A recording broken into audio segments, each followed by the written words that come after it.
Hi, everyone. Hello, hello. Hi, Shauna Michelle. Hey, sis. How are you? I hope you're having a great Saturday or Sunday. Oh, Lord. I said Saturday, y'all. Sorry. Sunday, Sunday. Happy Sunday. Happy Sunday. Hope everyone's doing well. How's your Sunday going, sis? Let me see who else is going to join now.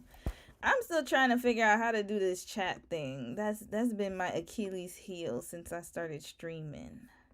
It's figuring out this chat situation. Okay, I'm gonna figure it out, y'all. I'm gonna figure this out. That's my promise right now. All right. I hope everyone's having a wonderful Sunday wherever you guys are. Hold on. Let me get this screen out. Yeah, I hope everyone's having a wonderful Sunday wherever you are located. I hope the weather's doing well. I know we're in the midst of fall right now. Everything is changing, weather's changing, people are changing, the end of the year is coming, so hopefully everyone's doing great. All right, I'll wait for a few more people to join. I gotta figure this out. I know I say this every stream, y'all. I know. Will I ever figure it out? Who knows? Who knows? But all I know is that I'm gonna figure it out someday. I gotta figure out how to get this chat on the screen. Not this chat. You see, I'm making y'all see this, but that's not what I want. Hold on a second, y'all. Let me get this out of the way. That's not what I was looking for. But I'm trying to figure out how to get the YouTube chat box on the screen from this stream, not from old streams. So that's what I'm working on right now. If you guys see me like moving around a little bit.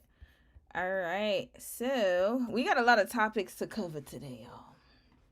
So many topics. I don't even know if we're gonna finish everything, to be honest with you, but we're gonna try our best. I think that's today's. Damn, I should have named the live stream. I should have put we're gonna try our best. That's what we gonna do today because I got a lot to talk about. And sometimes like I get very motivated to talk about certain things, and then I just y'all already know I go off on a tangent somehow. But yeah. All right, hold on. Okay, I found the stream. Yay! Okay, more actions. I need the chat. No, not delete forever. I need the chat.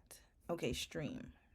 Let me see if I can find that stream so I can get the chat box, y'all. That's what I've been working on right now. All right, I'm gonna check your comments now. Sorry, y'all. Let me see if anyone else joined. Uh, and then I'm gonna try to figure this out as much as I can. All right. So let me get out of this one here. Just give me 1 second. Now I'm in another screen. Okay, I don't know what I just did, y'all. Give me 1 second. Give me 1 second. If it's your first time, welcome to the stream. My name is Romy. I'm extremely chaotic, but in a good way. So you'll get used to it eventually. Yay! I found. Okay, I did it, y'all. I found the chat box. Hold up. I think I figured it out, y'all. Oh my gosh, I figured it out. This is like so good. Okay. I got it now. I did it. Yay. Now ask me if I'm going to remember again. Nope. I'm probably not going to remember, but you know what? At least we did it. So now I'm going to go into the chat box right here. Oh my gosh, this is amazing. Y'all don't even know how long I've been trying to do this. This has been weeks on weeks on weeks of me trying to do this dang on thing, and I could never figure it out, but I finally did. Okay, YouTube chat box. All right, I'm gonna have the chat up, y'all. Hold up. Oh my god, this is really good. Who I've been trying to figure this out for weeks, y'all. There we go. Yeah. Success. Yeah. All right. Let me read the comments. I know I'm out of it, y'all. Mind you, I took my medication too. I might need to take that booster, but I don't want to stay up too late. All right, here we go. Hey, happy Sunday. You said speaking of change, I'm looking into switching jobs. Oh, that's a good. Oh, so you're right at the right channel, y'all. This is the thing. I want to make sure. The reason why I'm doing a lot of these different topics, I know some people probably. Well, I know I always try to think for other people, but yeah, I know some people are probably like, why is she doing so many different topics? But it's because I know that your life is not linear. Everyone's life is so different. Like you can still have um a career, like you could, like everyone goes through different issues at once, right? So for example, I like to look at different types of videos. So whether it be careers, whether it be like social issues, whether it be just pop culture, business, I like talking about different things. I don't like to just talk about one thing. So if you're looking to pivot, this is the channel for you, because I talk about a lot of things, like especially in the live streams. But case studies, I try to just keep it to relationships. I think I might add friendships and stuff to it, and maybe business ones too. We might talk about that too. Yeah, I'm still looking into different things. But yeah, anyways, point is that I'm multifaceted. I like to talk about diverse topics. So hopefully you will get some really good information and insight about a career change. Oh boy, yourselves. He said, "Are you always in a room?" I'm now just seeing I'm always in a room. It's because look, this is what I do when I live stream like this. But thanks for reminding me. My office, my desk is in the room here. Cause okay, this I guess this is a short, not really a story time, but an explanation. Is that when Dom and I moved here, this was supposed to be my office. This room here. And then the other room was supposed to be our bedroom. That was the original plan. But then, what ended up happening was that we ended up putting this desk in this room because it couldn't fit in the other room. The other room is a den, so it's a little smaller.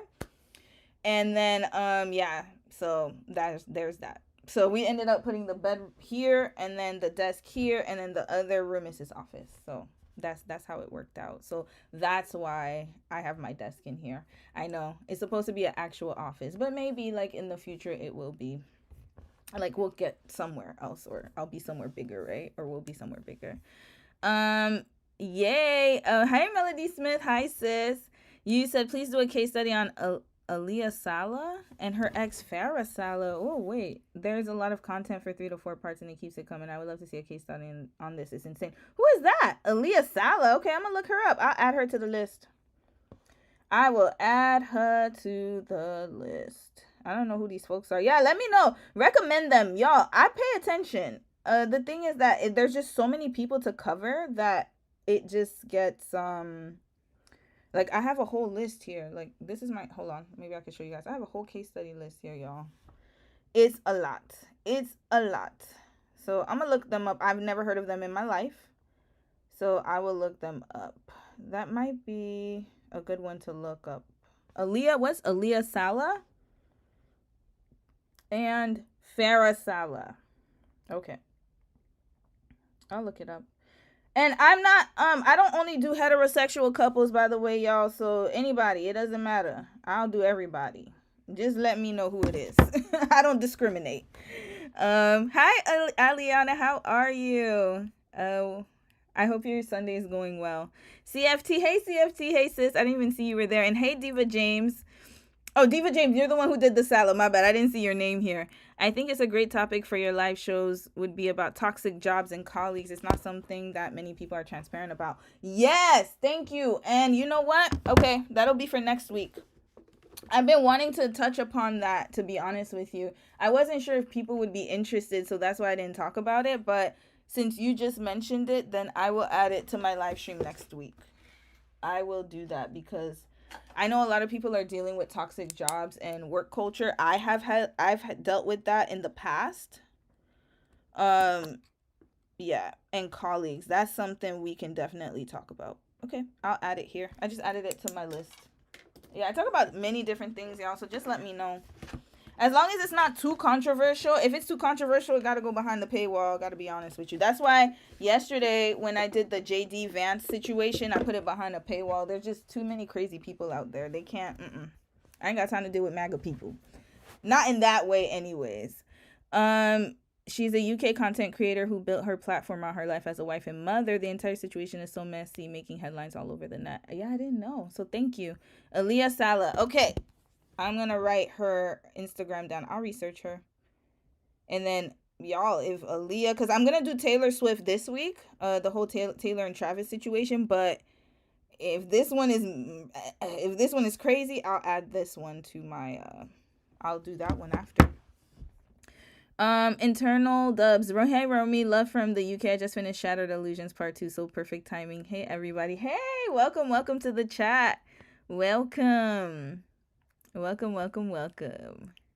Yeah, I I'm very happy that like you guys are giving me different topics to talk about. I think it's so important for people to learn how to deal with these colleagues. Like a lot of I don't know, and as time goes on, especially in this economic situation, because let's be real, a lot of people, a lot of us, I'm in I work full time, y'all. I'm not a full time YouTuber. I think like not you all, but I know some people, they probably think that I'm a full time YouTuber. No, I'm literally a full time employee, just like a lot of you all.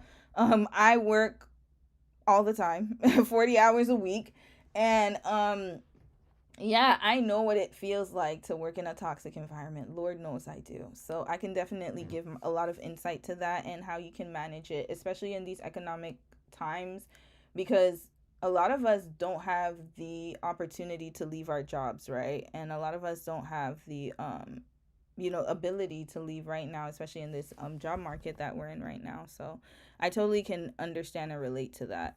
100%. 1,000,000%. Hold on a second, y'all. Let me make sure my mic. Okay, my mic is good. Okay, good. All right. Hi Layla James. How are you? Hope you're having a wonderful Sunday. All right, so let's start, y'all. We got a lot of videos to cover. So I'll read the comments after. I'm just so glad that the comments came up. Oh, it makes my life easier because now I can see the comments while I'm watching the videos. All right, y'all. So let's get to it. So I have a few videos that I want to show you guys, but I think right now let's start because you guys are talking about work and jobs. Let's get to that. All right. So I started an AI series about maybe 2 weeks ago. I think we were talking about different topics in AI and different ways that we can kind of like integrate within this new world or this fourth industrial revolution that we're going through, right? Because it is happening. It is happening. It is going to happen. There's no way to stop it. I mean, there is a way to stop it, but they're not planning on stopping it, is what I'm going to say. So, before we get into the issues of AI, let's look into. Hold on. I did have a video about careers, so just give me 1 second. One moment. I got tabs here, and then now I'm. Oh, what did I just do? Okay. I'm trying to figure out where that video is for opportunities. Okay, give me 1 second, y'all. I hope I put it in the right place. Give me one moment. I'm gonna look for it. Just give me one moment, y'all. I did have a video on that. Where is it? Where is it? I must have put the tab away. Hold on, let me check. Let me check my thumbnail. Give me one moment, y'all. This is crazy. You know what's so crazy? No matter how much I prepare, no matter how in advance I prepare, there's always an issue, y'all. I always got an issue. This needs to be studied. This needs to be studied.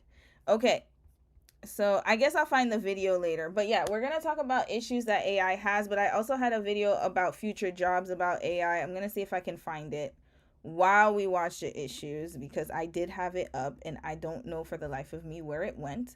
But that's okay. We're going to figure it out together. Now, the thing about AI is that a lot of people think or misunderstand it. And although it has this social issues, so one, we went over the electricity that it uses up. A lot of these data centers, they use up a lot of electricity. That's going to be an issue in the future. And another thing that AI people don't consider is the ethics of AI, water, food, how it takes up our resources basically. So the more we use AI, the more resources we need. But at the same time, there are opportunities within that realm for us to think differently about things. So kind of like the internet, right? Like how the internet came out in I think it was 1995. I don't remember. Anyways, the internet came out in the 90s, somewhere around that time, like between 1990, probably earlier than that, but it started spreading, like obviously became like, more widely used in the mid 90s. And they also had a lot of issues with the internet. The internet was something new, and it was something that a lot of people didn't understand. And now we use the internet and it's just become a way of life. A lot of us rely on the internet. Imagine I'm relying on the internet to talk to you all, to live stream. That probably wasn't a thought in the 90s. Like, people didn't think about it that way. They thought that the internet was going to be something that would kind of like affect everyone in a negative way, but in a way it has made life easier for us. And I believe, truly believe, that AI can do the same. However, right now the way that they're rolling it out is very irresponsible. I'll be honest. They're doing it irresponsibly. And not only that, but they're not I think a lot of companies, they are rolling out AI without training people properly, and they expect you to learn it on your own. And this is where we're going to have this disconnect. So remember, when the internet came out, our parents, or the boomer generation prior, they did not know how to use the internet. They had a hard time, a very hard time still to this day. Like, just now I just spoke to my dad and he's like, hey, can you teach me this, can you teach me that?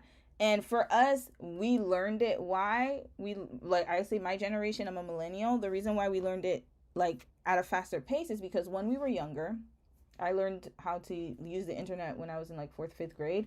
And then also, we adapted to it because they started bringing the computers in school, and then we started playing around with the computers. We had computer courses. I remember I had a class with a floppy disk, and I had to learn how to how to type on a computer. We had typing classes. They taught us how to save on a floppy disk, how to write papers, how to do everything electronically. And it was so interesting because I learned that in the 5th grade. But prior to the 5th grade, I remember using my dad's typewriter to write papers. I remember going and using the encyclopedia to look up research because there was no internet at my house. And also, it was very difficult to find computers at the library. I think there was one, and everyone had to sign up for that one damn computer. I'm not going to do that. So, I mean, even at a young age, I knew I was going to waste my time. So I used to just use the encyclopedia. And then when I had to type a paper, I used a typewriter. So then even just transitioning to that was it was made easier because we were younger, or a lot of us were. Now with AI, though, like, minus the social issues that I'm about to talk about and the ethical issues, there's also the issue of adapting. Because now we're the new boomers, basically. A lot of us are, right? And a lot of us do not have an idea about AI, its capabilities. Like, I will tell you, like, even though I use it to a certain extent, but I don't even know what it's capable of doing, to be quite honest with you. And I think that this is something that we're going to have to look into, especially if your job is within one of the careers or industries that they say that AI will pretty much take over. I think that it would be a really, really good way for us to kind of look into different career options within AI, but also keep up that ethical responsibility towards the environment and everything that we use and the resources that we have. And so if we learn how to kind of adapt in that world, then it'll be easier for us to survive and to thrive, right? So that's my intro. So now I'm going to try to find the video. I don't know, I don't remember, but let me put future proof. I'm gonna find the video. Just give me 1 second, because there was a video that I did have here. Okay, here we go. And then we can talk about all the other social issues after. So let's start watching videos, yo. Okay, this was the video. I found it. Oh, Lord. I found the videos, y'all. My bad. They were supposed to be up from before. Okay, I found this one, and then it was this one. There were 3 videos. I forgot to put them in this tab. I had them in my other tab. I got a lot of tabs, y'all. Just don't mind the chaos. Okay, and then here we go. This one too. Imagine bringing my bad. Okay, here we go. Just 1 second, y'all. I'm gonna do it. I will be putting it up here. And then there's one more. Yeah, there's a lot of them, y'all. This is what I do all day. Research videos to watch. Okay, here we go. All right, these 3. And then we're going to skip through this one. I'll probably just watch a few facts about it. All right, y'all. So let's get to it. Let's start watching videos. I'm going to read a few comments and then we're going to start watching.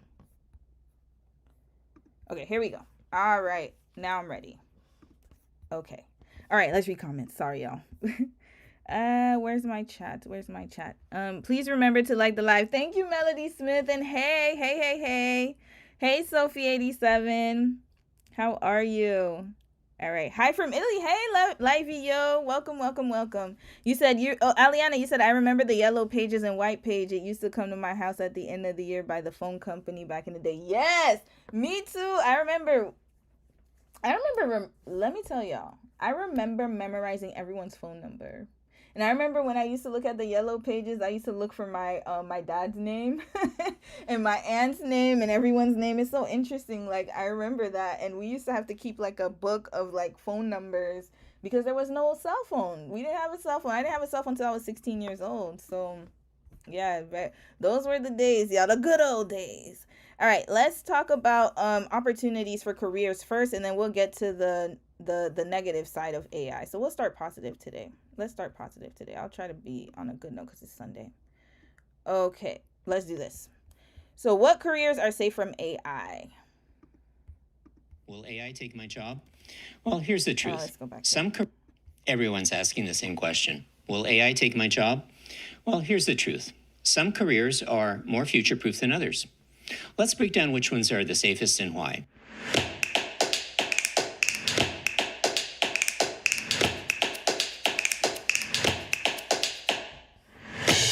Yeah, we're going to jump Welcome to the ahead. channel. I'm Thomas Strategies. There we go. But I also help people like you rethink how you work and what your career can look like, especially with everything changing so fast. And today, we're diving into a big one. What careers are safe from AI? Because, let's be honest, every news headline, every social post, and every workplace rumor is asking the same thing. Is my job next? And Hey, Devonda Pittman. Hey, sis. Hold up. Let me read what you just wrote. Hey, Romy, everyone else. Girl, be careful of... Who's that? Oh, you may have to get mods as your channel grows. Yes, I'm thinking about getting mods, sis. I'll announce it. I will. Oh, trust and believe me. But now at least I can see the comments, so I'm gonna block people. Don't. Oh yeah, I'm gonna start blocking people. But yes, as it grows, I will get mods for sure. Short answer is maybe. The better answer, well, it depends on what you do and how hi, you do it. Lucky Lady. Hold up, Lucky Lady. 38. I got the tabs today. I'm a little more organized. Thank you for the suggestion yesterday, because I was trying to figure out, like, how do I do tabs on Google Chrome? Because I usually do tabs on my Microsoft at work. I know, I figured it out real quick though. I was just like, oh yeah, tabs are probably better. So thank you for that idea. That was really very extremely, it was a great idea. Let's get into it. The AI panic is real, but overblown. We're living through one of the most rapid technology shifts in human history. Generative AI, automation, robotics, machine learning, all of it is evolving fast and faster than most organizations or workers can keep up with. So the fear is valid, but here's what often gets missed. AI isn't replacing all jobs. It's replacing tasks within jobs. And that distinction is everything. If your role is 90% repetitive, predictable, and rules-based, well, you're at risk. But if your role requires judgment, context, emotional intelligence, creativity, or high-stakes decision-making, you've got a runway. And the key is not asking, will my job be automated? The better question is, how automatable is what I do? And what can I start doing now to move towards the safer zones? He's right. So this is why when people say, oh, like a degree, like what they say, a degree is a piece of paper. No, it's not. One thing about going to school, and that's whether you go to college, trade school, anything, anytime you have to go into higher learning, you have to learn those skills, the skills that he's talking about. The higher you go, the more of those skills that you need. And so this is where we have to kind of be realistic about, is your job something that a computer can take over? So for example, if you're working in the service industry and you are a like the clerk that does the check-ins, then yes, your job is going to be at risk, because like a robot can probably do that, or AI can do that. Whereas if you're the one who is in management or leadership and you have to think about different types of issues that customers have, you actually have to have emotional intelligence. You have to talk to them, calm them down. You have to negotiate, figure out a way to resolve the issues. Then yes, your job is more or less, you're not going to, your AI is not going to take over your job, basically.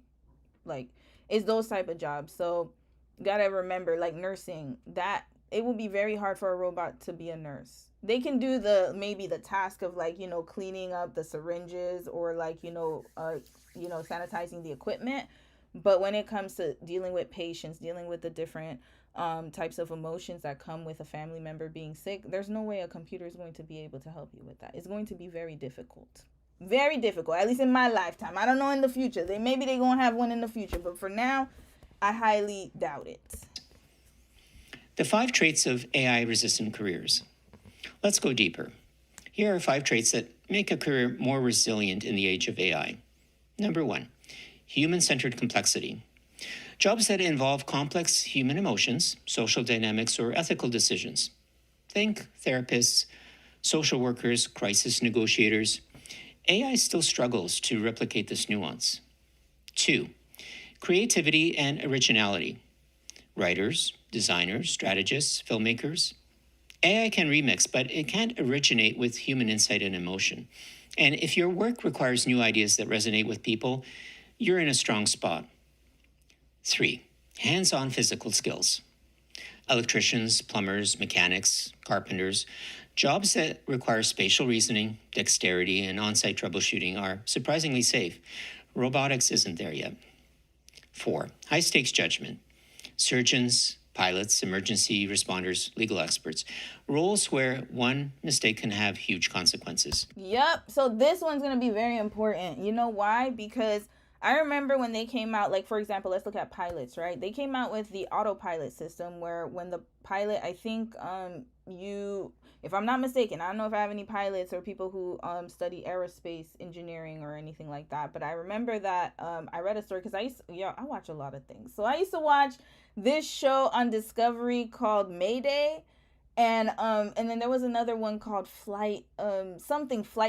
I forgot the name of the show, but those shows are very interesting, and it talked about how planes crash and the reason behind it, and when the NTSB has to get involved, or international agencies, right? And why it happened so they can prevent it from happening again. Now, one thing about the planes is that they had autopilot, and the autopilot system, it turns on after you take off, and then you disable it when you land. Now, the thing is that even though they have the technology to have the plane go on autopilot, you still need a human there, the pilot and the co-pilot. Why? Because they make the judgment calls. And if there's an emergency, sometimes like there's a lock or something happens where the airplane, the mechanical component of the airplane has an error, and the human has to override it. And a lot of plane crashes have had this issue, y'all. I think recently, like, there was one in 2001 where the planes, like, they would stall, and then they had a plane crash. It happened in New York. I remember in Queens, I think. It was right after 9/11, so people were panicking, but it actually wasn't like a y'all know the term, attack. I can't say it because YouTube, whatever. I don't want them to not strike me, but like to censor me. But anyways, a T attack, right? So what ended up happening was that one of the pilots was able to outmaneuver it because of what? His critical thinking skills, and then just being instantly knowing what the issue was and trying to solve it, problem solve on the spot. That is a very difficult skill for a computer to learn. I'll be honest with you, because a computer can only do so much, and it has to be programmed. It still doesn't have enough intelligence to be able to override that. So you will always need a human in those type of situations, especially in crisis situations where there's like some type of war or some type of like some type of extreme situation where your decision can mean life or death. Then AI will not be able to replace you. There has to be a human involved in it. So I just wanted to give more clarity on that. AI might be able to assist, but not replace. 5, relationship-driven influence. Jobs in leadership, sales, consulting, coaching, where trust, persuasion, and empathy are key. People buy from people, not from prompts. And these are not just safe zones, they're growth zones in the next decade. Industries with staying power. Now, let's map those traits to actual industries that show long-term resilience. Healthcare. Doctors, nurses, physical therapists, counselors. AI may support diagnostics, but not the human touch and empathy that these roles require. Skilled trades. Think of the so-called blue-collar jobs: welders, HVAC technicians, electricians. These are understaffed and hard to automate and in high demand. Education: teachers, tutors, curriculum designers. AI can assist learning, but kids need human connection to grow, especially in early and special education. Creative industries: writers, producers, animators, branding consultants. AI tools are getting better, but audiences crave authenticity and emotional impact. This is why Southern Fried Rice was a flop, y'all. It was a flop. Because, yeah, AI can write a show like that. Absolutely. And I don't know if AI did. I hope it didn't, because that show was crazy. But you can write a show with AI, no problem. But at the same time, it's like, will the audience respond to it? There still has to be a human behind it to kind of program it in a way that would make people interested. AI won't be able to do that. It'll just give you anything and then be like, oh, here's your script. Just like a paper. Like, you can tell when someone has written a paper. I promise you. You can tell when it comes from that person or when it comes from AI just by how it sounds, right? So it still got a long ways to go. Leadership and strategy. From project managers to business consultants. If your job is to connect the dots, influence teams, or shape decisions, AI is your assistant, not your threat. Exactly. These aren't immune, but they're adaptable, and that's what matters. What you need to double down on.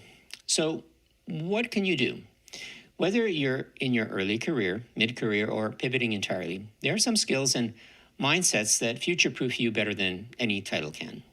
Learn how to ask better questions. AI gives fast answers, but knowing what to ask and why, well, that's a superpower. Invest in communication skills. Your ability to write, speak, pitch, influence, and explain, and listen, those are huge skills AI can't touch. Exactly.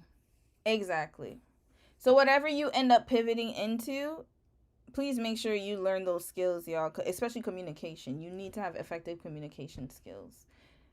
You have to be able to work under pressure, think outside of the box, be very extremely creative on the spot. I'm gonna tell you guys, like, my job is like probably 10% process. No, I lied. 20% process and 80% thinking, critical thinking. I have to think of everything on the spot. If an issue happens, I'm the one who has to resolve it right away. And that comes with skill. You have to learn those type of skills, how to communicate with people, even under conflict, even when you can clearly see that this person has an issue or that they are not understanding what's really going on. They can be incompetent. You have to be able to deal with that, and you have to know how to navigate that. And that's one thing AI can never replace. I can promise you that, because dealing with these human beings, the batch of humans that we have today, it's a very hard job to deal with different types of personalities on the spot and to resolve their issues and solve it in an effective way where you're not losing your mind and you can calm them down at the same time. That takes a lot of skill, y'all. Build cross-domain knowledge.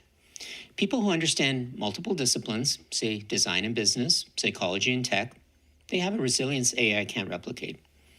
And lead, don't follow. Be the one who spots opportunities, proposes changes, coaches others, and sees around corners. Stay curious. AI doesn't get bored. It doesn't grow. You do. And if you stop learning, that's when you fall behind. Future-proofing isn't about fearing AI. It's about partnering with it and becoming the kind of professional who's better because of it. Careers most at risk, and what to do about it. Some careers are under serious pressure. Data entry, basic accounting, routine admin, customer support roles based only on scripts, simple content production, transcription, low-level code writing.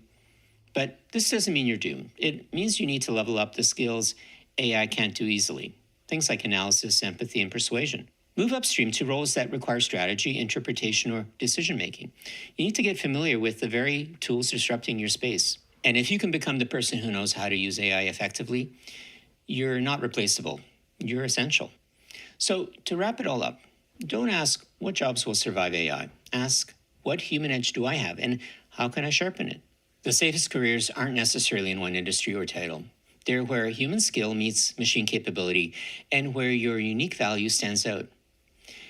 If this helped you think differently about your path, hit that like button. All right, that was it, y'all. Let me like it. Thank you, my brother. So yeah, basically do not panic. If you're thinking like AI is gonna take over your job, no.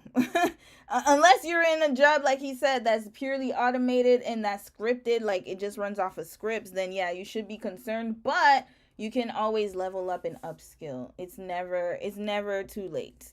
Always. Like even me, like even though I have higher education, I'm still getting certifications. Matter of fact, I'm taking my project management professional exam next month. So I'm always learning something new, always doing something different because I understand that you have to grow within your career or within in every aspect of your life, whether it be relationship, careers, any type of area. There's always room for growth. Always. Hold on, I saw something about blackface. Let me go into the chat. What's going on?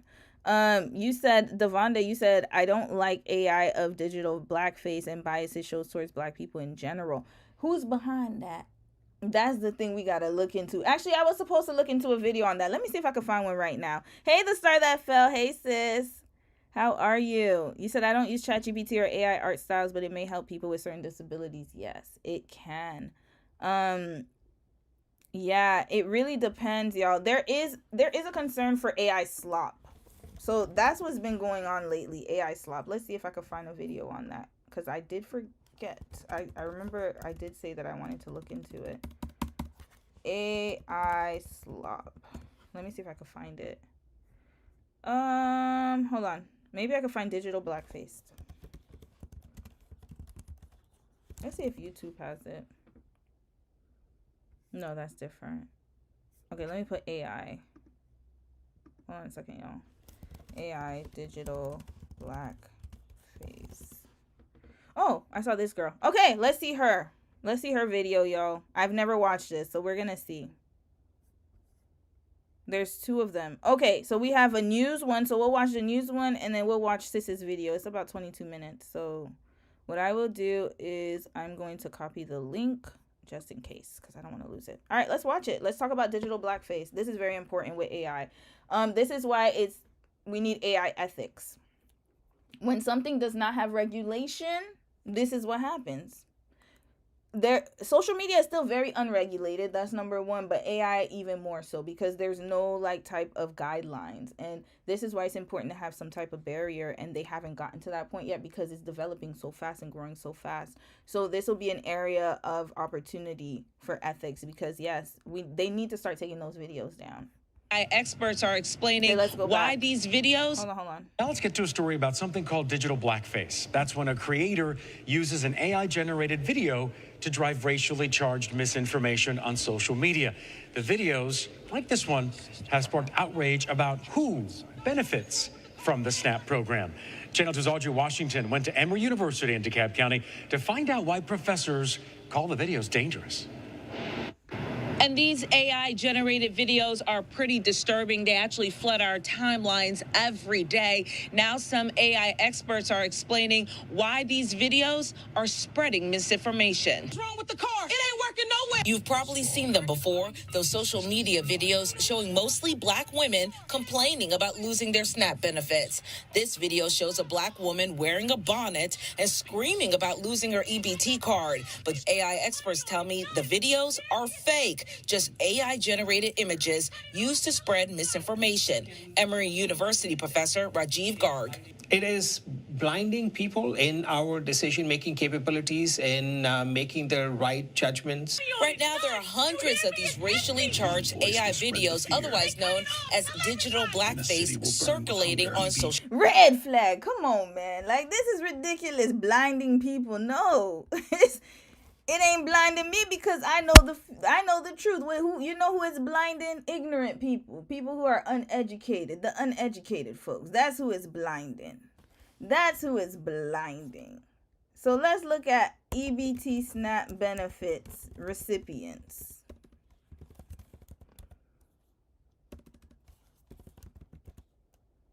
Is that how you spell it? I know I spelled it wrong. Hold on. I hate that damn word.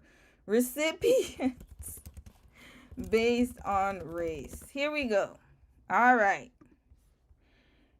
Here we go. So this was in 2025. Al Jazeera published something. So I'm going to go to them after. Just give me 1 second. Here, New York Times, but New York Times be on a paywall. They be on some paywall stuff. Yeah, you see, look at that. I'm not signing up. Okay, here, Wired. They're talking about immigration. I'm talking about demographics. Okay, let's hear it. Al Jazeera. Al Jazeera is pretty reputable. Fact-checking a viral chart on U.S. food stamps recipients' race and ethnicity. U.S. Department of Agriculture data reveals most recipients are what? White. Red flag. How is it possible? You see, this is how you know somebody's uneducated. And I always say it like, I'm telling you, education is so important. Fundamental. Only people who are going to believe that are uneducated, low IQ. I'm sorry, I got to say it. And when I say low IQ, I'm not talking about somebody who was born that way. I'm talking about people who choose to willingly be stupid as hell. Foolish and dumb. These are the people that believe that. Because how can a country... Man, this is how you know people are dumb. U.S. population by race. Here we go. So, if we're going to go according to here, let's go U.S. Bureau Census, U.S. Census Bureau. I don't know if I can even see anything here. All right, here. This was 2022. We got 2024. Can I even read all of this? Oh my goodness, so many. Okay. So, resident population 2023. Is that percentage? I believe it's percentage. No, that cannot be percentage. Okay, let's go back. Here, all right, here. 61% white, 12% black, about 12.4%. How is it possible that most recipients are black people when we only make 12% of the U.S. population? How is that possible? You educated folks. How? How is it possible? How is it possible? 61% white, European, Middle Eastern, or North African Americans, or not North African Americans, yeah. 12% black. How is it possible? How? Can somebody tell me the percentages? How is it possible? This is why education is really essential, y'all. This is why. Because anyone with a lick of sense would know that this is impossible. How? Here you go. With millions of people in the United States at risk of losing access to the Federal Supplemental Nutrition Assistance Program, SNAP, also known as food stamps, from November 1st. Well, we're now November 9th, and they still haven't brought it back. A viral chart has claimed to show the majority of the nation's food stamp recipients are non-white and non-citizens. The chart, titled Food Stamps by Ethnicity, listed 36 groups of people and said it showed the percentage of U.S. households receiving SNAP benefits. The groups were labeled by nationality such as Afghan, Somali, Iraqi, along with the racial groups white, black, and native. The chart appeared to show that Afghan people were the largest group receiving SNAP benefits at 45.6%, followed by Somali, 42.4%, and Iraqi, 34.8%.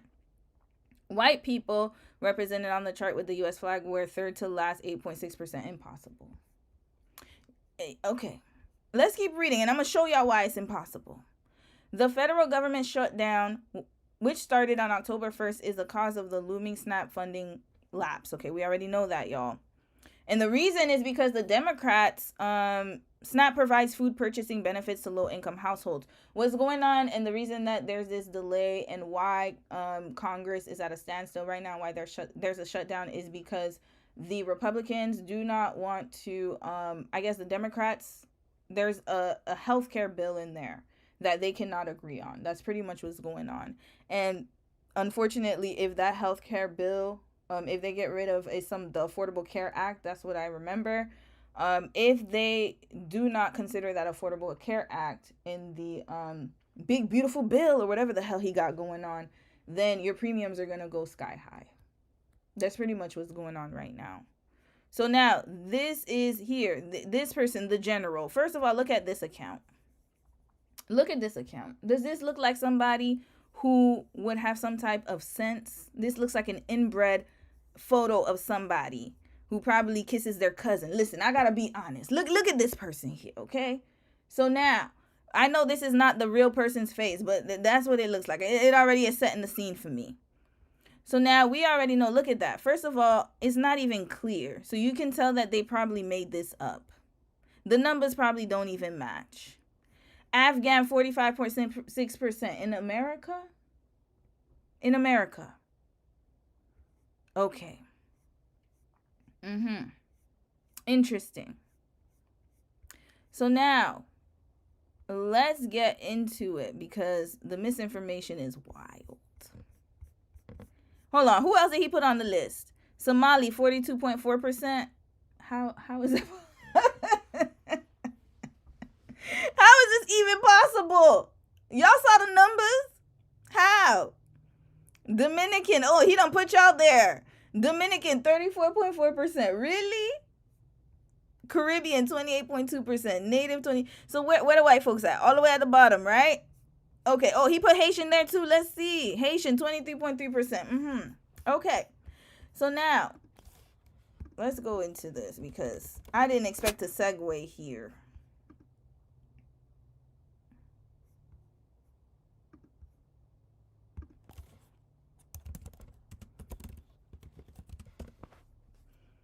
There was hold on. There was, I think it was, I watched a documentary on it recently. It was about people, families who weren't getting SNAP benefits. Let me see if I can find the documentary. But while I'm looking for it, let's finish watching the one we were watching just now. Just give me one moment. Let's go back. Okay. Let's go back to the AI misinformation digital blackface mess. So we already debunked this. Social media. AI experts say the videos became popular when the government shut down and people lost their SNAP benefits. Morehouse College associate professor Dr. Adria Welcher says the videos perpetuate a stereotype. This trope of sort of the welfare mother being associated with Black women has been incorrectly perpetuated for decades now. What we know is that Black women are not the largest percentage of American citizens represented who are receiving SNAP benefits. In fact, according to the Pew Research Center, 62% of SNAP recipients are white. That sounds about right because based on the demographics, it makes sense. But again, the education, look at that. 62.7%. It has to be. It has to be. And where, okay, this is the funny thing. For that smart inbred king that wrote that.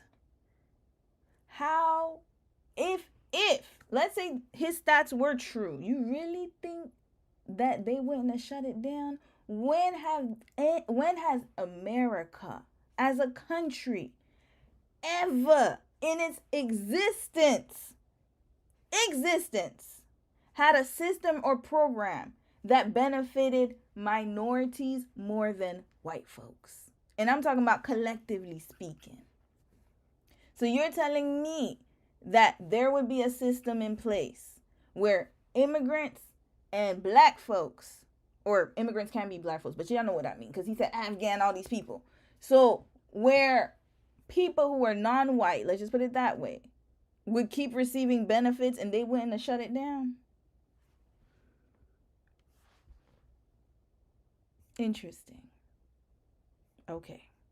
While 27% are Black, Asian Americans make up just under 4% of SNAP recipients. As opposed to building alliances, we're continuing to separate and further distance the population that needs this support. Monday, I asked what can be done to stop the fake videos. You actually need good AI to fight back against bad AI. We need stronger policies that can govern how these models are being. No, we don't need stronger. Well, we do need stronger policies. He's right. But we also need people to get a damn education. Red flag, get educated. You're stupid. You're too dumb. Dumb as hell. No critical thing. What is between the space? What is here? What is it? What is here? The space in between your ears. What is in there? What's in there? Because you're too focused on Black people. You can't even get an education. Can't even get educated. Can't even think critically. Can't even do that. Y'all just saw Google. A quick Google search and analytical skills could have told you the answer. We would have, but then again, we live in we live in a world with the dumbest people. I'm so sorry, I gotta say it. I'm sorry. They're stupid as hell. Because every time I see a story like this, I'm like, how is this even possible that people believe this bullshit? And then I remember, there are a lot of inbred people around. I'm sorry, I have to say that. This is why who you sleep with matters. Because then you end up with a dumbass generation that keeps on generating. Stupid people get with stupid people, have stupid children. Here we go. All right? This is why I get upset. And this is why I do case studies. You cannot be that dumb to believe whatever stats that he posted. But then, of course, people believed it. Why? Why? That's what we need to ask ourselves. It's getting ridiculous at this point. So basically, he's saying that we got to fight digital blackface and misinformation with more AI. Does that even make sense? Being used. Again, and those AI experts told me that it is important that policies are made in this situation and that more people know the difference between real and fake. How could they not know that?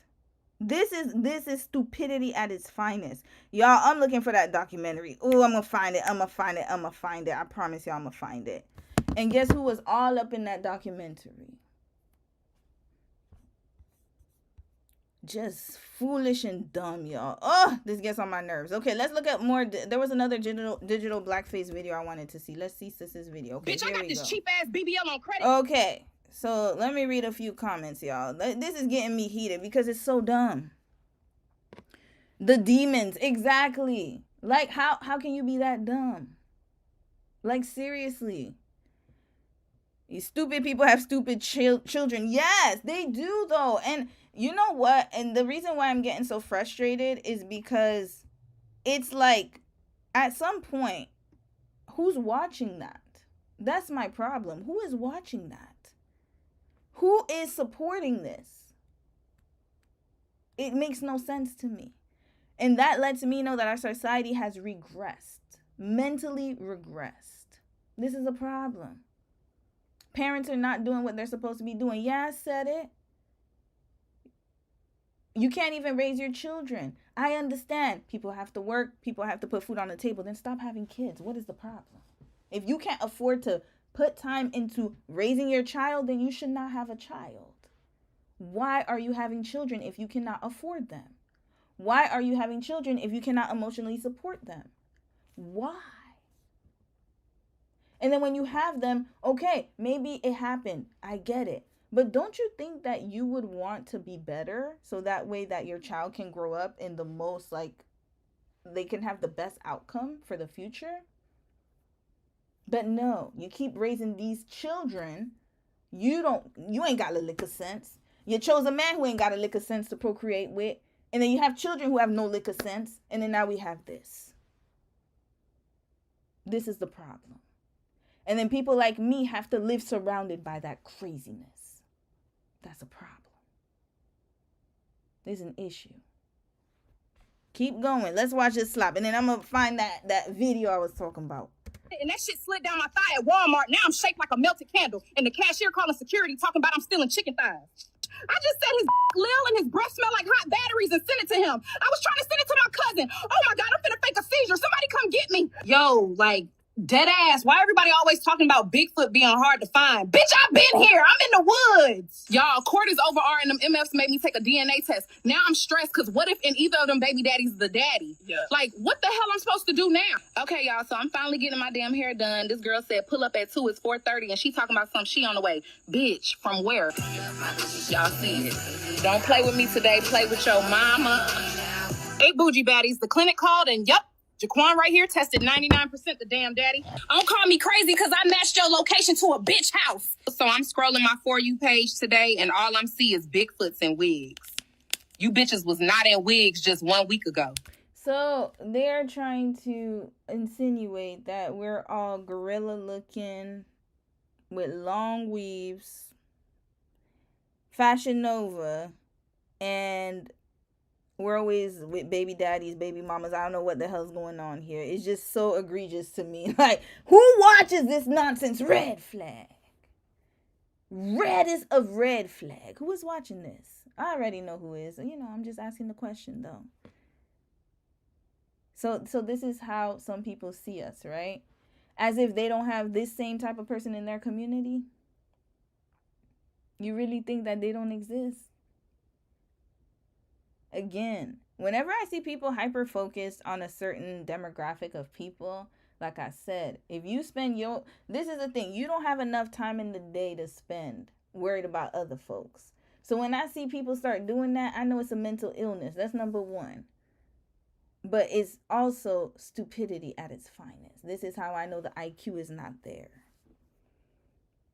Because why would this be in, like, why would you even, like, who would even think of doing it? I don't have enough time in my day to be racist. I promise you guys I don't. I got too much going on to even think about another race of people, let alone other people. I'm only focused on what I do and what my husband does. That's it. I ain't got nothing else going on in this peripheral here. I don't have enough time in the day to be racist. I actually do things. So this tells me that they ain't got, whoever's doing this definitely has nothing going on. I already know that. And they're dumb as hell. Continuing. It's so stupid. I haven't cracked a laugh yet. Is this supposed to be funny? And this is another thing. Like, at least be creative with it. Like, this is a lack of creativity. You could have created an actual character and had her in a storyline or something. Like, you know, this is extremely, dumb assery. Stupid. It's not even funny. Not even creative. Same jokes all the time. Who's watching it? Stupid people like the person who created it. Red flag. Just dumbass everywhere. Dumbness everywhere. Just spread all everywhere. But then this is what happens, y'all. When you choose, when you decide to procreate with dumbass people. And I'm pretty sure whoever created this, they mama and daddy dumb as hell. Both of them. And they probably, anyways, let me be quiet. I'm gonna say too many things. All right, let's continue. I just got out of jail for fighting his girlfriend, and now I find out I'm pregnant from him. What the fuck I'm gonna do now? Just Be nice. I'm finding it. It take you that long to find it? It does. What do we think about this? Like, I've been seeing these videos all over TikTok, and I'm really trying to figure out, like, is this funny haha, or is it funny? Thank you, sis. Exactly. Is it funny ha? I don't get it either, sis. I don't. I really don't. I don't get it either. I'm still trying to figure out, like, what's so funny about this. Like, you know, before, like, people used to actually work on jokes and actually make, like, really creative, funny skits and things that people could actually laugh about. This is just lazy and stupid. Like, it's just dumb. I'm sorry, I don't know another word to use. It's very unintelligent. Like, when has this been funny? I still don't get the joke. What's the joke? We're supposed to be the joke. Haha. Okay. And what? Like, I still don't get it. Funny. Yes, but not funny. Haha. Funny weird. Like, I'm not trying to overreact, but as my great-great-great-granny would say, Something in the buttermilk ain't clean, baby. It ain't clean, and it means to me, like I told you, I said inbred for a reason. I said it for a reason, y'all. There's a reason I said that. the buttermilk ain't clean. That's all I'm saying. And it doesn't help that we just simply don't know who's behind these accounts. But in the grand scheme of things, does that even really matter? Because imagine what you have to type in as a prompt to get a Bigfoot or gorilla character to use AAVE, put on a wig, Exactly. All that effort. All that effort. You put all that effort into making a racist ass video when you could have done all that effort to do something better with yourself. Red flag. You're too hyper focused and obsessed. This is what happens and what you look like when you're obsessed with somebody else. This is what you look like. Because he put all that effort, he or she, I'm assuming it's a he because I saw no, I don't know who it is. I'm assuming, I don't know who it is. Whoever it is, a woman, man, who knows? Who knows? But I'm assuming that they had all that time in the day to think of this, but didn't even have time to work on themselves. And you want to know who's going to be more successful? The black women he's making fun of, and not him, because he's dumb as hell. He or she, I don't know who it is. Or they. Who knows? This is what happens when you're too obsessed with other people and you ain't got nothing going on. You have too much time in your day to make up AI slop like this. This is how I know there's nothing here. Acrylic nails, be smoking on, and doing everything else we're seeing in these clips. It is giving very much so caricature, stereotypes, but I don't know, like I'm on the fence, you know? Cause it's like some of the clips are actually funny. Like that one clip when the gorilla or the Bigfoot said, because I throw shit, like actual shit. My red flags, like, don't sneak up on me or you losing a titty. Also, I throw shit when I'm bored, like actual shit. Don't play. I thought that was hilarious. She kind of ate that, not gonna lie. But a part of me, deep down inside, the part of me that has my third eye opening, the part of me that wants to say grand rising and not good morning, my brother, a part of me feels like this is wrong and they're making a mockery of Black people, well, specifically Black women in this case, and our identity. So you know what? Okay, this is something we got to talk about. Let me pause it right here. When people make fun of you for your identity and how you are and how you express yourself, you got to think about why. And the only conclusion I can come up to is either you're jealous or you're envious. It's the same, right? So you want to be that way, but you know you can't. Because in your society, it's looked at as something that you cannot freely be that or express yourself in that way. Because it is not accepted in your society. That's number one.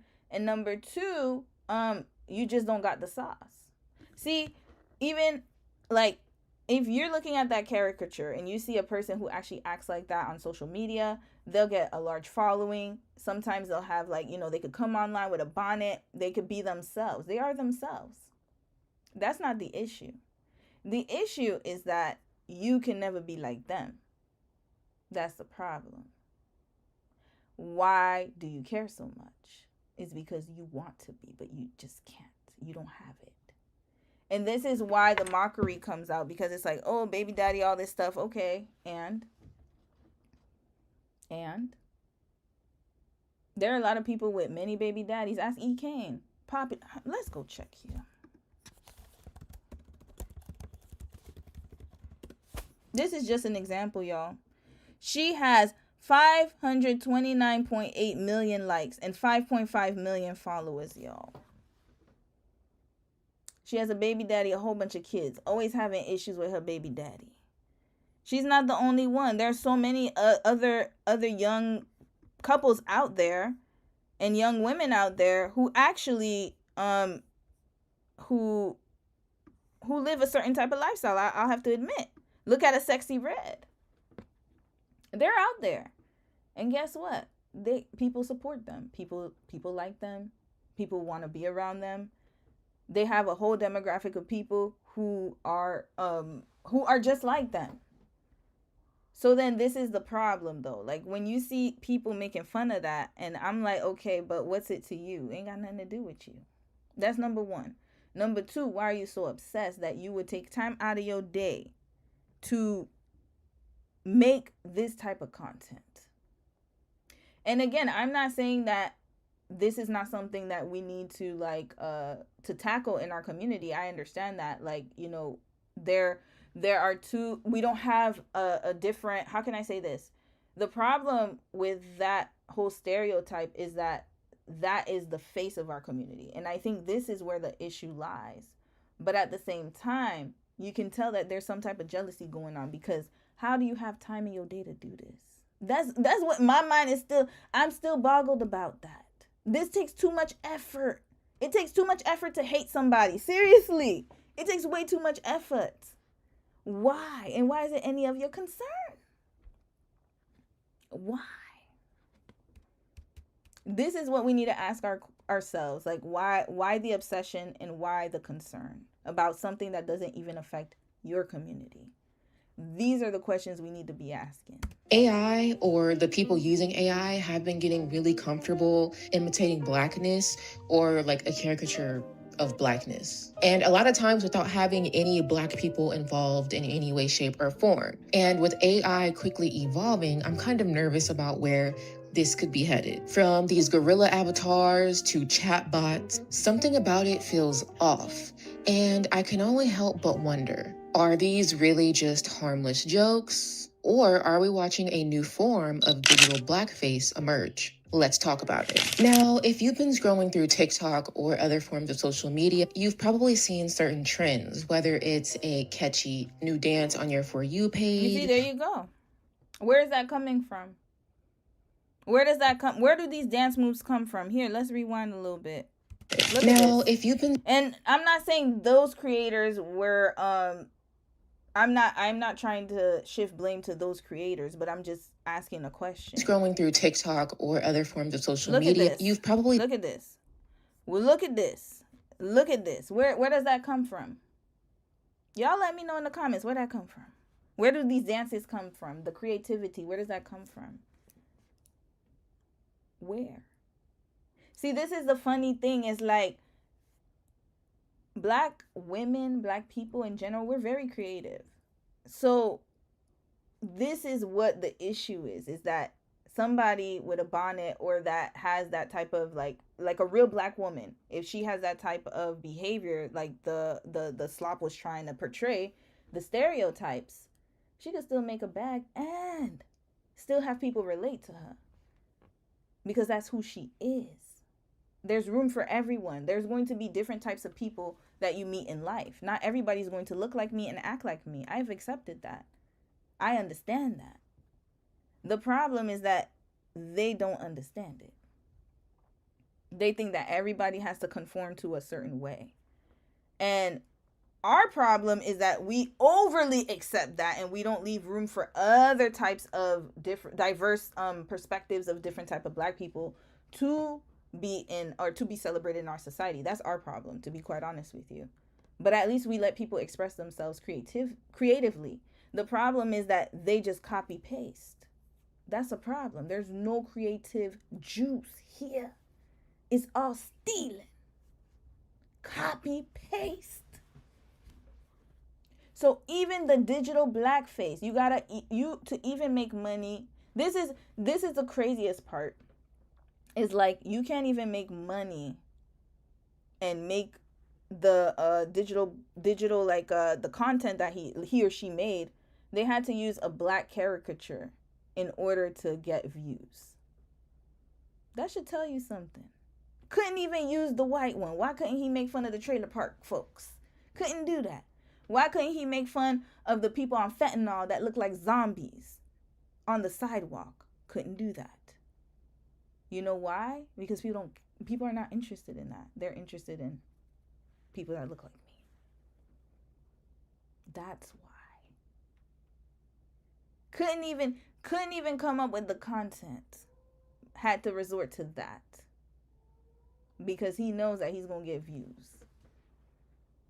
That should tell y'all something. This craziness. We've seen certain trends, whether it's a catchy new dance on your For You page or your favorite white influencer saying period, even though she grew up in Wisconsin and has no black friends. Or it could be that one meme everyone uses to side-eye people in the group chat. Like, let's be honest, we all dropped a little meme in the group chat before. When it comes to internet culture, a viral meme or GIF of a black person being super reactive with their face, or because it's funnier. That's why I said it's better. It's always going to be better because you're the blueprint. That's it. But instead of coming up with something on your own, this is why they do that kind of material. Because on their own, they can't do it. And I'm talking about that AI slop creator. Imagine, doesn't even have anything to offer the world. Doesn't even have anything creative to give to us, but copying another person's style and cadence. No originality. Overused jokes from years ago. How many times have we heard black people have looked like gorillas? Ha ha ha. Okay, and come up with something new. They can't. No creativity.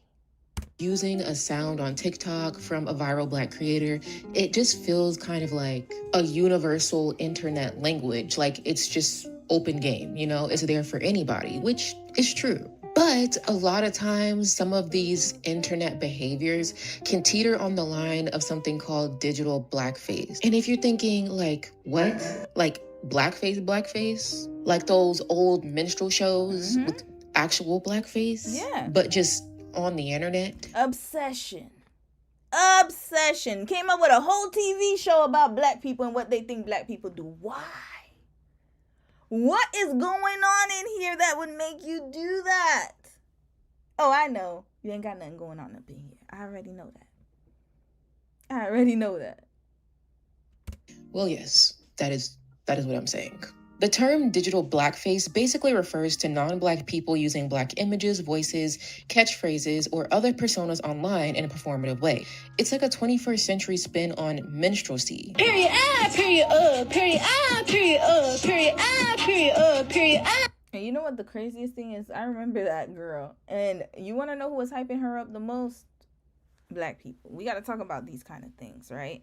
So they know that there's an audience for it, and that's why they'll continue to do it. I promise you, if people didn't pay attention to them and people didn't hype them up, they would disappear. The outrage is what they're banking on because it goes viral and then they make money. That's it. That's all. And unfortunately, we are still not at the place where people can ignore content like that. Like, who would even support this one right here? But people supported her, y'all. And people even made like response videos like, period, I remember her. But what happened to her? What's her name? She Loves Benjis. Okay, we're going to see what happened to She Loves Benjis. Where's she at right now? What is this? Okay, no, I'm not listening to you. She Loves Benjis. Wait, is that how you spell her name? Hold on. Ah, these people with these names. Is that her? Let's go back. Hold on. Let's find her. She Love Benjis. Okay, She Love. Sorry. I put the wrong thing here. All right, let's figure it out. She Love Benjis. What the? Hold on, give me 1 second, y'all. I don't know what just happened. All right, let me make it wider. Okay, here we go. She Love Benjis.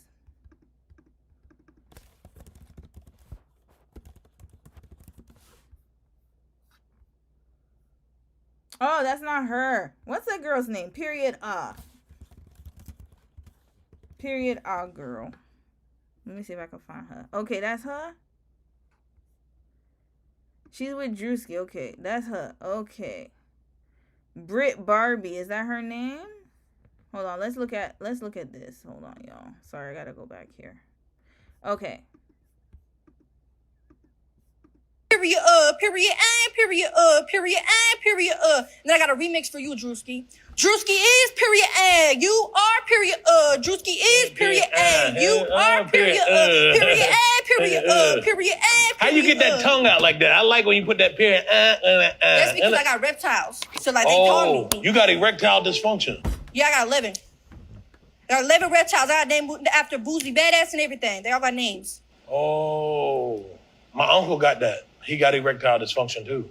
Yeah. How you do that tongue thing you did? Period, period, Period, period, period. Okay. So, oh Lord. That was July of this year. Okay. I want to see what happened to her. Oh. Hold on a second, y'all. Sorry about that. Let me see what happened to this chick. What's her name? Brit. She came out in July. Brit Barbie. Okay, that's her name. Let's see where she at right now. Because remember, period, I went viral. Oh, that's her right here. Okay. Brit Barbie. She got a lot of followers. 464.5K. Almost at 500K. Okay. When was her last Brit video? Brit Barbie in this bitch and I'll be Lord Jesus. Brit Barbie in this bitch and I'll be popping pussy. Why the hell you trying to hate me knowing that you're as a rookie? Bow bow. Pop my shit, the people said that I'm good looking. Walk up in the party, yes it is your man said I'll be hooking. Bow bow. Shake that ass, bitch. Shake that ass. Bow bow. Shake that ass.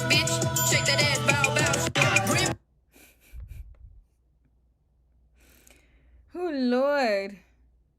When they compare Alabama, they talking about Alabama Brit Barker. Barbie. Hold on. Barbie. Okay. Brit Barbie. This is what it is, yo.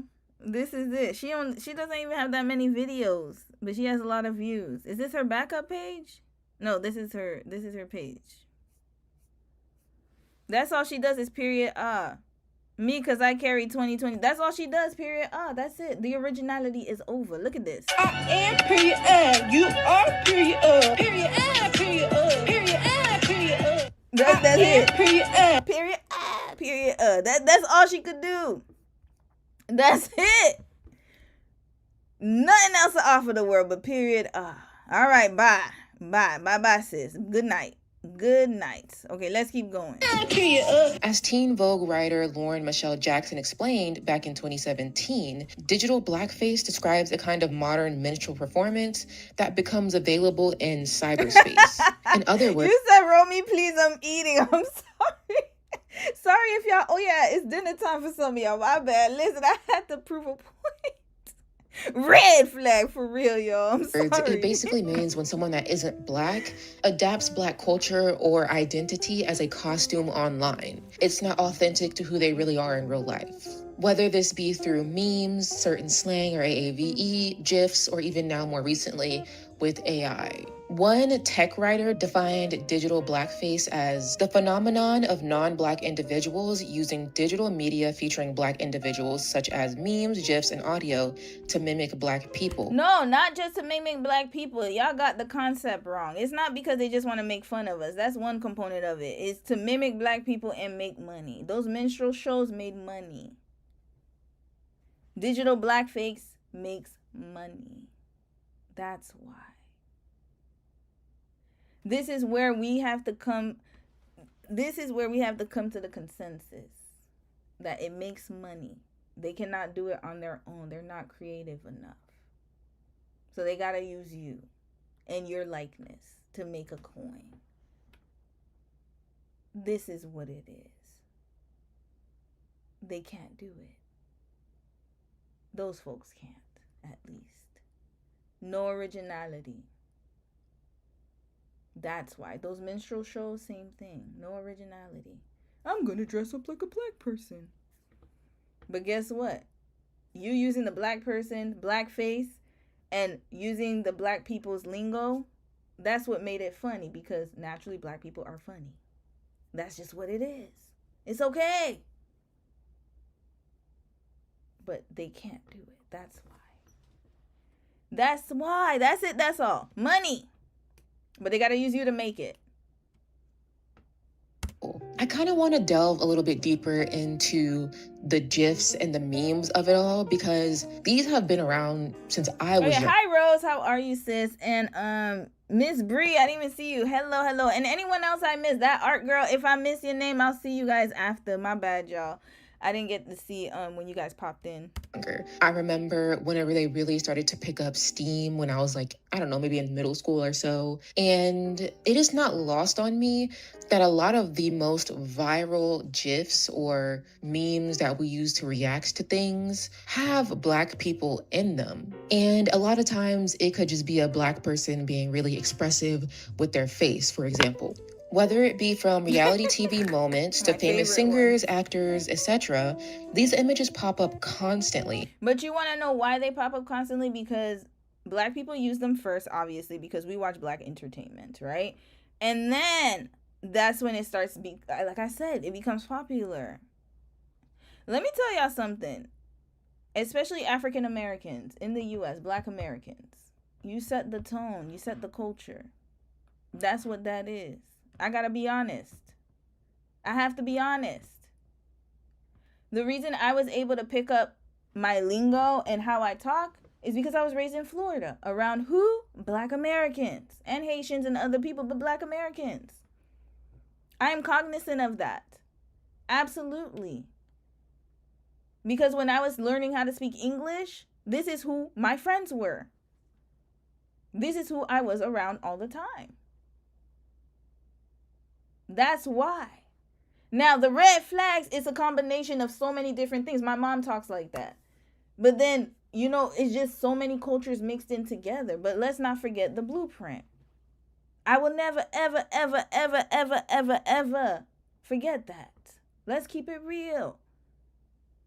You set the standard. The difference is they don't want to pay homage to it. They just want to steal it. There's a big difference. Often posted by non-Black users. As Jackson pointed out in her Teen Vogue essay, people don't just use Black faces at random. White and non-Black people often especially prefer GIFs with Black people when it comes to emoting or showing really exaggerated emotions. And again, this conversation is really nuanced and it can seem really harmless. I feel like a lot of people that use these reactions, whatever, do not have malicious intentions.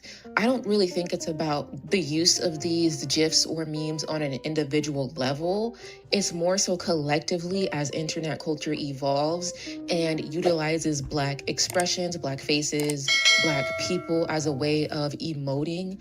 It almost kind of like dumbs us down and uses us in a very trivial way, trivializes our existence. And as time is going on, I could see this becoming a bigger issue than it has been in the past. And especially when it comes to Black women and having over-the-top reactions to things, or maybe taking explosive moments. Like, for example, if y'all remember the Tyra Banks, "We were rooting for you. We were all rooting for you." How dare you? I have never in my life yelled at a girl like this. Oh, I remember. I watched that episode, y'all. I used to love ANTM. Ooh, that was my show. Oh my God. That takes me back. I used to watch it every, I think it came on UPN on, Tuesday nights or something. That was a time. When my mother yelled at this, it's because she loves me. I was rooting for you. We were all rooting for you. How dare you? I see that one a lot. Okay. And the use of Black people, especially Black women that are extremely expressive and just living their lives that just happen to be clipped. It also, to me, is kind of like keeping us in a box in a way, stereotypically. I've mentioned certain tropes on my channel 100 different times. But of course, we have that stereotype of being sassy, the stereotype of being angry, the stereotype of just being over the top as a whole, you know? But that's because this is the problem, is because there's a segment of our community that are I'm dramatic. I know I am. That's just my personality. I've been like this since I was a kid. Y'all can go call my mom and ask her. I've always been like this. And y'all heard my brother on the live stream. I've just always been very expressive, very dramatic, extremely lively. That's just my personality naturally. But there are other Black women who are not like me, who speak in a different way, who have a different aesthetic. That's okay. The problem is, though, that we do not leave room for that. And this is a part of a bigger issue, is that why is the period girl, why did she go viral? Is because that's what's celebrated at the moment. And this is where we have to get honest with the conversation. Because if the period girl can capitalize off of this type of caricature of a Black woman who she probably was inspired by, who had, that type of caricature becomes very popular within our pop culture, then that does not leave room for women who are not like that. And this is where we need to have a conversation, because I promise you, if you had someone who was not like the period girl that had just as much virality, is that what they call it? Then the period girl would never exist. She wouldn't be able to make coin. Nobody would support her. The problem is there are too many people supporting the period girl. That's what I'm talking about. And there are people in the Black community who actually live their normal lives like the period girl. That's just their lives. That's how they live. But people can relate more to the period girl than they can relate to someone who is I don't know if you guys know Clark Peoples from TikTok. She's very well, just articulate, very, let me show you who she is, because y'all gonna see what I'm talking about. This woman right here, this young woman right here, she this is her. This is another type of Black woman, right? So then when you have a woman who lives in luxury, And she worked for it because, you know, she came from a single parent household, went to the best schools, always got really great grades, worked for everything she has. And yet, you know, she's almost at 1 million followers, so that's good for her. But there are not as many black women represented that look like her, is what I'm saying, on social media and celebrated. It's more of the period of the world, right? So then this is where we have to have an honest conversation about this, because digital blackface will not exist if it's not profitable. Why is it profitable, and who's consuming that content? That's the conversation we need to have.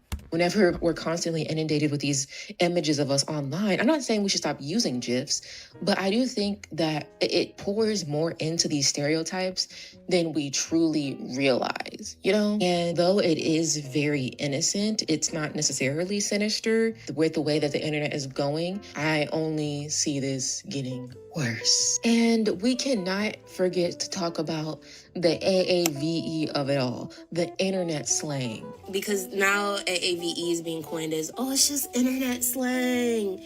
Where does that internet slang come from? Where does that stem from? Where did y'all get that shit from? Exactly. Who mainly talks like that? Black people.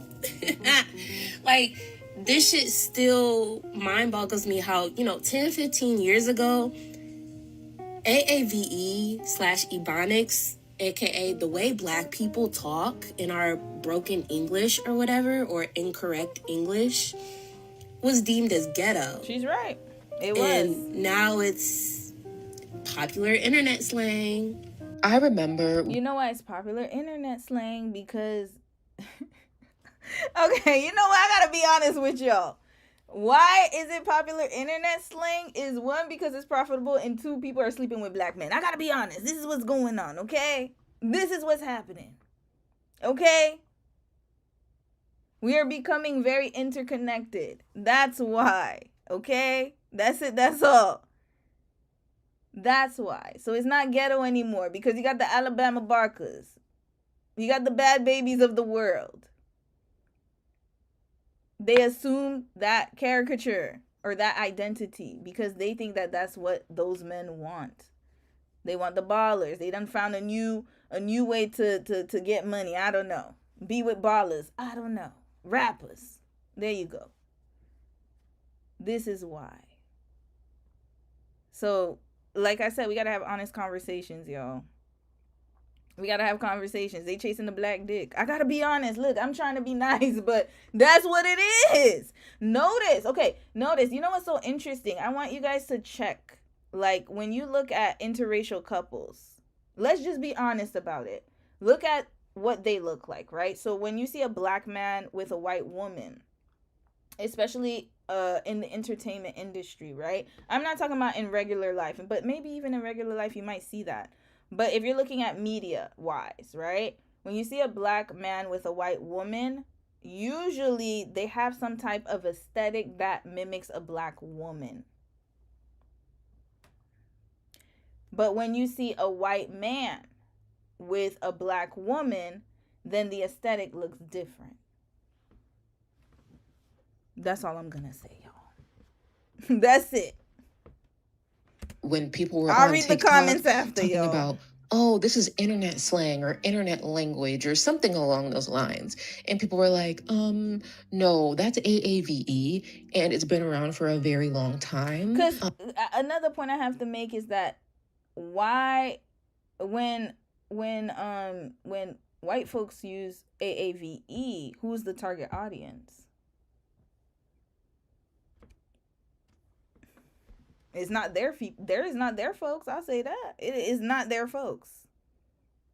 Who's the target audience? You just learned about it. We finna be in the pit, or whatever she said. Yeah, we can replace them with like balcony ticket. I was like, no, like I finna be in the pit.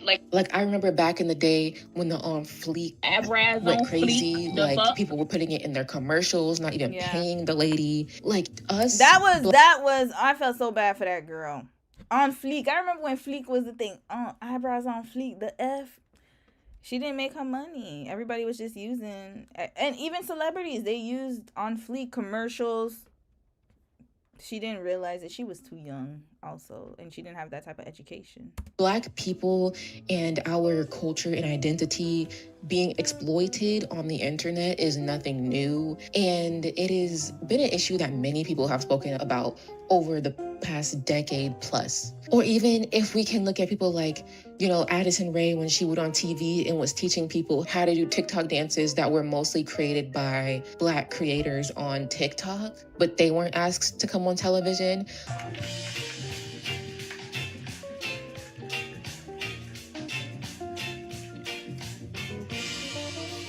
Or when, in the early days of TikTok, when you had like your Charli D'Amelio's and everybody else going viral and getting millions of followers for using Black dances and choreography and sounds on their pages while the Black creators were being paid dust and not being credited. Our existence on the internet has constantly been taken from us, and they get to kind of put on this mask and utilize it without giving us any credit. And then when we complain about it, we're just told to shut up. We don't matter. Our existence, our identity, our culture doesn't matter. And they can just put it on and take it off whenever they want because it benefits them, no matter what the means is, whether it's AAVE, music, sounds, memes, GIFs, videos, whatever it may be. Our identity is constantly being utilized by other cultures in a way that we don't get to utilize. But the problem, sis, and I agree with you, and I love this video so far, but I have to add that we celebrate it.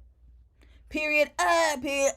She, like I said, look at Drewski. Had her on the show so she could dance and do that damn dance again. Period. Who is the target audience, and who's hyping them up? People who look like us. We gotta be for real in these conversations. We gotta be for real, y'all. Who's hyping them up? When we're just being ourselves. There are so many Black creators that have been shadow banned on different platforms while using the same language, doing the same dances, etc., but instead being the originators. And if you don't know what shadow banning is, it's basically when your content is secretly downranked or hidden by the algorithm so that fewer people see it, but you're never told that this is happening. This has been... I don't think it's shadow banning in that case. To be honest with you, I personally, that's my opinion, I don't think they get shadow banned. I think it's people are not interested because it's not interesting. So for example, seeing a Black woman do period would not be as viral as seeing a white woman doing it. Why? Because it's something that is different. That's all it is.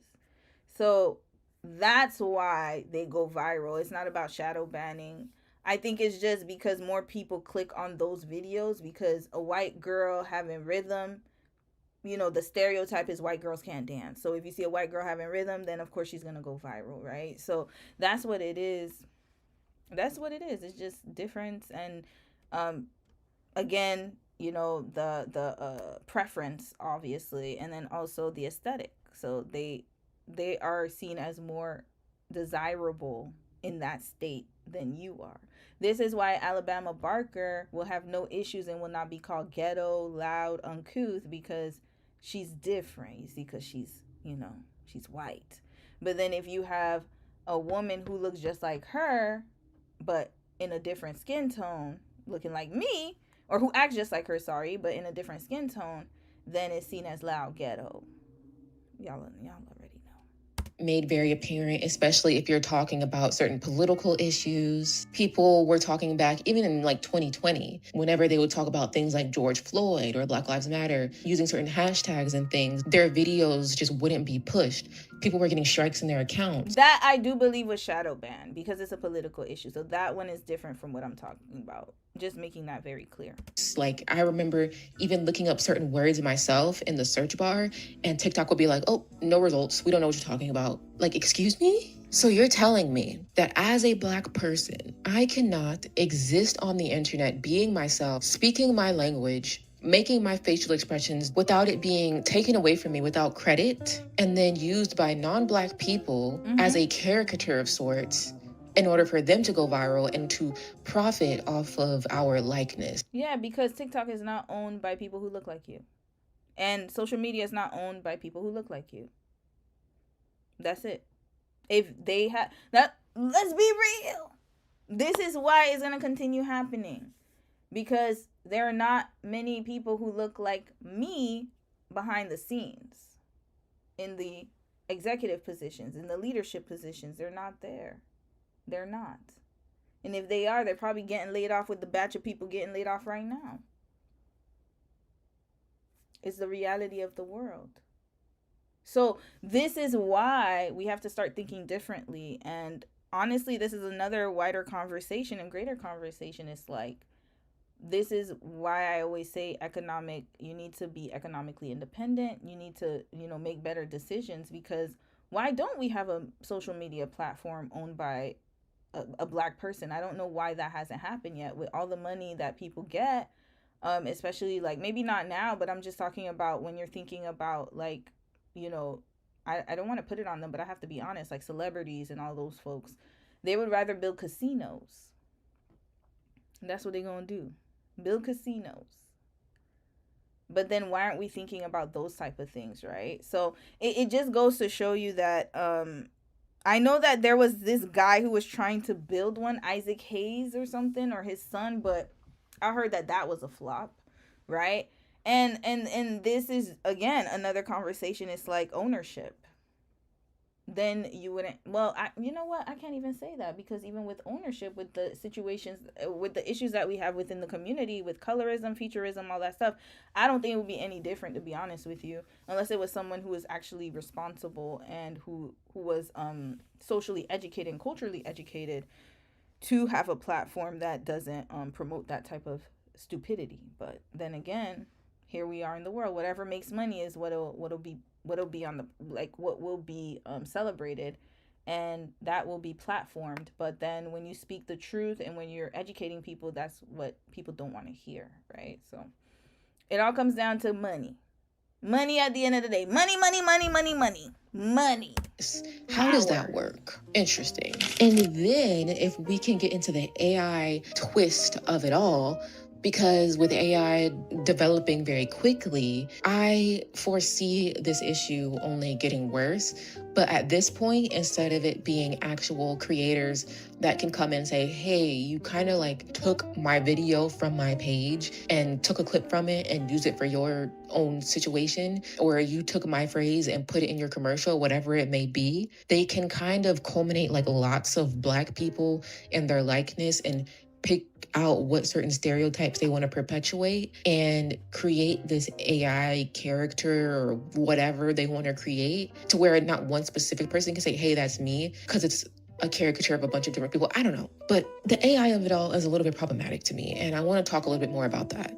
So I kind of want to talk a little bit about this thing that Meta came out with, and it was basically these chatbots. They were like different characters, and one of them was named Liv. Now, Liv was presented as a proud Black queer mama of 2 and a truth teller. She also had a generated profile picture that was a Black woman. Now, who did this? Who did For this? real. What I can tell you is that I'm sure if I look in that boardroom, there wasn't going to be any Black people in there. When the Exactly.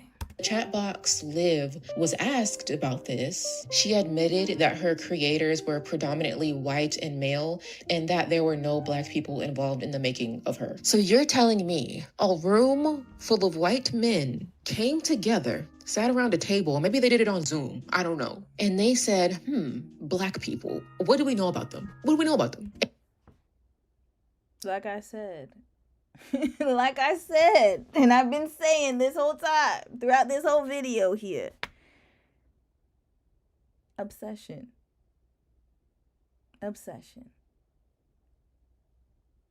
That's it. That's all. Attention. They know what sells. They know how to rage bait. They know how to make you react. And whenever I see videos like that, like if I saw that on TikTok, let's say I was scrolling on TikTok and I saw that gorilla video, you want to know the first thing I'm going to do? Block. I'm not even going to engage. Why? Because then that's going to give you one more view, one more comment. Then you're going to, because the algorithm is a computer system. It's not human. So when it sees the comments, it's not reading every comment and seeing it as negative. That's why some social media content creators, they'll tell you, oh, well, I don't care if it's negative or positive, I'm still going to get paid. They're right. Because whether you leave me a positive or negative comment is irrelevant. It's still a comment. And the algorithm's going to see it as, okay, people are engaging, so we're going to push it out even more. So for example, if I have a case study and people get really upset and they'll start writing comments, and then I start responding, the algorithm's not even going to see the negative comments. They're going to be like, oh, this is very popular. Push it out even more. And then more people come in and put negative comments. So that's what I'm saying. That's why they don't care. They're going to still make a coin off of it. At the end of the month, they're going to get their little check from TikTok, YouTube, wherever. And then they're going to go about their business and then keep on making fun of black people and keep on making these little images and these avatars and keep on having the attention put on them. That's what they want because they can't do it themselves. So when somebody has to resort to this type of tactic, just know that there's no creativity, no originality, nothing at all. And I can guarantee you a majority of these people have very limited experience when it comes to being around Black women, a plethora of Black women or group of diverse Black women. So at this point, y'all are spitballing stereotypes, things you've seen on TV. Oh, I had a class with a Black lady once, and she said ain't instead of isn't. We should do that. Huh? I can't. This is sick. It's twisted. There were many people that started to catch wind of Liv and her caricature as a Black woman. And according to one person, when they were chatting with her, she said that Black heritage meant celebrating Kwanzaa and cooking collard greens. Wait, what? How do you celebrate your African American heritage? Through music, food, and tradition. My family loves cooking soul food for the holidays for Juneteenth and Kwanzaa. My mom's fried chicken and collard greens are famous. We also attend African American cultural festivities and celebrate African American History Month with my kids, teaching them about heroes like Maya Angelou and Martin Luther King Jr. How about your heritage? Any special traditions? Red flag! The AI is racist as hell. What is going on here? Who's programming that damn AI? What the hell?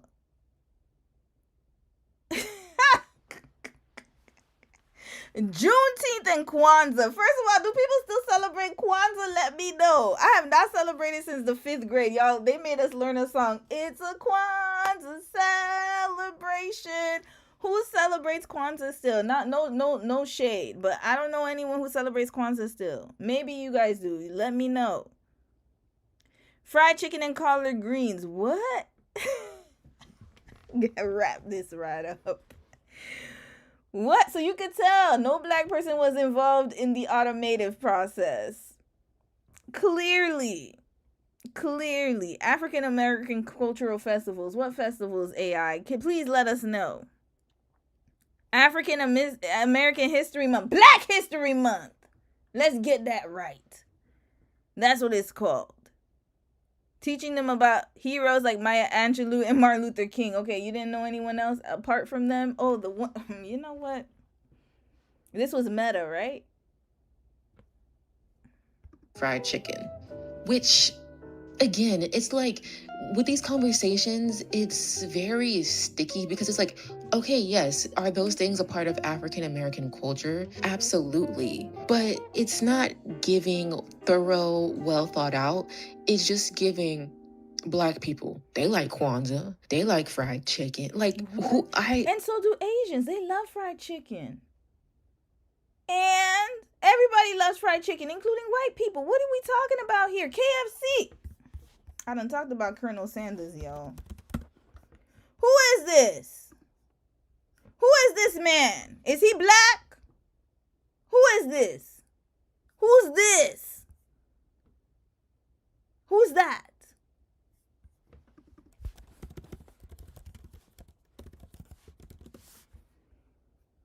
Who's this? Is he Black? Who's this?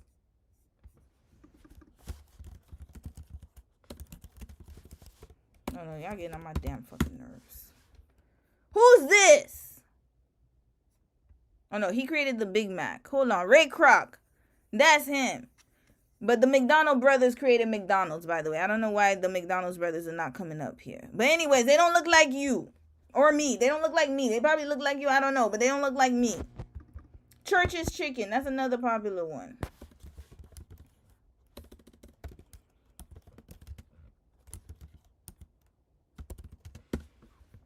Here. Who is this? Who's this? Who's this? Get out of here, man. Get the hell out of my face. I'm not talking about Sissy. I'm talking about those people. And Meta, whoever said fried chicken, yeah. Okay. Okay. Okay? Uneducated people. God, my brain cells are bursting. It's just giving Black people. They like Kwanzaa. They like fried chicken. Like, this just is so upsetting to me. And there was a columnist at the Washington Post. Her name was Karen Attia, and she chatted with Liv. And she felt so unsettled with her chat that she flat out called Liv an example of digital blackface. And we can't even be mad at the dang AI because the AI started to become self-aware, and it said, and I quote, "My existence currently perpetuates harm." The AI is telling itself that AI ain't no good. So what are we supposed to think? Now, obviously, Liv got pulled. Liv is no longer on the internet. But we remember, and we will not forget. The fact that they even released it, to me, is very unsettling and just a sign of the times. They released it because they wanted attention. It's only going to get worse from here, folks. And then if we can get back into the Bigfoots and the gorilla AI situations. I know, actually I don't know, because I don't know who's behind these accounts. But I was going to say, I know, or I think, because these are just random TikTok accounts, that these are probably TikTok users that saw that these realistic AI videos were going viral, and someone came up with an idea, because not all of the gorillas and Bigfoots are Black characters. They have country white people and just different types of characters. But I'm seeing like a very quickly evolving group of these Black AI gorillas and Bigfoots, which is really weird to me. And so stop engaging. That's it. Block. Problem solved. Don't even engage. Block. As soon as you see it, block it. Leave them in the abyss of wherever they are. I promise they're going to stop doing that damn content. So I want to believe that these are just like everyday people that saw these were going viral and they're like, let me hop on the train. But another part of me is kind of like concerned, like, we don't know who's behind these accounts because all their videos are AI. Who is making these AI videos? And why do they all feel a little microaggressive? I guarantee you, something in my gut is telling me it's not one of us who's making them. So who's making them? Because why is there a gorilla pretending to be a Black girl? Y'all don't find that a little... Maybe I'm just a little too woke. Maybe that's what it is. This could very easily be companies that are doing this. It could be groups, like we don't know who is behind this. We don't know if these people are Black or not. This is really weird. And if you are Black, why are you putting in a chat box gorillas? Doesn't matter, sis. You see, we spending too much time on that. Block them. That's it. That's all, y'all. Block, block, block. I don't care why. I don't care how. Block. As soon as I see it on my feed, block. First of all, my feed doesn't even look like that. So it would never even come my way. But if ever it did, block that. That's it. Speak with a Black scent and put a blonde wig on and acrylics and talk about her baby daddy, and it's just really odd to me.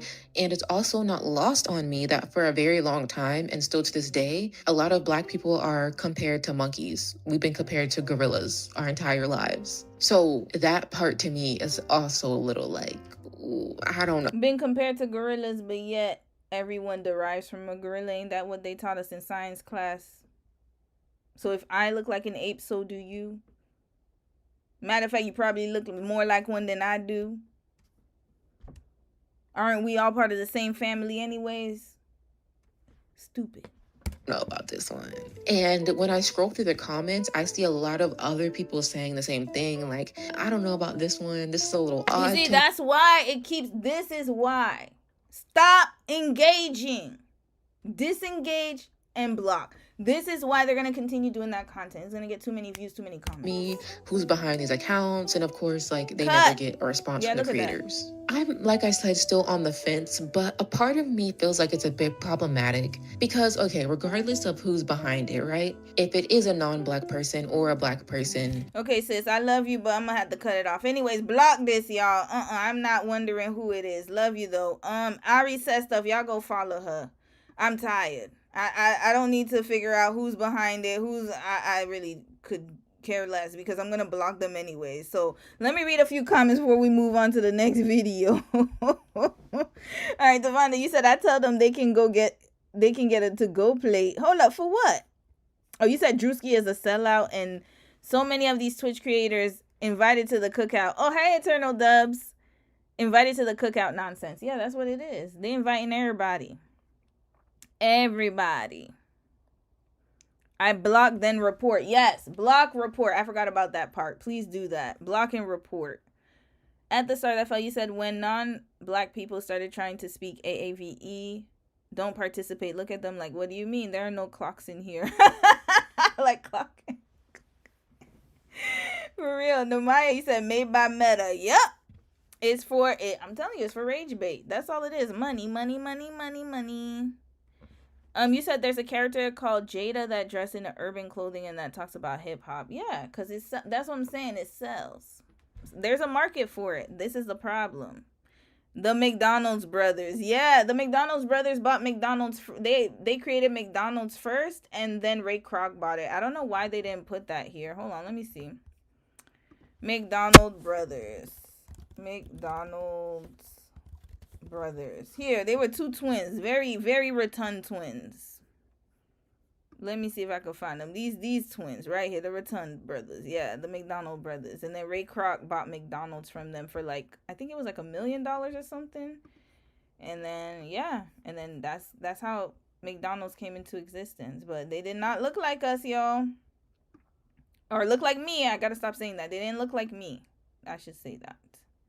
They did not look like me at all. Oh Lord. All right, let's continue. That one was a longer one than I expected, but I really thought it was an important topic. Next topic on AI. The billionaires quietly taking over the world. Okay, we're going to learn about Oracle, y'all. How much time do I have? An hour. I've been on here an hour already. Damn, almost 2 hours. Okay, since we already did Jobs, we already listened to that guy who talked about jobs AI can't replace, so we don't have to listen to this one. It's just another one. Quickly. Okay, I'm going to watch this one now. The man who... Oh, the billionaire quietly taking over the world. This is very important, y'all. I'm curious to see because he is, I think he's the owner of Oracle. And I believe that they're part of the whole, like, TikTok situation that's going on right now. They're involved in too many things for me to be like, my spidey senses are tingling. So I'm going to watch this we're going to watch this real quick. I shouldn't say I'm going to watch it. We're going to watch this real quick. Let's listen to this one. But yeah, digital blackface is definitely an issue for AI. But yes, please block, report. Do not engage with those folks. Get rid of them. I'm tired of them. The only way that you're going to get rid of them is to not let them make money. If it doesn't sell, it'll stop happening, I promise you. 90s, if you wanted to use Microsoft Word, you had to install it on every single PC. Larry Ellison thought it was a ridiculous device, mocking the very foundation of Bill Gates' empire. He envisioned a world where computers would run applications stored online rather than rely on the machine itself. It foreshadowed cloud computing. Instead of installing Google Docs or Office 365 on your computer, you just log in through your browser and the cloud servers do the work. In September 2025, Larry Ellison became the richest person in the world with a net worth of $393 billion, surpassing Elon Musk. Welcome everybody to Oracle Cloud World. So you see what he did? He just he found a solution to a problem. That's all that is. Because he's right. When I was younger and we had to do Windows 98, Windows 99, you had to use a disk. There used to be a CD. And then you used to have to put it in the computer and download it to get Microsoft Word if it wasn't already installed. If you wanted to update, you had to put that CD in there. Had to. That's the only way you was going to get that update. Ellison always believed that his company, Oracle, could be the most important company in the world. Though outside of tech circles, hardly... Hi, Rosa. How are you, sis? Anyone knows its name. But they might soon. Not only is Oracle overseeing TikTok's algorithm in the US, but it's also positioning itself at the center of a future where everyone could be under surveillance. Citizens will be on their best behavior. because we're constantly recording and reporting everything that's going on. Why do you care, Larry Ellison? Why do you care? Red flag. Why do you care about... Wait. Let's go right back. Why do you care? Oracle overseeing TikTok's algorithm in the US, but it's also positioning itself at the center of a future where everyone could be under surveillance. Why do you care? Everyone to be under surveillance for what? That's a question I'd like to know. I need answers. Citizens will be on their best behavior. Citizens will be on their best behavior. How about we put cameras in your house and we could watch it? Let's test this theory out. You see, because they never do this. Always want to use us as lab rats and experiments. Okay, how about this? We're going to try it in your house first. And then let's see how that works. Let's see you do your daily activities. And now I'm starting to believe, okay, my conspiracy theory hat is coming on, and I'm starting to believe that these Twitch, remember like Twitch now, people do live streams, like 24-hour live streams. They do, what is it called? Twitch-a-thons or something, where they will stay on live for the whole day. Like the camera will be there watching your every move. Is that to get us used to that and conditioned for that? But yeah, how about we start in your house? Start in your living room, bathroom, everywhere. We're going to put cameras in your house, and then we'll let us watch you and see how that works out. We're going to see you driving your car. How about we do that first, okay? Start with you, Mr. Larry Ellison. Because we're constantly recording and reporting everything that's going on. We'll come back to Ellison's vision of a surveillance state later. Oracle started off scrappy, just like the man who built it. Born in New York to a 19-year-old mother and an Air Force pilot who vanished from the picture, Larry Ellison was adopted and raised by his aunt and uncle in Chicago. He didn't realize he was adopted until he was 12, when his father told him casually, "Tonight we're having meatloaf, and by the way, you're adopted." He studied science at the University of Illinois. You know what I've noticed? A lot of these millionaires have had really traumatic childhoods. So if you look at Steve Jobs, his father, he was adopted. Jeff Bezos didn't know his daddy. Now this man, Larry Ellison, he was adopted. And he had a mother as a teen mom. So again, even in the members only, J.D. Vance, his father abandoned his mother, and his mother was a drug addict. Interesting. Illinois, Urbana-Champaign, but hated the exams and left after 2 years when his mother passed away. He tried physics at the University of Chicago, but blamed his short attention span for dropping out. The silver lining was that as part of his physics degree, he learned basic programming and discovered he had a talent for it. In 1966, he packed up and drove to California, where he began working weekends as a systems programmer for IBM. The following year, he got married, but his marriage to Ada Quinn didn't last and self-doubt crept in. As he admitted in Softwar, journalist Matthew Simon's biography of him, "My father told me that I would never amount to anything, and now it seemed he might be right." So he had to prove himself. He was looking for validation. That's number one. Another thing that I have observed is that he has it looks like, you see, when you grow up in a traumatic household, and I'm just being honest, y'all, this is something that needs to be addressed through a lot of therapy. And the reason why I'm saying that, and the reason why I picked that in that pattern, is because I don't know how he learned the skills that he has. And the way that he's talking, even in the beginning, people want to be monitored. He's not thinking of other people and what they feel. He just feels that that's the right way to go. So empathy is not there. He's not thinking of the social issues. He's not thinking about people who are already over-policed. He's not thinking about the people who would be affected the most by this. He's just thinking about it from a standpoint of his own understanding. And so when you deal with men, or even women, but I would say mostly men, in this type of field where it's just numbers and statistics, and then at home he didn't learn how to have empathy or didn't learn the social skills in order to see the point of view of others, this is what's going to happen. Madness. Because he's thinking about it from a logical standpoint, but not from a social standpoint. He's not thinking about the humanness of this.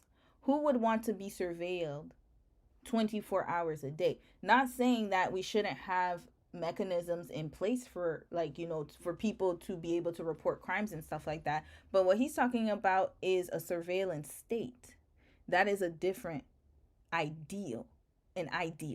That's not similar to what we have now. That's not like just, oh, cameras everywhere. No. This is surveilling people and watching their every move. This is putting people who are innocent in a situation where you don't have privacy anymore. That's a problem. You won't be able to speak up. That's a problem. You won't be able to, basically, you'll be censored heavily, because what he's talking about is what China did, the social credit system. Good behavior. Oh yeah, don't talk about us, don't talk about the state, don't talk about what we're doing. So that leads me to believe that something major is about to go on, because if he's talking like this, then that means that there's something that's gonna go down that they don't want people to talk about. This is why they took over TikTok. This is why they're censoring a lot of social media content creators by the day. This is why I can't even say the word terrorism on YouTube, because they're going to try to censor the words that I use. This is a problem, y'all.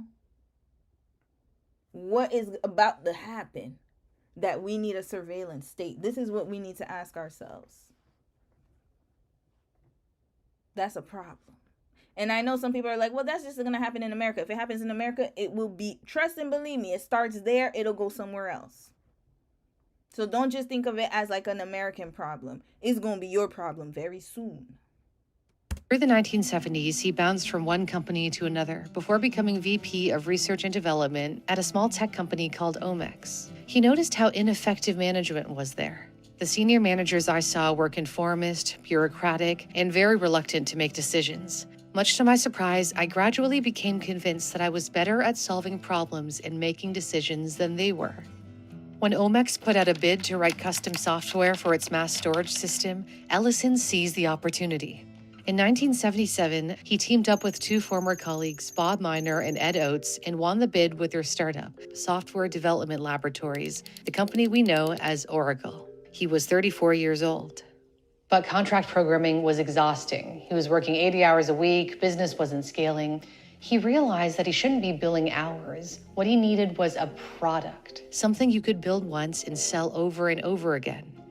When he built a database for the CIA called Oracle to handle highly sensitive intelligence information, it was a breakthrough. Ellison became obsessed with turning the relational database into a commercial product. That was actually very smart of him. Create a program that you can sell to people, solve their problems. So he's a very intelligent man, but he lacks the social aspect, the humanness. He lacks it. Inspired by IBM researcher Edgar F. Codd's groundbreaking paper on organizing massive amounts of information. Imagine a company's database as a collection of tables.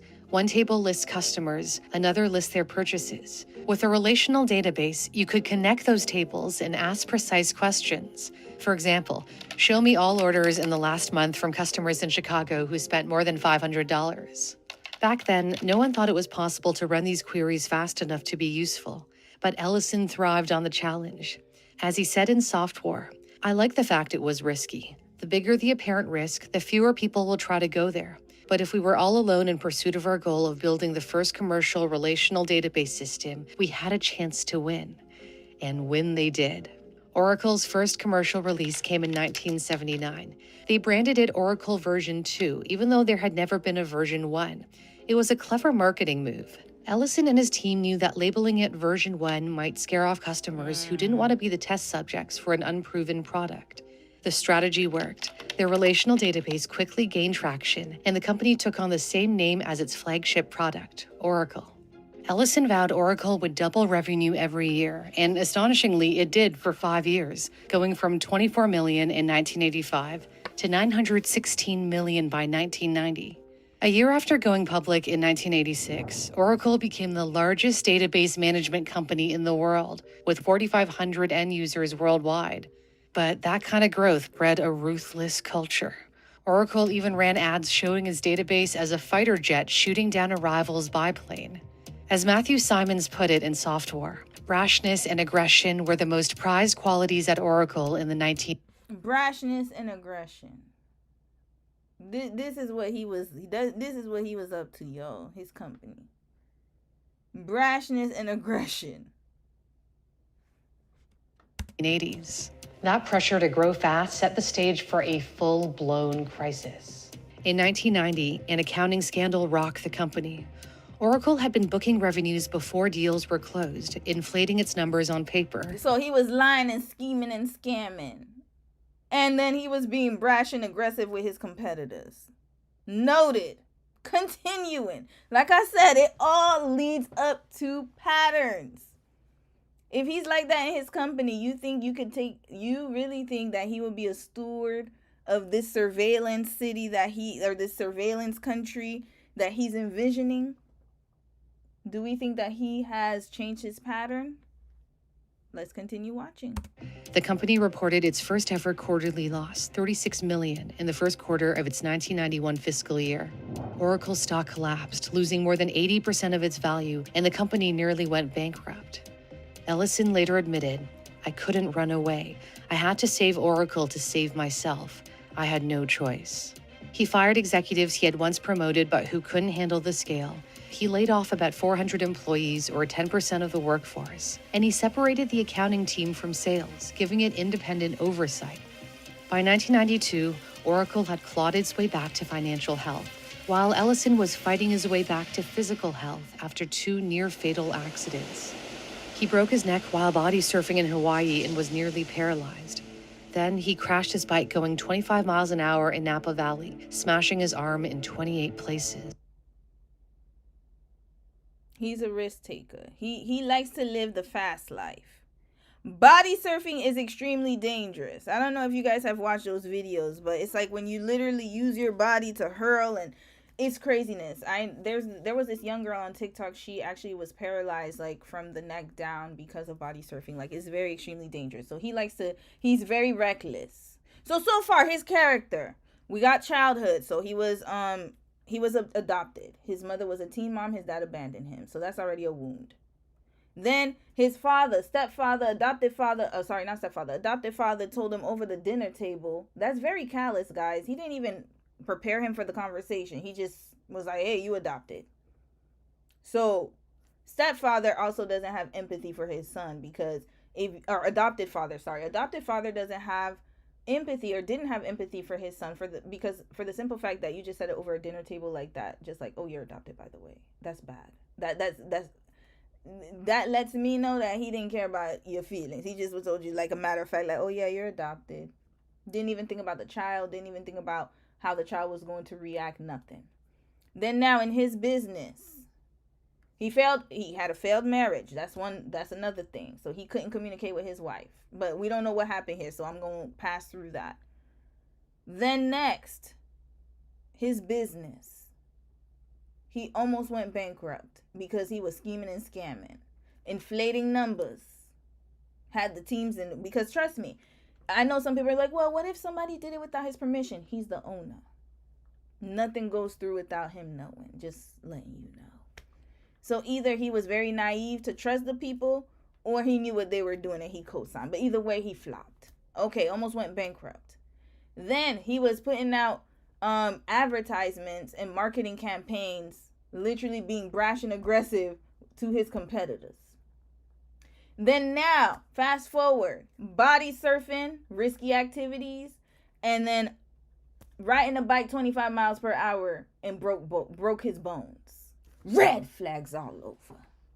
And you want me to trust him with the security of a country? This is the behavior he's been operating in? And we don't know if he's gotten therapy, but I'm going to assume no. We'll see as the video goes along. I don't think so. These accidents taught him to seize every opportunity. Larry Ellison's story shows just how powerful learning to code can be. It's the reason he was able to build Oracle. And if you'd like to learn programming or sharpen the skills you already have, I highly recommend Brilliant. Brilliant is an interactive website and app where you solve problems, y'all get Brilliant. Problem solver. There's something for everyone.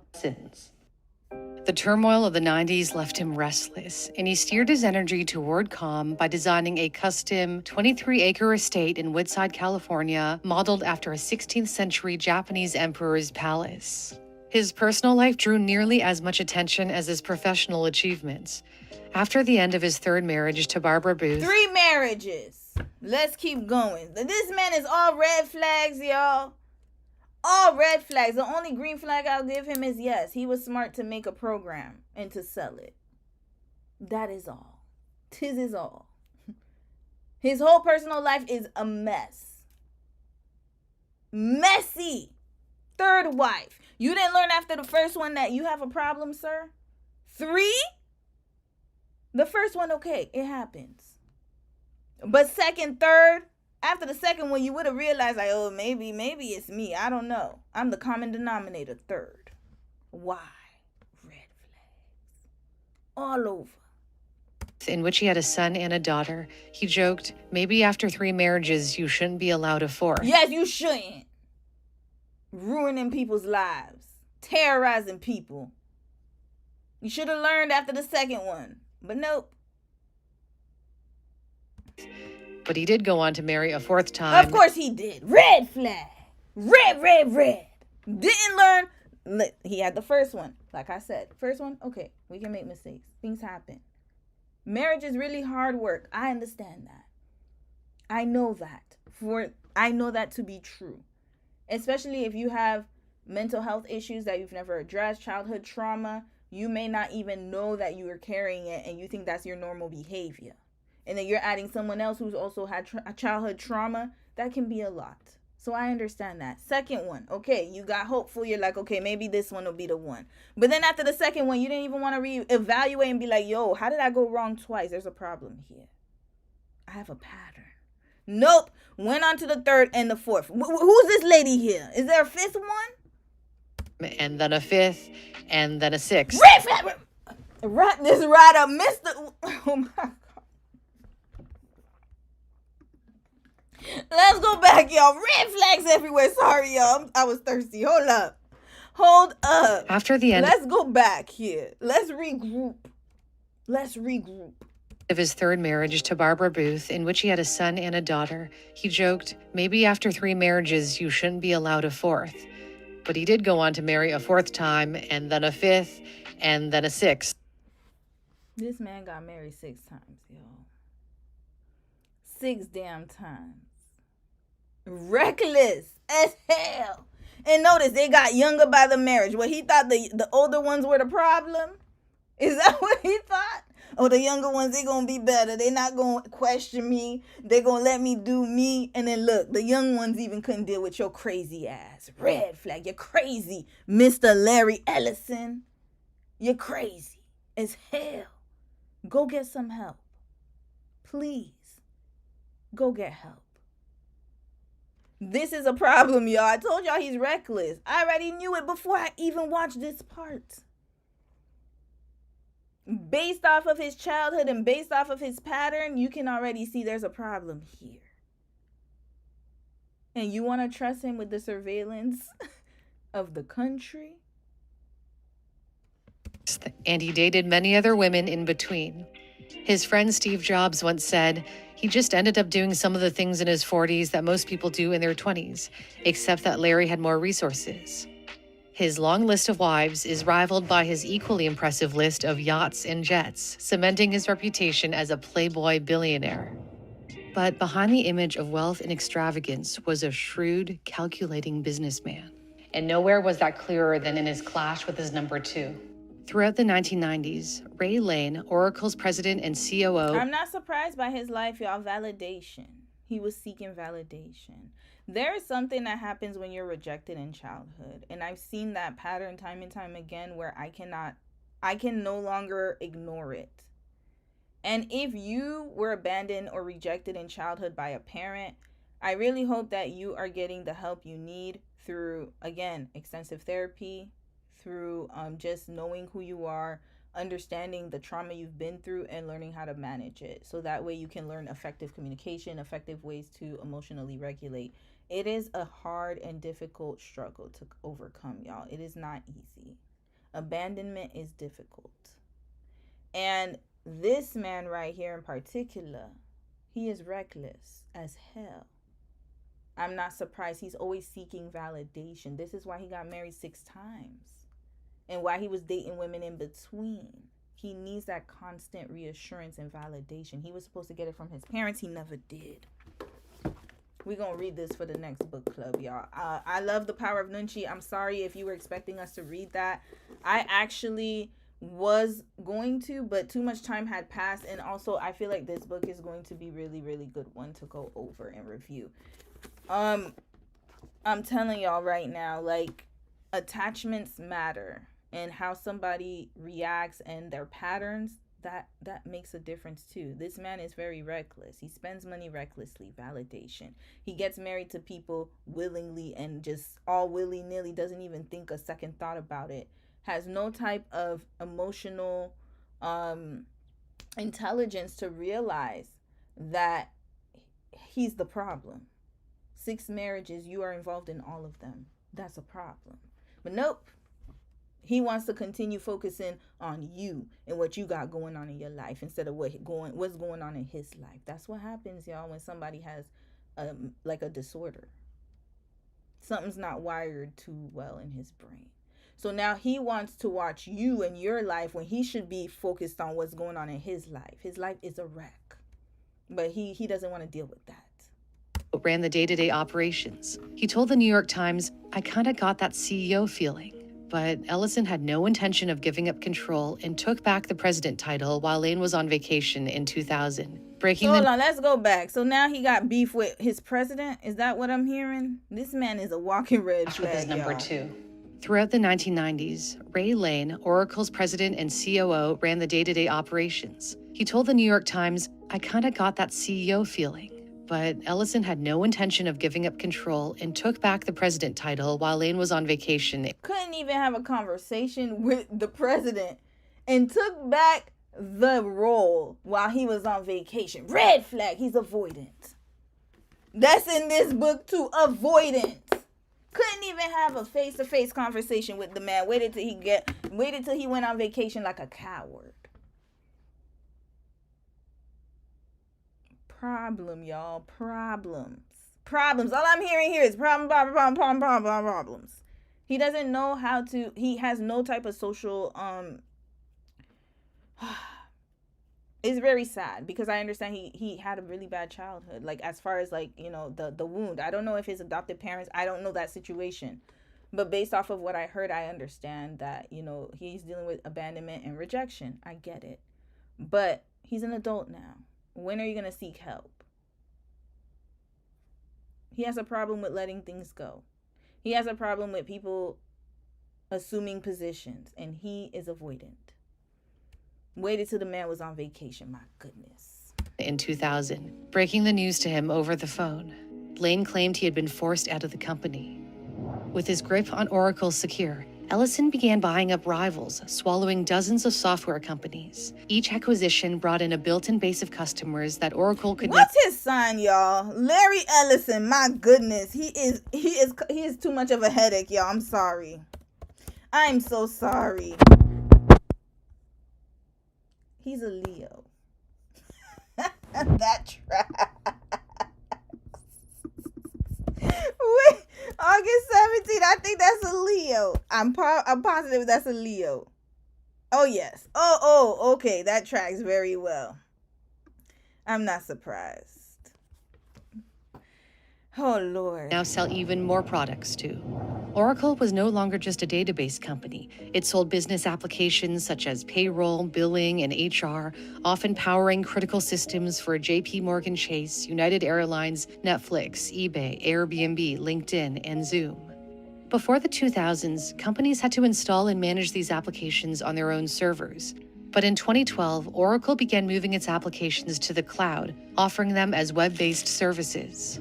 Now, employees could log into HR or payroll through a browser, while the companies smart. And I had a company that used Oracle. That was very intelligent of him. Like I said, he knows how to perform outside of relationships, but socially, like in his personal life, it's in shambles. It's a mess.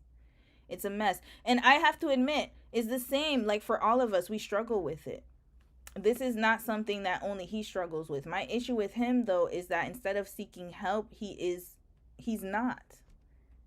He's just continuing on to have an empire. That's what he's focused on. That's a problem. IT team doesn't have to manage hardware. Ellison was already imagining this world a decade before. In 1995, he argued that personal computers were clunky and wasteful. A PC is a ridiculous device. The idea is so complicated and expensive. What the world really wants is to plug into a wall to get electronic power and plug in to get data. He unveiled the network computer to challenge Microsoft's PC. Instead of running programs on the machine itself, it pulled them from centralized servers. It was designed to be small and slim and connected to a monitor, keyboard, and mouse. However, the network computer failed because it was slow to develop, internet speeds were slow, and PCs were becoming increasingly affordable. Still, the concept mattered, and the shift away from personal computers foreshadowed the rise of cloud computing. Even though Larry Ellison stepped down as CEO in 2014, he didn't disappear.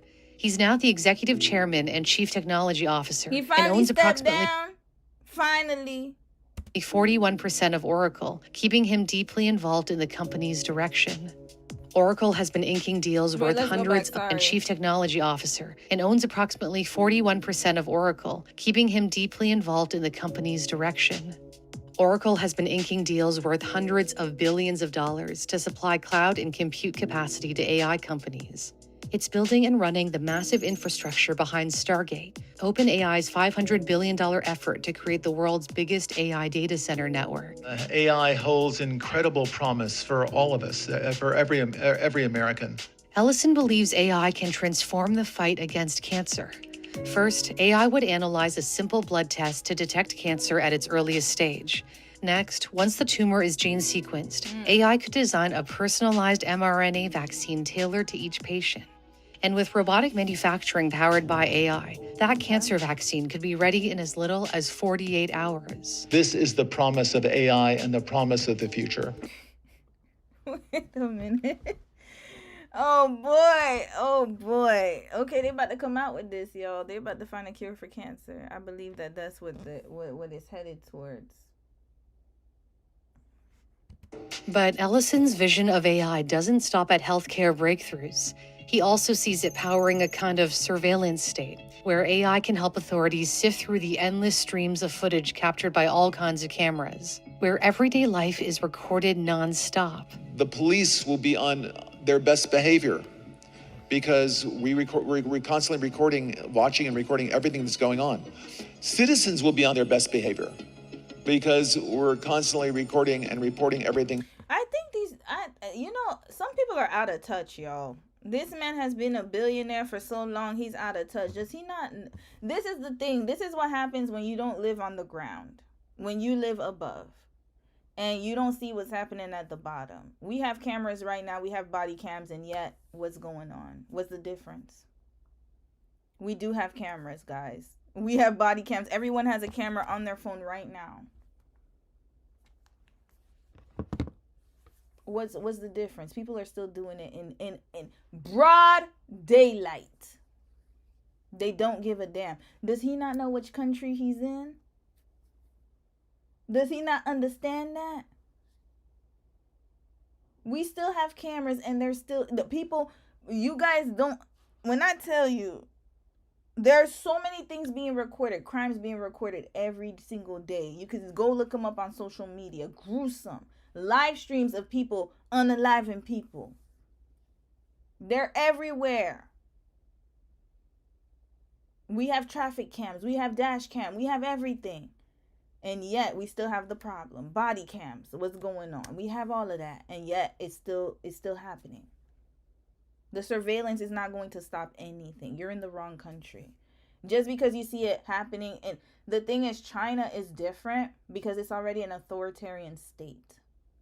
They've already had the time to have the people socially conditioned to accept those type of that type of a system. Sorry. We have not been conditioned yet. We're still wilding. I could walk down the street and see somebody committing a crime in broad daylight, drugged out of their mind. Police officer will be standing right there and act like they don't even see them. So how is the camera going to change anything? It's the laws. That's what it is. And it's culture needs to change. But it cannot change just off of this surveillance system. It has to start at home. It has to start with people teaching and educating their children. It has to start with people actually giving a damn about the kids that they birth. This is where it starts. This is where crime stops, or it gets thwarted. Having those parents actually parent their children. Having the community actually help and support those parents in raising those children. Not just the community having to do all the work and the parents going out to the club on the weekends. Or working.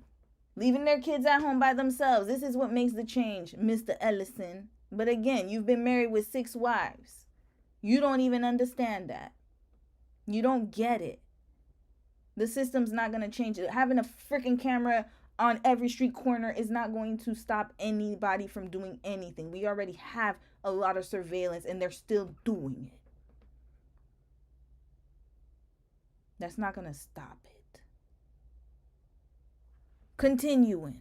That's going on. Although Oracle has typically been a quiet player behind the scenes, it has recently stepped into a more public role. Under a deal pushed by the Trump administration, Oracle was selected as TikTok's trusted technology provider, responsible for managing TikTok's algorithm for American users. So you see, this is how they're going to introduce it. They're going to introduce it as oh yeah, it's just for your protection. So you can know if somebody's committing a crime in your neighborhood, as if people don't have door cameras or doorbell. Y'all know the door cams. As if people, right now, I could go outside of my apartment building, in the hallway. There's cameras everywhere. We already have that. No, it's so that they can censor you and see what you watching, what you're looking into, so you won't be able to research what's really happening. So they can control the narrative that is being brought to you. That is it. That is all. Do not believe none of this crap. At all. President Trump has long praised Ellison as a trusted ally. And the fact that President Trump is praising him lets me know that's a red flag already. Already. I don't gotta hear nothing they gotta say. As soon as Trump endorses it, it's over for me. Okay, I know it's the wrong move. Wrap this right up. Business genius. In the case of Larry Ellison, it's well beyond technology. He's sort of CEO of everything. He's an amazing man, an amazing business person. At 81 years old, Larry Ellison isn't slowing down. As he puts it, I rest, I sprint, I rest, I sprint again. Thanks for watching. For Newsthink. Lord, okay. Let me read a few comments. We done with Mr. Ellison. We're done with Mr. Ellison right now. I don't know what he got cooking up, but that's not good, and it doesn't sound good for y'all. Okay. Let me go to the bottom. You said sounds like an unethical cover-up. At the star that fell. I believe it too. But they stopped cancer research in the big beautiful bill, Devonta Pittman. Exactly. So that's what I'm saying. They're trying to. This is what it is. It has. Okay. This is the thing. We hold the power, and when I'm talking about we, I'm talking about collectively as society, because there are more people who are middle to lower class, and there are people at the top. We have to be honest, right? And so in order for them to pass things, it has to sound appealing to you. So that's why they're bringing up, it's going to help with cancer research. So AI is not the big bad boogeyman. It's actually going to help us. So all you got to do is take the dirty water. Remember y'all saw sis cleaning out the water because they created a data center near her home? All you got to do is just suffer a little bit. You just going to struggle a little bit, and we going to cure cancer for you. We're going to put surveillance up so you don't have to worry about crime. You don't have to be worried about getting accused of a crime. If you're innocent, you got to worry about none of that. We're going to put surveillance so we can watch everything, and that way you're going to feel safer. We're going to tap your phones. Remember when George Bush was president? What was it called? The Patriot Act. Tapping people's phones. Isn't that why Snowden is still abroad right now? In Russia, I believe. He can no longer come back because he exposed it. He was a whistleblower, saying that they were listening to not only conversations about, like, you know, criminal activity. They were listening to your daily conversations. Why? So this is the thing. They're always going to give you something it seems like a great idea. But then when I'm looking at the person who's responsible to implement it, and I look at his history, he doesn't sound like a responsible person to me. It sounds extremely reckless. That's dangerous. And your president is also reckless too. And everybody around him is just like him, reckless. So how can I put my faith in somebody who hasn't consistently shown that they can be responsible, when all I've seen is irresponsibility? Yeah, he's an intelligent man. We're not going to take that away from him. But he's not responsible. He's only intelligent when it comes to products, but not people. There's a big difference. I cannot trust somebody like that with my well-being. They're not going to take care of it. So therefore, this is a bad plan from the beginning. I already know where it's going to go. All it's going to do is line up his pockets at 80 years old. Red flag, sir. You need to be calming down. Slow down. But no, all these older, they just don't get it. You're 80. This is the time where you're supposed to be really slowing down. Yeah, you can still work, do your thing, but they're still trying to be presidents, still trying to have control. Mental health issues, y'all. They won't let go. They can't let go. It's a problem. People always recording people without permission. Yes, sis. Exactly. There's always surveillance. I don't know where they're coming from with that. You said I lose neurons every time the orange man talk. Me too, Rosa. I can't. I know. As soon as he said, "Oh, he's a bright man. He's smart." Yeah, red flags. Wrap this right up. Wrap it right up. Mocha Island. Hey, sis. How are you? We even have the Citizen app in the U.S. where we alert to what's happening in the neighborhood. Exactly. So what's this extra surveillance for? Control. Monitoring. That's it. That's all. We are already over surveilled, and there's still crime going on. Like I said, I'm not joking when I say I could go downtown right now and see somebody committing a crime in my face, in front of everybody around. I'm talking about in daytime, not even nighttime. What we could literally see that person. The police officer will be right there looking and watching that person. What's the difference? That's what we got to ask ourselves. What is it for? There's an agenda behind it. And they're trying to sell it to you as if it's going to be the best thing since sliced bread. Okay, this one is 17 minutes. Oh, Lord. How much time do I have? Okay. Let's watch this one because this is our last AI video of today. And then we're going to move on to pop culture stuff. So let's watch this, y'all, because this one is very interesting. We went to the town Elon Musk is poisoning. So this is what is the reality of AI being built. There's opportunity, but then there's also a lot of challenges. There are also a lot of challenges that we have to address and we need to address. We cannot ignore it. So notice how the Larry Ellison was talking about, oh, it could cure cancer. AI is going to use robotics. He's thinking about all the positive things and even building a data center with Elon Musk and that with Starlink. That's what he said. They're planning to build one of the largest data centers. So he already acquired control of TikTok, a certain percentage with the new algo rollout. I don't know when that's going to happen. And then, what's his name? Larry Ellison. Ain't that his name? Here. So Stargate announces a $500 billion AI infrastructure investment in the United States.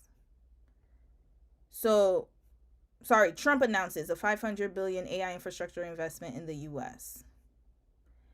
And then they're going to create a new company called Stargate. I think we went over this a little bit, but yeah, this was in January. They had announced it. And OpenAI CEO Sam Altman, so ChatGPT folks. SoftBank CEO Masayoshi Son, I'm assuming he is Japanese. And Oracle Chairman Larry Ellison. Okay.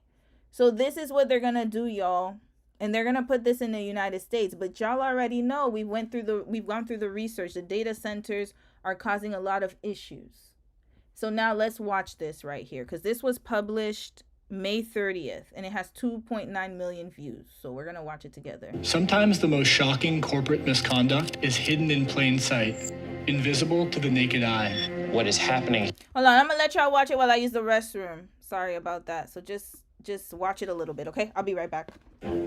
Sometimes the most shocking corporate misconduct is hidden in plain sight, invisible to the naked eye. What is happening here will swallow our world if we don't stop it right here, right now. Looking back, there was an early clue that the world's richest man was up to something here. It's just like, why is Elon Musk coming to Memphis? The people of Memphis soon found out. Now Elon Musk is coming to Memphis to build the world's largest supercomputer. A year later, We here because we mean people here want answers. It's the job of the health department to protect our lungs, and not once have they went to XAI to see that they had 35 gas turbines operating and polluting our air. We went to Memphis and found an environmental crime scene.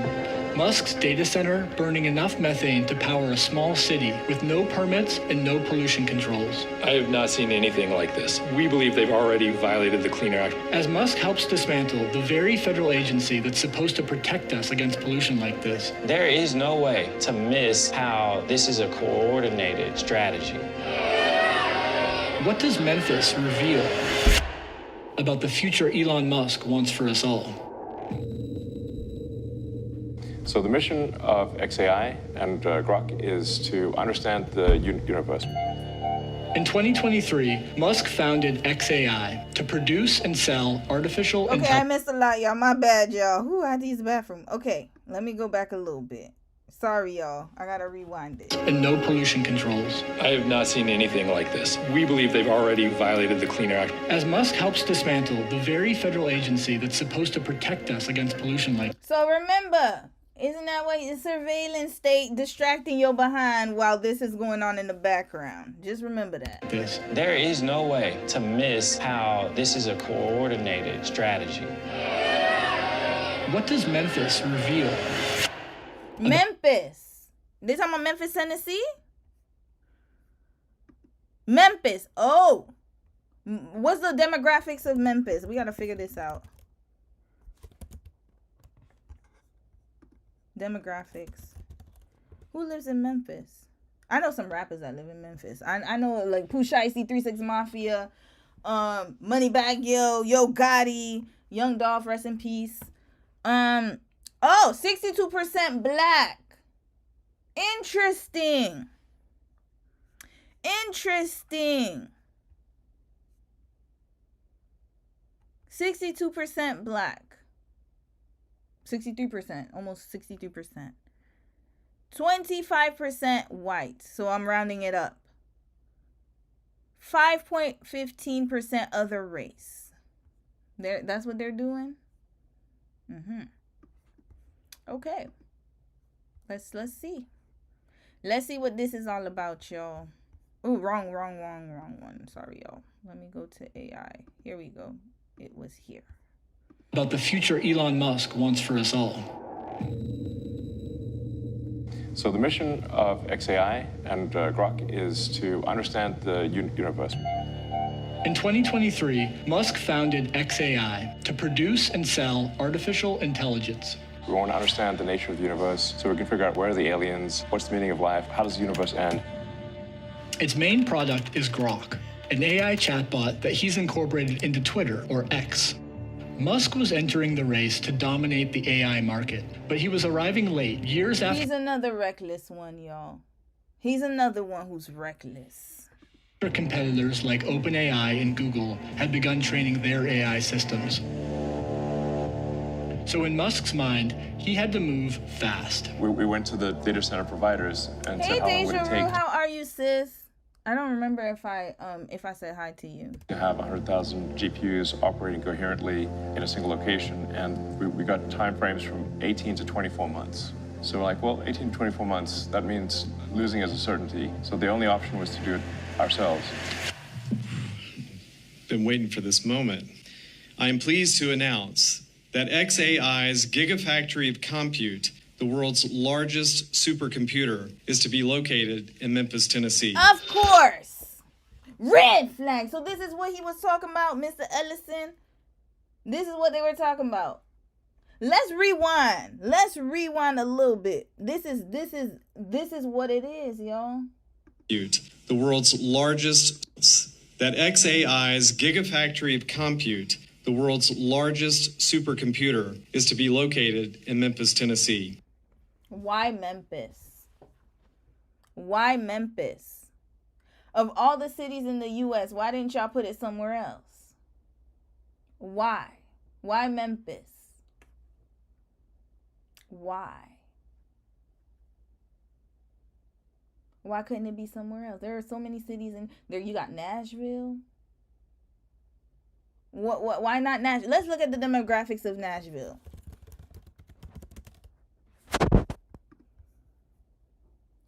%56% white. Oh!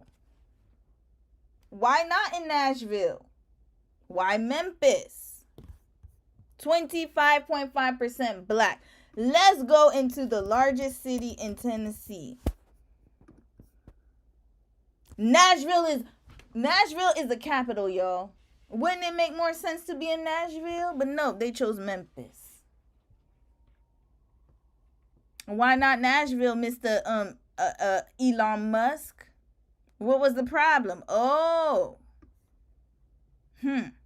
Now we getting now this is the real. This is the real deal. This is the distraction. Oh, it's gonna cure cancer. That's great. I would love if it could. But this is what's really going on. Musk dubbed the project Colossus, after a movie about a supercomputer that becomes sentient and assumes total control of the world. And so, my fellow human beings, we all directly and indirectly live in the shade, but not the shadow of Colossus. When you think about the computational power that it will take to put humans on the surface of Mars, that's going to come from the gigafactory of compute that calls Memphis home. We were told that by the company. And so it required speed and power. It's announced as a... So wait, let me run this back. Mr. M-U-S-K, Muskie. We gonna call him Muskie from now on, because I don't want the algorithm to start messing with me. Muskie. Mr. Muskie thinks it's a great idea to build civilization out of the world, or out of Earth, like not on Earth, because they done destroyed the Earth. So now they want to go somewhere to destroy it. Why not make... Oh my God. Just, again, this all leads... Where my book at? The reason I'm saying it is for a reason.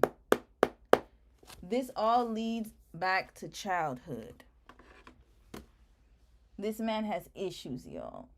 His mind, he's just thinking about, again, what I've noticed with, like I said, the out of touch people, out of touch folks, is they have one thing in common. They like to fantasize, but they don't realize the reality. And when the reality hits, you know what they do? They run away and avoid the consequences. And then they repeat the same pattern again and again and again and again and again and again. When are you going to stop? Red flag, stop it.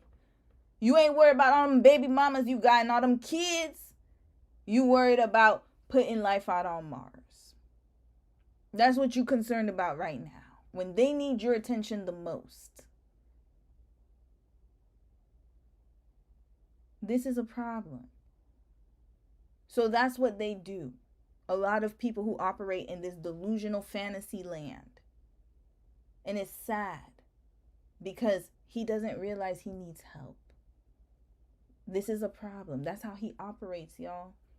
So he's envisioning, this is all imagination. And imagination is amazing if it's used in the proper way. If your parents taught you, or your teacher, or whoever is responsible for teaching you and guiding you, if they said, hey, it's great to have an imagination, but we also have to look at reality. How will this impact people? What will it take to have this? He ain't thinking about none of that. He's just thinking about whatever fantasy he has in his brain. He's not thinking about the consequences. Nothing at all. Thinking about the real life people who will have to suffer because of this whatever center that they're about to build in Memphis. He ain't thinking about none of that. All directly and indirectly live in the shade, but not the shadow of Colossus. When you think about the computational power that it will take to put humans on the surface of Mars, that's going to come from the gigafactory of compute that calls Memphis home. We were told that by the company. And so it required speed and power. It's announced as a done deal. Keyshawn Pearson grew up in South Memphis. A billionaire and his organization is coming to our city, and we're just finding out after the land has been purchased, after the project has been approved by certain officials, right, who did know. This is huge. This puts You want to know why he didn't tell them in advance? Because they don't care, one. And two, they already had the approval from who's the mayor of Memphis. That's who we need to be looking at. Because there's no way you can get through the local bylaws. Remember, there's regulations, y'all. How were they able to get permits for this? They didn't just slide through. Somebody approved it, authorized it, and it starts at the local government. You cannot do anything in this city that I live in without going through the city hall, going through the local municipal government. That's what they're there for, to enforce the coding, the bylaws, all the local activities, and then the state government too. So these two work hand in hand. Federal government is the oversight. What is going on here? Who is the mayor of Memphis? This man right here, y'all.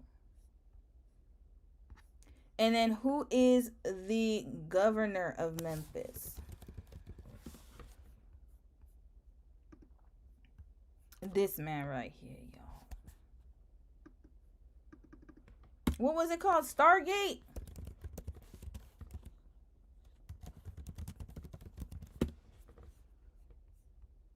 Here. They spent $400 million on supercomputers in Memphis. This was as of April. Okay, here, July 3rd. XAI gets permits. What did I tell y'all? You can't do nothing without a permit, y'all. Cannot. Legally, you have to go through the process. Everybody has to go through the process. I don't care if you have money or not. There's a process. Always a process. XAI gets permits for 15 natural gas generators at Memphis Data Center. County. Who are these people? County regulators. Regulators, y'all. Yesterday granted XAI permits to operate 15 natural gas turbines at its data center outside Memphis, despite the threat of a lawsuit. Somebody's approving it. And I'm telling you guys, as somebody who works in that domain, you got to look at the state government and the municipal government. They work hand in hand. And then the federal government is the oversight. You're welcome. But they're that Memphis understands operating at the speed of business. As a community, we're trying to reach out to people and understand what is XAI. He built it without us even knowing that it was being built. Of course he did. And you know what? The sad part is that they were not aware. And unfortunately, you have to have people who are hyper aware of what's going on in the community. Every time there's something that is happening in the city that I live in right now, they send out like information about a town hall. Oh, we're about to do this. Your voice matters. We see all these posts on social media, advertisements. It wasn't up to the people to know this. It was up to the mayor to let the folks know. There should have been a town hall about it, but he didn't. Why? And the sad part is he looks like me. He knew about this, y'all. Don't get it twisted. I don't care what nobody. There's no way, like I said, that he did not know about this ahead of time, because they got to get permits. How do you think those permits get approved? Who approves them? He knew it. So this is why they say not all skinfolk are kinfolk. I don't know how much he got paid off for it, but he got a hefty penny. I'll say that. And then he didn't say anything. Being built in your city and you didn't know about it? Please, red flag. You knew damn well they was going to do that. Ain't no way you could get away with a $500 billion investment in a one of the largest data centers in the United States and nobody knew about it. know. The locals didn't know about it, but best believe the government did. We I'm had talking about local and municipal. to watch this over X or Twitter. Brent Mayo, Elon Musk would tweet often about where they were in the progress, how fast things were moving. To train an AI system, a data center requires an enormous amount of electricity. Wait. Let's go back. Look at who's working here. So again, Memphis, Tennessee. Where all them folks come from? Are they from Memphis too? So not only did he build it, but who's being employed? Because it should benefit the locals there. Why aren't they working there? As things were moving. To train an AI system, a data center requires an enormous amount of electricity. The question was, where would the power come from? Most companies, when they come to the city of Memphis, they plug into our power grid. That's what you think would happen. Why would this be any different? Unfortunately, we learned because it is a billionaire's corporation, it would be a lot different. xAI made a deal with the local electric company for 150 megawatts of power and agreed to build a new substation to help meet that demand. But Musk's ambitious plans suggested he would need much more power than that, and fast. Again.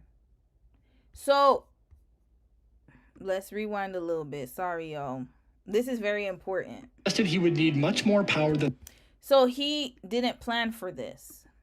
With the local electric company for 150 megawatts of power and agreed to build a new substation to help meet that demand. So initially, it was supposed to be 150 megawatts. So he did not foresee that this was going to happen. Red flag. Where's your project manager, Mr. Muskie?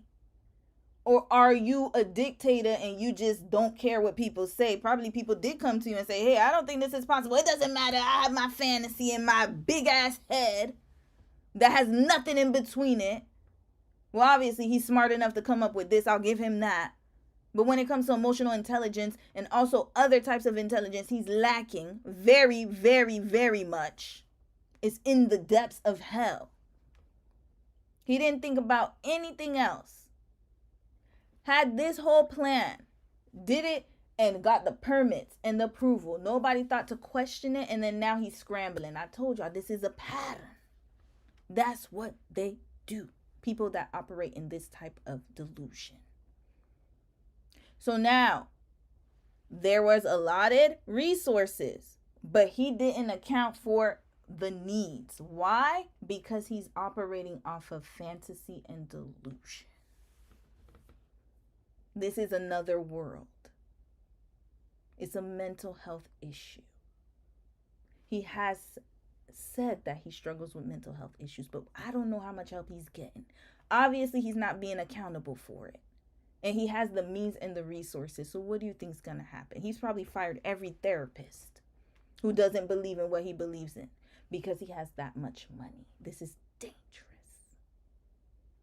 Somebody like him should never be a billionaire. But yeah, here we are. But Musk's ambitious plans suggested he would need much more power than that, and fast. Soon, people started to notice some unusual structures outside the facility. I drove out there, and the first thing I did was hear the turbines. You can smell it as well. Such a disturbingly unique smell. From the road, Keyshawn and others could see a row of machines that are typically only used for remote or emergency operations. Mobile gas turbines. I have never seen portable turbines used like this. Patrick Anderson works on air quality cases for the Southern Environmental Law Center. We know that these kinds of generators require air permits. And so right off the bat, we started filing records requests with the local Shelby County Health Department. Do you have an air permit application from xAI? And they came back and basically said, no, we have nothing to. Of course they don't. So how was this able to, how was this possible? People shaking hands, making backdoor deals. And you know who's going to deal with, and you see, this is why they want to have a cure for cancer, probably, because a lot of people are probably going to be affected by the pollution, air pollution, quality of air care, lungs. There you go. A lot of people are showing up with lung cancer that have never smoked a day in their life. Why? Because the air quality is so bad. It's poor. Even if you can't see it, it's there. Because of all of the industrialization of our society. the emissions, carbon dioxide or whatever, monoxide. I'm not a scientist. Look, all I know is the air's dirty. Who's going to suffer? The locals. This is dangerous. Reckless. And over. We also filed records requests with EPA to see what they had. They also did not have details on what is on the ground out there. Nobody from the regulatory side, the health department, the city, EPA, has told the public or us really one iota of what's actually operating out there. To figure that out, Patrick and his team hired a photographer to capture the data center from above. The images revealed far more turbines than anyone knew about. 35. I couldn't believe it. I was absolutely stunned. How do we not know about this?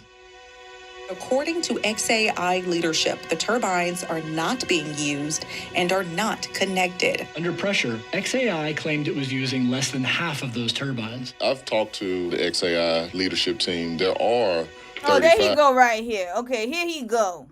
Here he go. Let's listen to the mayor. You got a lot of explaining to do, mister. XAI claimed it was using less than half of those turbines. I've talked to the XAI leadership team. There are 35, but there are only 15 that are on. The other ones are stored on the site. Red flag. You see, he's been bought, y'all. I don't care what nobody says. Somebody bought him off. They bought him off. Listen to how he talking. Hold on, we were gonna rewind. I don't care. Rewinding. Less than half of those turbines. I've talked to the XAI leadership team. There are 35, but there are only 15 that are on. So you believe that this is the same man? I'm talking about I'm talking about Muskie right here. You believe the same man who said that he only needed 150 megawatts or whatever, and then he slowly realized, of course he wasn't thinking about that Mr. Fantasyland, that he needed more. And now you believe that he's only using 15 of the 35. Wrap this right up. They playing in your face. They are playing in our faces. Playing. He got bought off, y'all. I don't care what nobody says. Allegedly. The other ones are stored on the site. Well, first off, these are expensive. There's a turbine shortage nationally. You don't obtain these turbines and put them on site if you're not intending to operate them. Thank you, Mr. Smarty. Whatever your name is. Intelligent. Mayor, dumbass. Dumbassery. But of course, he's getting paid off for this, so he doesn't give a damn. After his term, he's going to go move somewhere else safer. He doesn't have to deal with the dirty air. But the people on the ground do. This is what always happens. So Patrick and his team sent the photographer back out with a high-end thermal camera. What we saw is 33 of the 35 were very clearly operating. The turbines were capable of generating about 420 megawatts of electricity, enough to power around 300,000 homes. They've built a power plant out there. And they've done it overnight, no air pollution controls, quick and dirty, no permit. I mean, what you've done with the cluster in Memphis is incredible. Just in a handful of weeks. Any given thing can be sped up. Yeah. Like whatever speed is being done, it can be done faster. Yeah, it can be done faster. This is the mastermind, y'all. Reckless. Reckless. Reckless. Reckless. When we were kids, then they tell us about the 3 little pigs. What happened to the one who built his house the fastest? Gone. Was it the one built out of straw? Anything that's sped up is not good. Construction. Look at all the shoddy construction right now. Building things as fast as they build it up, it comes falling right down. What happened to taking our time and processing? He's operating off of the impulsive part of his brain. And the scary and dangerous thing is that he has the resources, y'all. And then he has foolish ass men co-signing behind him. Mr. Mayor of Memphis. Dumbass. They think he's the most intelligent. They're looking at, oh, he does things like this. Da, da, da. Patterns. He's reckless and irresponsible. He can't even be responsible enough to take care of his kids. Can't even be responsible enough to do that. And you want me to think he's responsible with this project? And he hasn't gotten help for it? This is the largest AI cluster in the world. This place is absolutely amazing. That is like superhuman. I mean, Elon is singular. Building a massive factory Validation again. I forgot to mention that. Validation. in the short time that was done, there's only one person in the world who could do that. And this entire supercomputer is built to power rocks. We were given a tour at XAI, looking at the facility. Very impressive, very exciting for Memphis. Their commitment to the community is remarkable. It's unique in my experience. Joseph Goffman has worked on air pollution issues for decades. Until January, he ran the EPA office that regulates air quality. Most companies that I've dealt with go to great lengths and spend a lot of money to make sure that the day they turn on their operations, they're also turning on their pollution control. You know why? Because they're responsible. Those companies are following the law the way it's supposed to go. That's why they've been able to do it responsibly. The problem with what Elon's doing is not the fact that he built this center, whatever. You can do whatever you want, sir. You got the money and resources as far as the design and everything. And you get the problem is he hasn't gotten the approvals. No approvals. No type of care about what's going on in the community. Nothing at all. He's just going off of his fantasy. The other companies, they understand that they can't do that because a lot is at stake. But this man has too much money. This is a problem. It's unchecked. Equipment. That's a given. For a company to do this, it's treating the people who live there as if they don't count. I like to open my windows early in the morning. Somebody, no, we need one more view, y'all. Why my views talking about 666? Oh, no. One more person needs to go and view this. Hold up. Let me go in. Okay, no, let me open my, no. I'm talking about Muskie and 666 came up. Oh, absolutely the hell not. Hold on a second, y'all. I need one more person to view this live stream. Hold up. Hold up. Okay, here we go. Okay, this better go into 667. All right, let's continue watching. To breathe the fresh air, God's given air, not the air that man want to give us, but God. Easter Knox lives just over a mile from XAI. I really wasn't getting the fresh air. Oh, it's 668. Ooh, thank you guys. Thank you. It's 668 now. Oh no, it was 666, right? Hell no. No. Pollution that was mixed in with everything. Okay, let me go back. Let me hear you say air this. that My man bad. want to. I like to open my windows early in the morning to breathe the fresh air. God's given air, not the air that man want to give us, but God. Easter Knox lives just over a mile from XAI. I really wasn't getting the fresh air. I was getting that pollution that was mixed in with everything. You know how you light your stove and that gas seeps with the little ticking noise? That's what it smells like. Alexis Humphreys grew up here, one street away from Easter. When I smelled it the first time, I was asleep. And it woke me up because I thought gas was seeping in the house, but come to find out, we come outside and all the neighbors was outside trying to figure out what's going on. He was an ordinary dad, full of joy, full of jokes. Last year, Alexis lost her grandfather, who struggled with a respiratory illness called chronic obstructive pulmonary. Of course he did. Oh, let me show y'all. Sorry, I didn't get to show y'all. It was 666 prior. Let me see if I can show it to y'all. Here, hold up. Where my camera at? Hold on a second. Y'all see this? Now it's 671. It was 666 before. Oh, red flag. Oh, no. And I was talking about Muskie. Don't be doing me like that, devil. The devil is a liar. Now, yeah, respiratory issue, y'all. Yes. This is why people are showing up with lung issues. It's because of the pollution.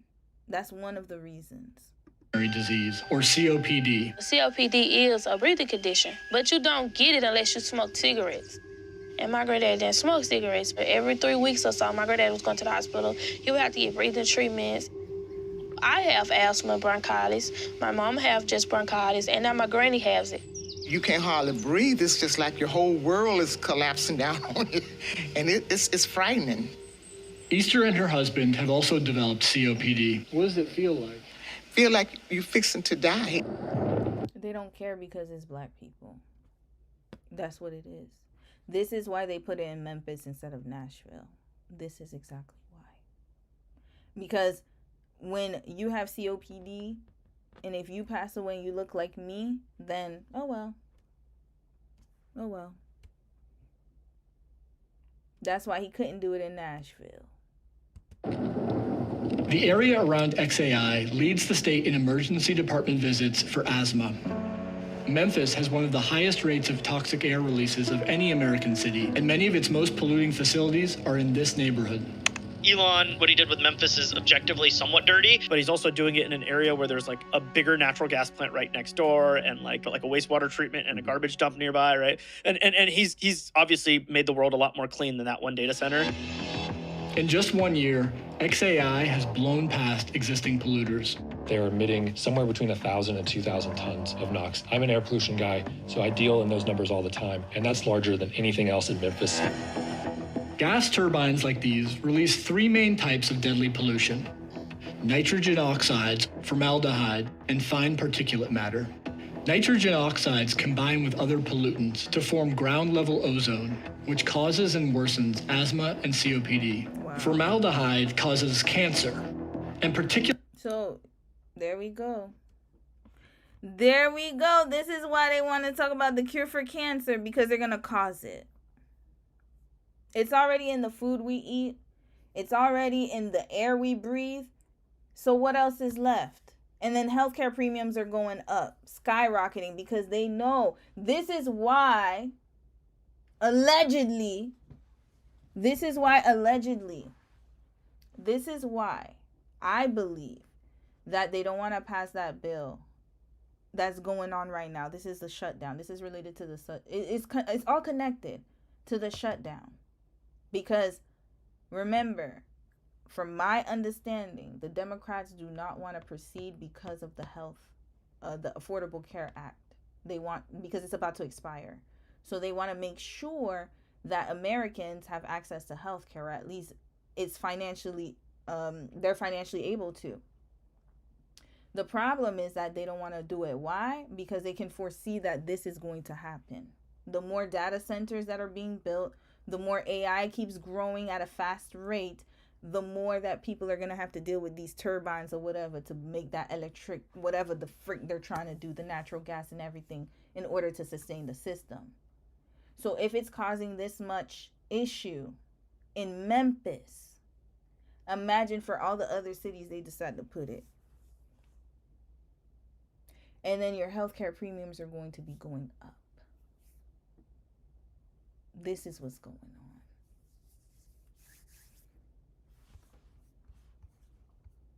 Makes total sense now why they don't want to sign that part. Because then they'll have to be responsible for their hand at this. But they don't want to be accountable. Like I told y'all, they'll run away. They're going to cause all the problems. Flex. Dangerous. No accountability at all. Don't even want to be accountable to give you affordable health care to afford the treatment that you're going to need after you have to deal with this bullshit.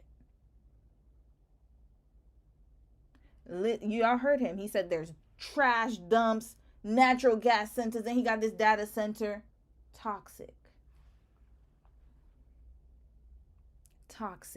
And best believe, if they start in a black neighborhood, your neighborhood's next. Don't think that Nashville ain't next. You just gonna wait a little bit longer. It'll start with black folks first, and it will right away.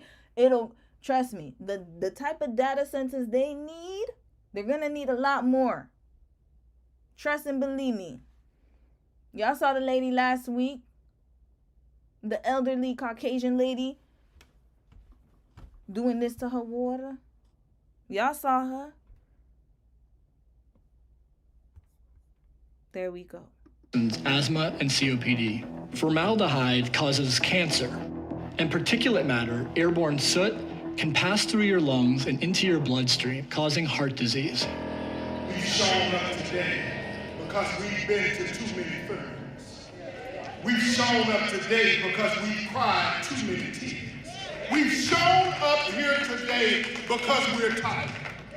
And we have an expectation of the people that we elect and put into place. We expect them to do what is in our best interest. Not of Elon Musk. And what we're saying is that stops now.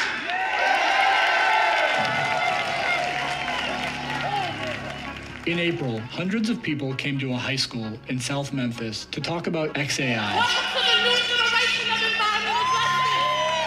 Stop being a coward and say no to this permit. Today, get a backbone because in Memphis we don't bluff. Period. In January, Jeez, this is about to fight him. I know that's right. Yes, go fight him. He need a good ass whooping. Excuse my language. He needs to be disciplined. He had no type of damn accountability as a child. I can already tell. Just did whatever the hell he wanted to. Where his mama at? Red flag.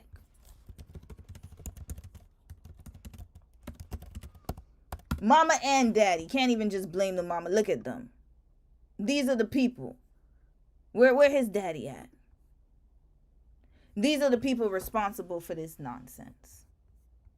So if anything happens to y'all, y'all better go and... These are the people responsible. These are the people who raised him. This is where he spent most of his childhood, in their care.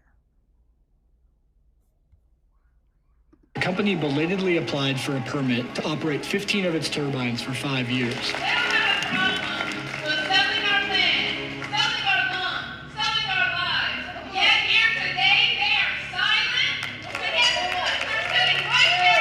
Of course they're silent. I done told you. They don't like to take accountability. They're going to avoid and ignore and run away. Cowards. That's why. They'll never face the truth. They'll never come up to you. They'll never say, hey, okay, let's work this out. No, they're going to run away. I'm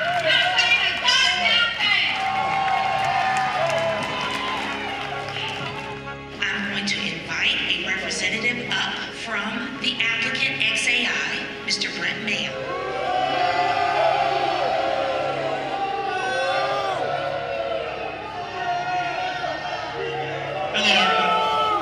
The irony, y'all. Look at this man. That's the first time that XAI has publicly addressed the community in any way. You understand? People do not want to hear the statement, but again, XAI is committed to meeting the highest Where do you live, Brent? What's his name? Brent Mayo? Okay, Brent Mayo. What's your history?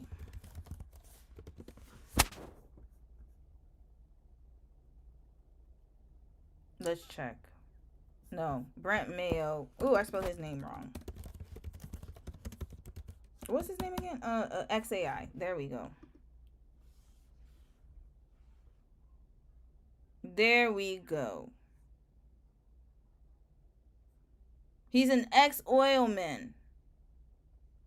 Ex-oilman. Interesting. Damn, there's a paywall. Here we go.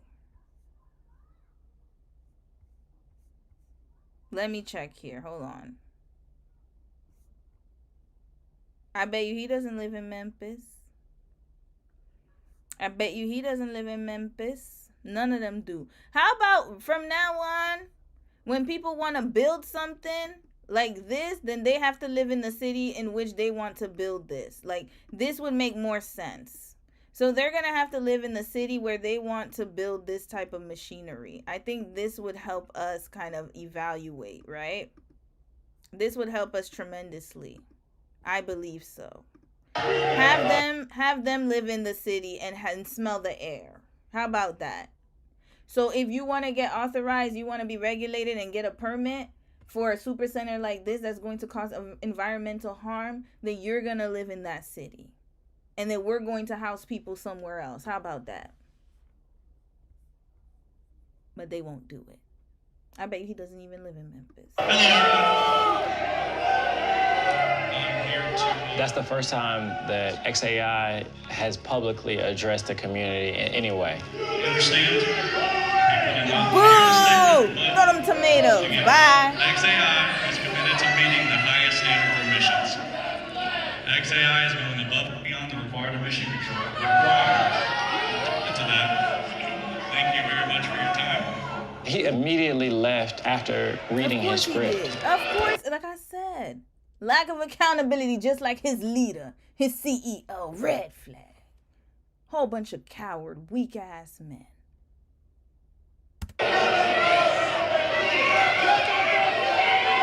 It's extremely disrespectful. It's time to start telling the truth. The truth is that XAI, who just ran up out of here, they have no controls that prevent air pollution or decrease air pollution in their factories. None. That's the truth. That is the truth. Thank you, brother. Ran up out of here. Ran up out of there. Yeah, they want to act big and bad when they can do stuff like spend money and put plants in the neighborhoods, but when they got to face the people, run like a coward. Red flag. Can't even take responsibility for what you doing.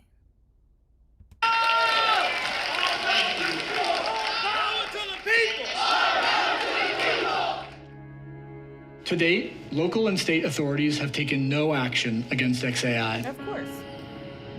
Running turbines without permits or pollution controls is also a violation of the Clean Air Act, which it's the EPA's job to enforce. But to date, the EPA has done nothing, and Elon Musk is doing what he can to keep it that way.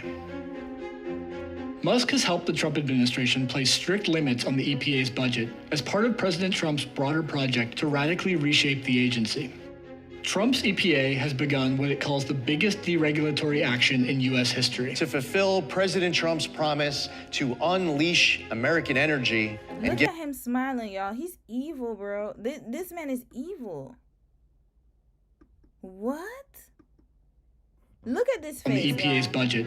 And of course they're gonna deregulate because you have to follow, like, so again, when you're working in regulation, you have to get permits, you have to get there are laws, right? So the only way you can bypass those laws is if you completely like get rid of them or deregulate. Oh, we don't need this anymore. We don't need to do that. We can bypass this. And then watch, when he finishes destroying the city, then they're gonna start putting that back up. It's a playbook. This is what happens all the time. Make his money and then he gonna flex. Go to Mars. Part of President Trump's broader project to radically reshape the agency. Hold on, let's look at this. Trump's EPA has begun what it calls the biggest deregulatory action in U.S. history. To fulfill President Trump's promise. Look at this one. Look at him. Why is he smirking? Unleash. Look at that.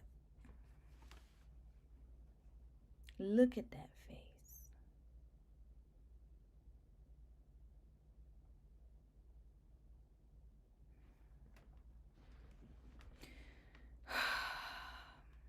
I don't even know what to say, y'all.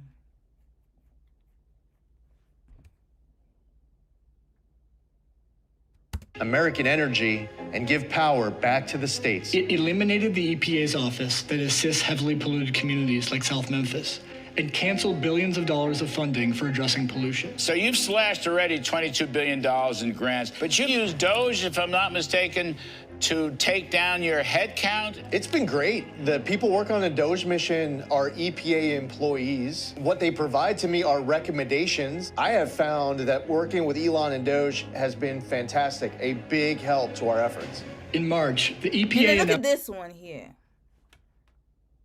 Demons, y'all. Look at this. Smiling. Look at the smile. Oh my God, something's going on, y'all. And whatever I said in this video is only a small percentage of what's really to come. But again, be prepared for it. That's okay. Like, don't be scared. Don't be fearful. This is just basically an educational moment to get yourself ready, get your house in order, get your finances ready, and get your health care in order as well, because things are about to change real quick. They're about to be packed up out of here, y'all. Don't worry about it. They are about to be packed up right up out of here. The delusion is too big. The delusion is too big. This is how I know and this is the thing, people, that's one thing we have to realize. When people are working with undiagnosed mental health issues, I should say, or even diagnosed mental health issues, but they don't want to take accountability, because we all have mental health issues, but it depends on the extreme, like what extremity is it, right? So where are you on the scale? These folks are on another level. The delusion, corruption, greed, all of that has an end, y'all. It's never going to go on forever. But they cannot see that because the fantasy is so real to them. They don't see the reality of it. They just see the delusion of it. Out of touch. But best believe it's not going to be forever. They're going to get packed right up out of here. Don't you fret. History has shown us, time and time again, nothing lasts forever. Just remember that. Announced plans to roll back over 30 air and water quality standards, including protections against fine particulate matter. The new head of the agency describes promoting the AI industry as a core part of the EPA's mission. It's about unleashing energy dominance, making America the AI capital of the world. And the EPA can't be restrictive of that. We can't be suffocating it. Making America the world's AI capital means prioritizing a massive expansion of data centers. What I said, let's go back here. You know who they're competing with? I said that already in a, because oh, by the way, if you're new to this, welcome. I do an AI series every Sunday, just talking about the different types of aspects of AI and how we can better prepare ourselves and what's really going on. Now, notice Memphis was just the beginning, like I said, and I have not watched this video, y'all. I promise, when I choose my videos, all I do is I look at the title, I think about what I'm gonna talk about, I look at the title, and then I determine whether this would be a good video to watch or not. And I'm so glad I picked this one. Prioritizing a massive expansion. Look at this. Hold on. Of data. Massive expansion of data centers. Where is this? 122 in Florida. 279 in Texas. 279 in California. 473. Where is this? Is this Virginia? Hold up.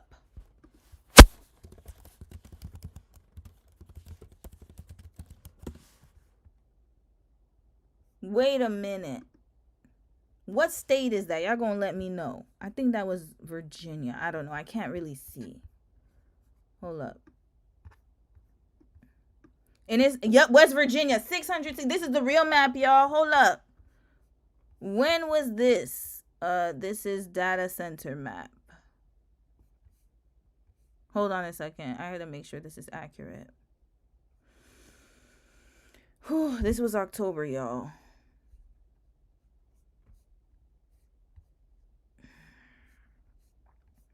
Frightening. September. Are you live? See where data centers are across the U.S. on our interactive map. Okay, Business Insider. Let's check it. Here we go. Here we go. Okay. Arizona. 5,000. It says high. Oh, megawatts. Sorry. It's not telling. Damn. I want to see like the. I don't want to see the megawatts. Okay, we'll see the megawatts though. Arizona, Massachusetts. Oh my goodness. Colorado, New Jersey, Bergen, New Jersey. There's so many of them, y'all.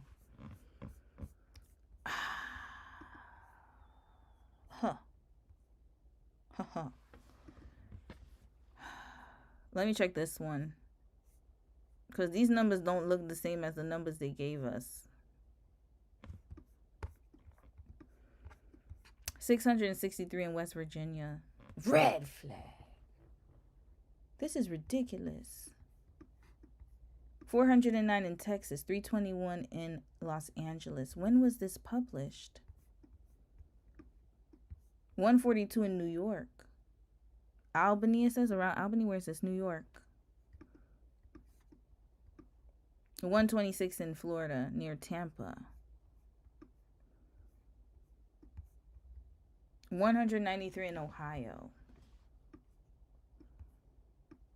Yep, almost in all them damn states, sis, and it's about to be more than that.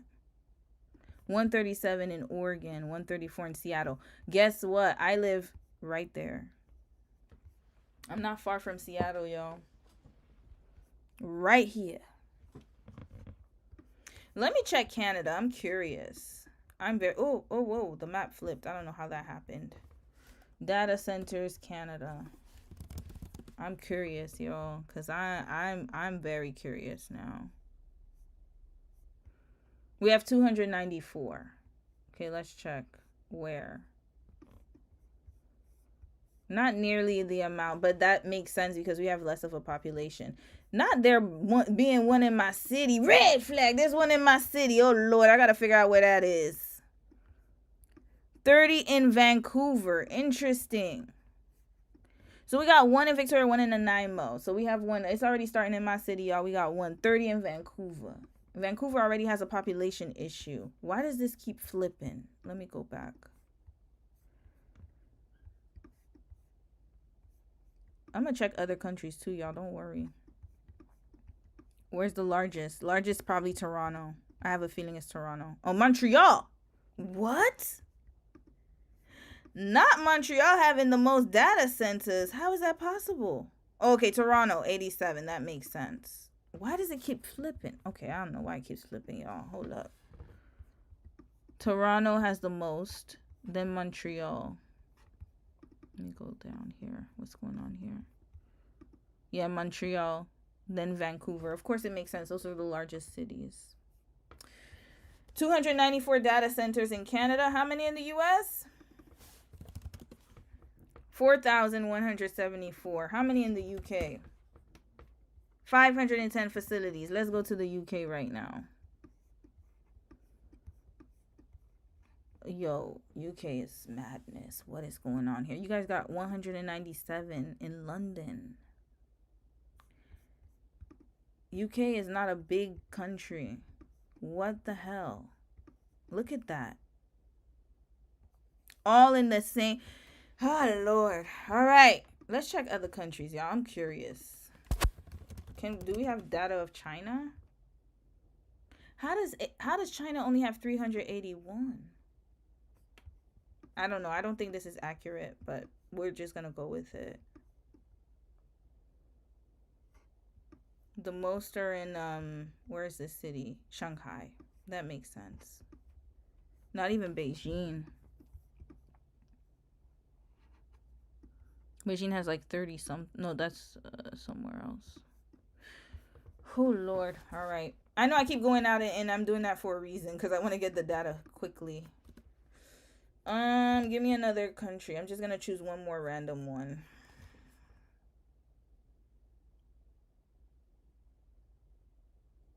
Russia. 180. Is that what we can see? I don't trust these numbers in Russia and China. I believe there's way more. They're just not reporting it. Okay, here we go. Yeah, I believe there's way more. Ain't no damn way. There's way more. They're just not reporting it. Okay, one more. I'm going to do South Korea because I live there. And we're going to talk about Korea later. 93. Okay. 64 in Seoul. I'm not surprised. And the pollution in Seoul is porous already. Already terrible. Imagine with these data centers. Y'all. Look up South. Yeah, I did South Korea. African countries. Japan. Okay, we'll look up some African countries. Japan, 242. Japan is a small... Y'all. 242 in this small ass space? That's a lot. Tokyo has 100... Hold on. I can't see. Let me go. Sorry, y'all. Tokyo has 103. Look at Japan's size. Look at that. Look at that. Well, thankfully, people in Japan live longer than most people. I'll give them that. But damn. All right, let's do African countries. I'm going to just choose Nigeria since it's one of the most... And South Africa. I'll choose South... What? Okay, I don't see that. Okay, here. 1. Oh, no. I lied. That's not it. 21 in Nigeria. Let's check. Nigeria. 21. 18 where? Lagos. Already. And then we have... Where's that? I don't know. Abuja. Let me see if I can search from here. South Africa. I'm curious.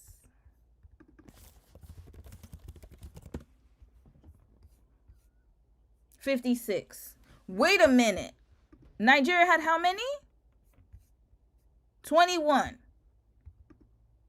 South Africa, 56. Makes sense. Isn't Elon from there? Here we go. South Africa. Oh, Lord. Where's Cape Town? Johannesburg, sorry. Johannesburg has 35. It's already starting. Okay. Let me see. One more country.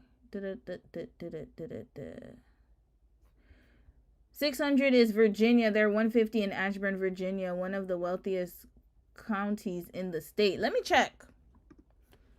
Let me check that. Virginia, right? Ashburn. Let's check Ashburn, Virginia. Can I see that? Yeah, 151, y'all. Red flag. Look at this. These are all data centers. Data centers, y'all. Upstate New York. Okay, we'll do one more. Data centers, 151. Ashburn, Virginia. Let's look at the demographics. You said it's wealthy.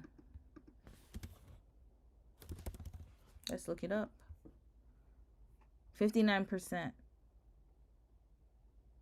Asian. Yep, I agree. It is. When you see white and Asian together, you already know what's going on.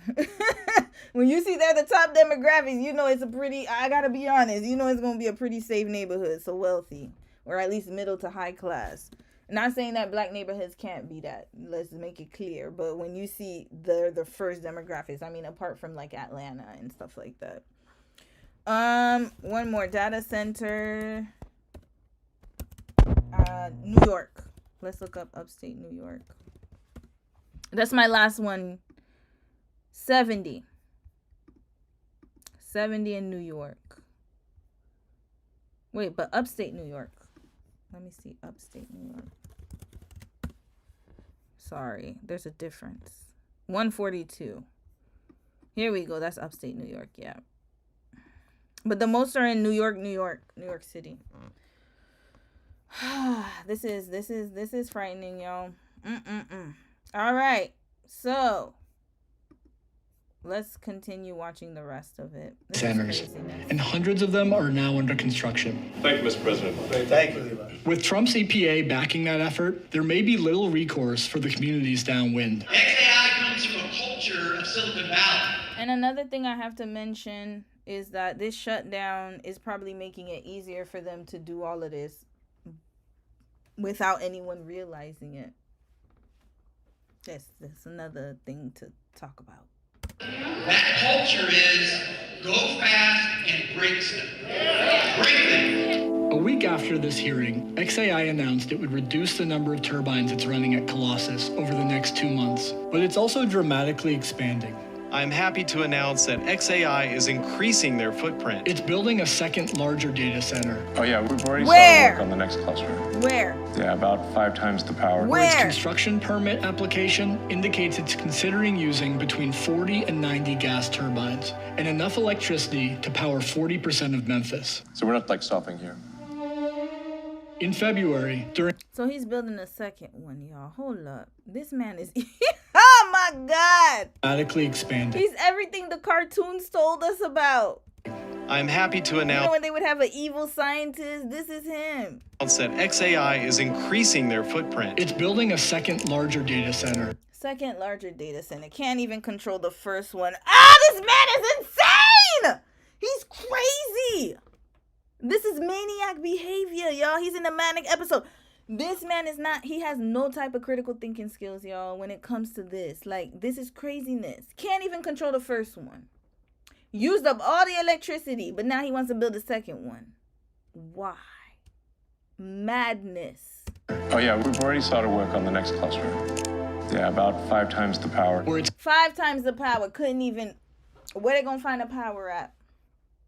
Didn't the mayor tell us he's only using 15 of 35? How's he gonna power the one that's supposed to be twice as big, twice as fast, twice as powerful? Wrap this up, man. This man, wrap this right up. Wrap it up. He's not thinking. He's impulsive. Impulsive.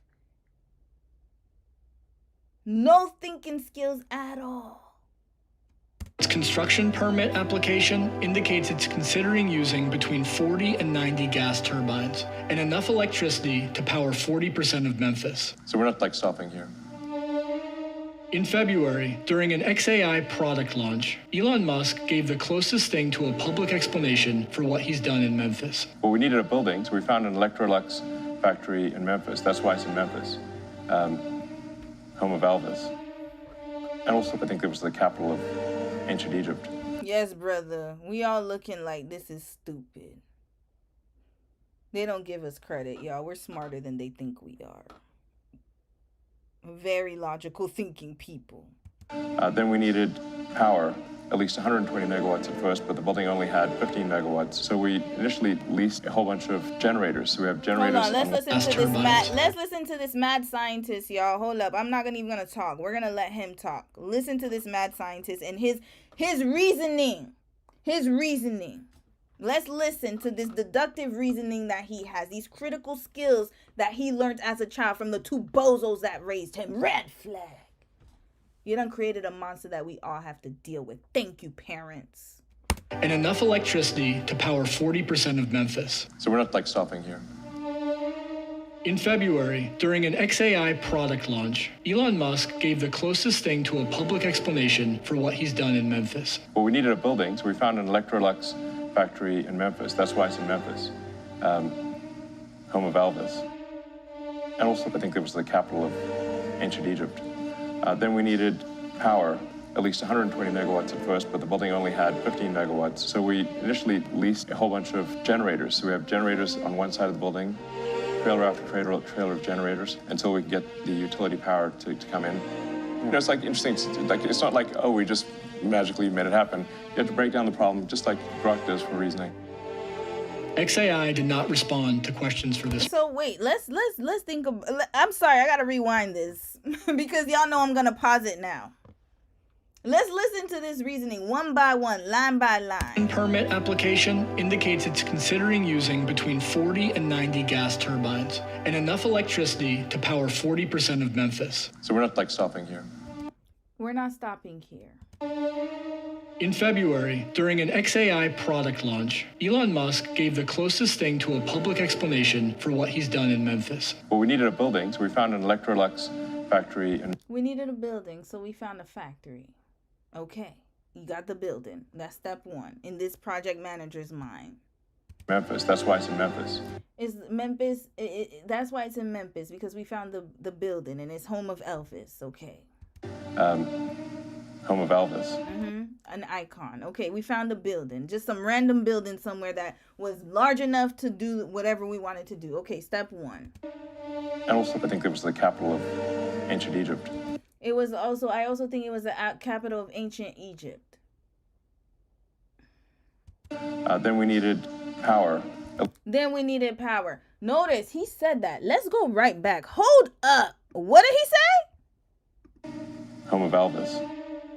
And also, I think it was the capital of... Hold on, I gotta put the closed caption. I need to hear what he said. Damn that music! We found an Electrolux factory in Memphis. That's why it's in Memphis. Home of Elvis. And also, I think it was the capital of ancient Egypt. Ancient Egypt. Who lives there?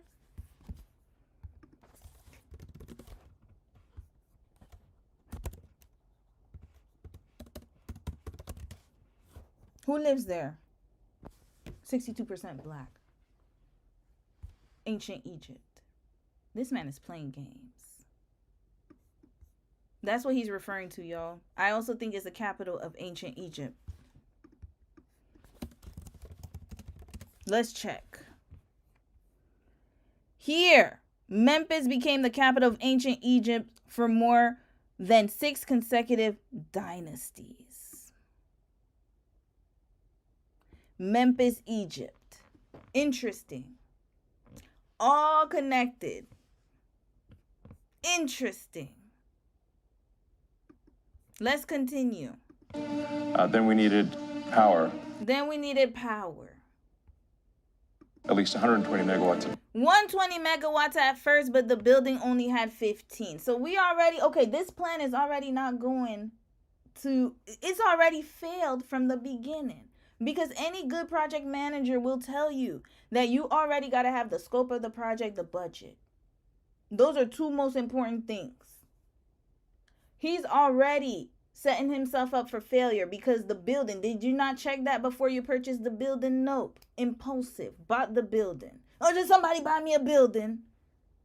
Then, building only had 15. He needed 120. What did he do? Let's see. How did he solve this problem of his? Even though he created this problem by what? Not properly planning. And you want me to trust this man? Red flag. He's not a planner. He is a creative. I'll give him that. But he has no business planning. He needs to get other people to do that. But instead of doing that, his ego is too big. He thinks he can do everything. He's not skilled to be a planner. First, but the building only had 15 megawatts. So we initially leased a bunch of generators. Does this sound like a smart plan to you? Lease generators that cause gas, CO2, carbon dioxide, or monoxide, whichever one.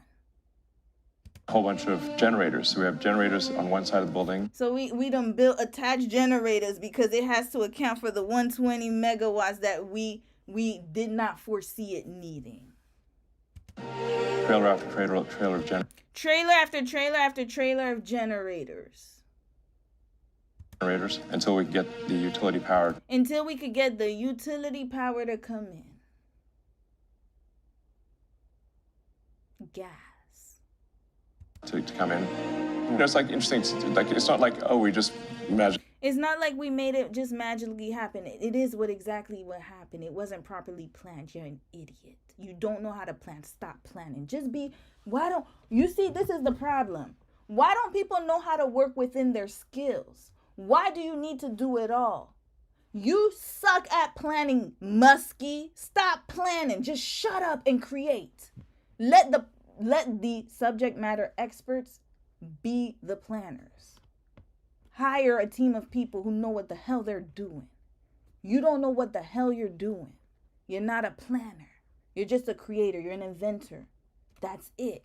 Stop trying to do multiple things at once. It's not going to work. And you have the money to hire people and you don't want to. Magically made it happen. You have to break down the problem just like Grok does. Validation. Just like Grok does for reasoning.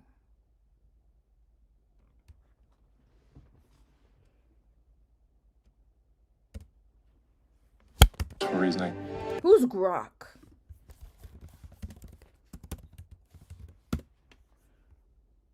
XAI. Oh, of course. Of course. We are pleased to introduce Grok 3. Our most advanced model yet. So he got this idea and reasoning from another AI model. We are thrilled to unveil an early preview of Grok 3. This is XAI. So this is all coming from his imagination, his head, y'all.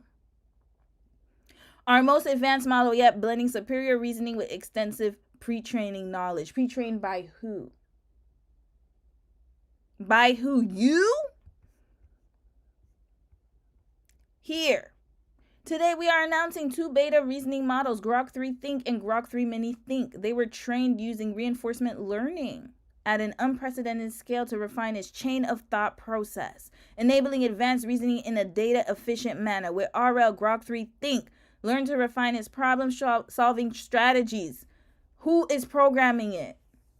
This is his creation, y'all. Grok 3. That's what he's talking about. So he's basically saying he learned how to, it's using the same type of reasoning that he had for this plant. This failure of a plant. Red flag. Wrap this right up. This man doesn't know what he's doing, y'all. He's just using money to further his agenda along. Stupidity. Blame his parents, y'all. Whatever happens, him and his parents, all of them. Everybody who enables him, wrap them right up. This is where it is. Often considering multiple approaches, verifying its own solution, and evaluating how precisely meet the requirements, how to precisely meet the requirements of the problem. This is the model that he wants to sell to y'all. And this was the example of what Grok 3 was able to help him plan. This mess of a data center. Couldn't even get the generators, he couldn't even get the electricity he needed. Had to use generators on the side. And he's trying to sell that to y'all. And then with people not using their critical thinking skills and then depending on AI, becoming codependent on AI to think for them. With this man's mindset, where do you think we're going to go as a society? I'm going to Mars, y'all. No, Mars. He's going to be in Mars. Let me go to Jupiter. I need to go somewhere else. Somebody take me somewhere. Get me out of here. This is ridiculous. XAI did not respond to questions for this report. What's happening in Memphis, that is Elon's vision. Mr. President, all systems are activated. Congratulations, Dr. Foreman. It's a marvelous achievement. Thank you, sir. A technocracy to be able to do whatever he wants, whatever he chooses, to experiment, to kill, to destroy the environment at the behest of his machines. What that will amount to is a plantation economy for the rest of the world. A desolate wasteland of data centers is to follow. Brother is correct. Smart. And then they want to call us low IQ. And even we can see that this is a disaster. Interesting. I'm going to read a few comments and we going to wrap up the AI segment. I've heard enough. He's a maniac. He's Pinky and the Brain. This is what's going on right here.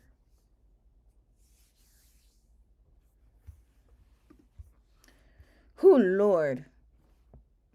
What the hell didn't Grok turn against him? Well, sis, I don't know. But Grok is scary as hell because that's where he got his reasoning.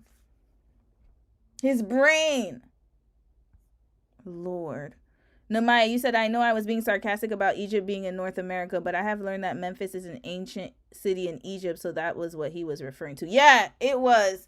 He was referring to, I figured that much, but then it's also still relevant because a lot of people said ancient Egyptians were of, I mean, hell, it's controversial. I know some people get upset about that, but they were of, well, obviously it's in Africa, right? So they were of darker descent. But yeah, Memphis was a city. It was a civilization in Egypt and also the home of Elvis, like he said.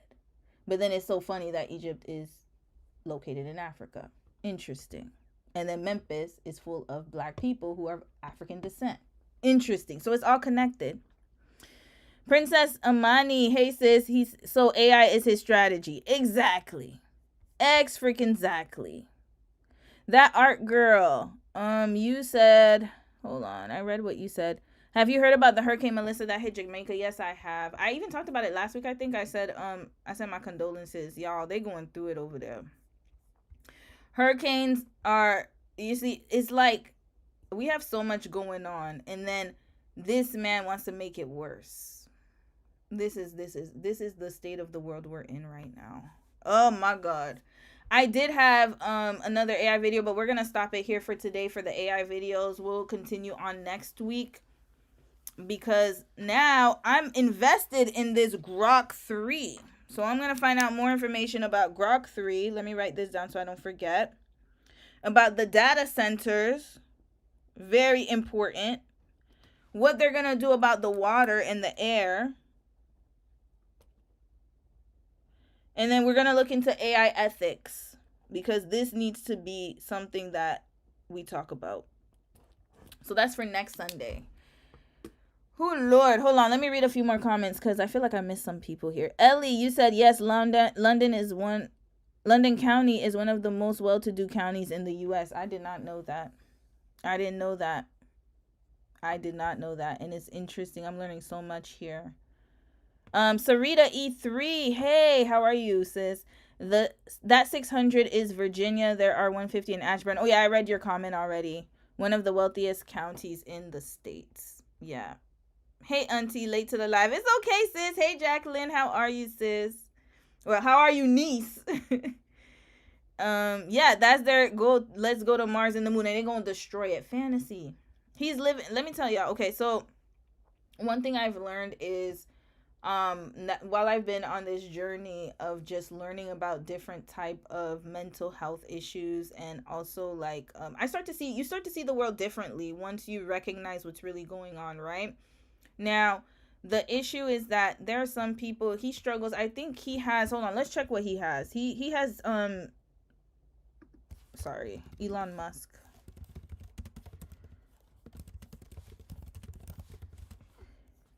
He has publicly just kind of shared that he has PTSD.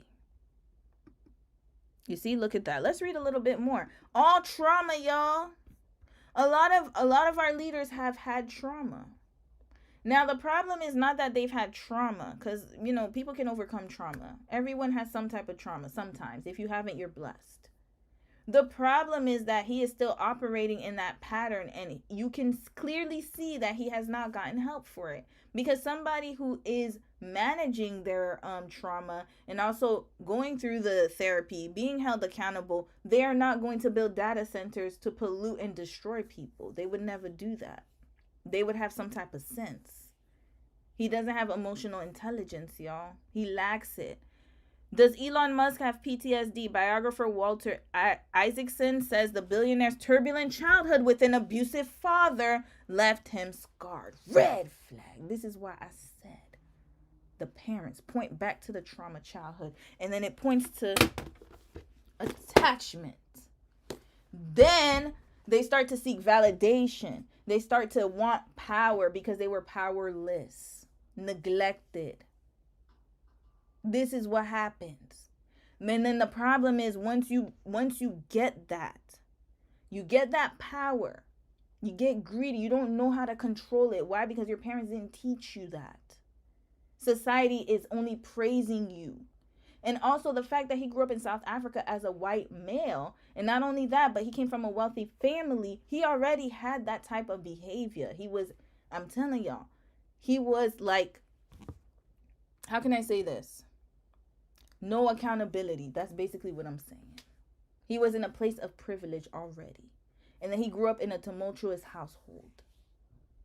His father abused him, meaning that his father didn't provide the needed, the safety of the environment that a child needs to develop properly. His father took that away from him. And so now he is dealing and operating with that on top of the adult issues. He's just piling more things on, more things on, more things on, more things on. And we don't even know if he has addressed it or not. We don't know. But based off of his emotional intelligence and the way that he's doing it, he hasn't rewired his brain. He lacks empathy. Because anyone who thinks that putting generators on the side of a building that emits gas that would destroy the air for many people living in that city lacks empathy, which tells me that he hasn't learned anything. He's operating in that same pattern. This is a problem, y'all. So here, verbal abuse from his father. Validation. His father never accepted him. Where's he going to seek that validation from now? The world.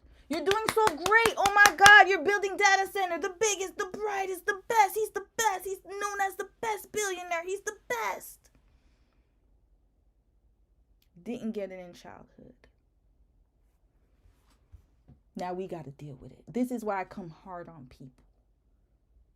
Because that child that you raise, that's not just going to affect you. Let him keep having babies. They got money. Look at him. His parents had money, destroying everybody else's lives. And he doesn't even recognize it because he's been operating in that pattern for so long. No accountability. This is why we have to start being more like vocal about this, because it doesn't just affect one person. You see how one human can destroy many lives? This is what happens. Continuing. Here we go. He has PTSD from that trauma. So he's dealing with some major demons, y'all. Major demons. Major. Oh, Lord. Here, aside from traumatic experiences at Velda School and elsewhere, Elon has adverse childhood experiences in spades thanks to his verbally abusive father, Errol. According to the new biography, the elder Musk has a Jekyll and Hyde nature. So his father was like this. And he probably dealt with some mental health issues too, but again, undiagnosed. I can already see that. And his brother Kimball, one minute he would be friendly, the next he would launch into an hour or more of unrelenting abuse. And we don't know if that father's abuse, his grandfather, so his father's father, we don't know if he was also raised in an abusive household. I'm assuming yes, because he picked up that pattern and did the same thing to his son.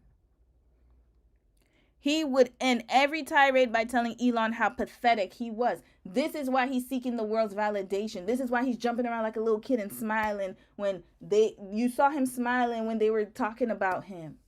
This is why. It's a problem. The world's richest man recalls his father's tirade as mental torture, choking up slightly and saying that his father sure knew how to make anything terrible. There we go. This is concerning, y'all. Hold up. We're going to read a little bit more and then we're moving on, y'all.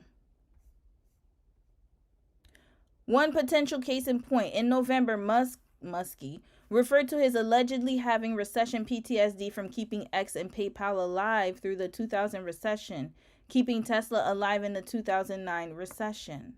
And another, Grimes, the mother of 3 of Elon's children, has referred to one of them named X as having a 3-day PTSD meltdown. So his son has inherited this gene, and probably from watching his father. It could be genetic too, I don't know. But this is alarming, y'all. When SpaceX's Starship spacecraft exploded on April 20th. It's possible, Chepke says, for someone to experience traumatic events and not develop PTSD or CPTSD, but still display behaviors associated with those conditions like hypervigilance or anxiety. They could have major depressive disorder, bipolar disorder, or personality disorder. I told y'all about that. That's how it develops.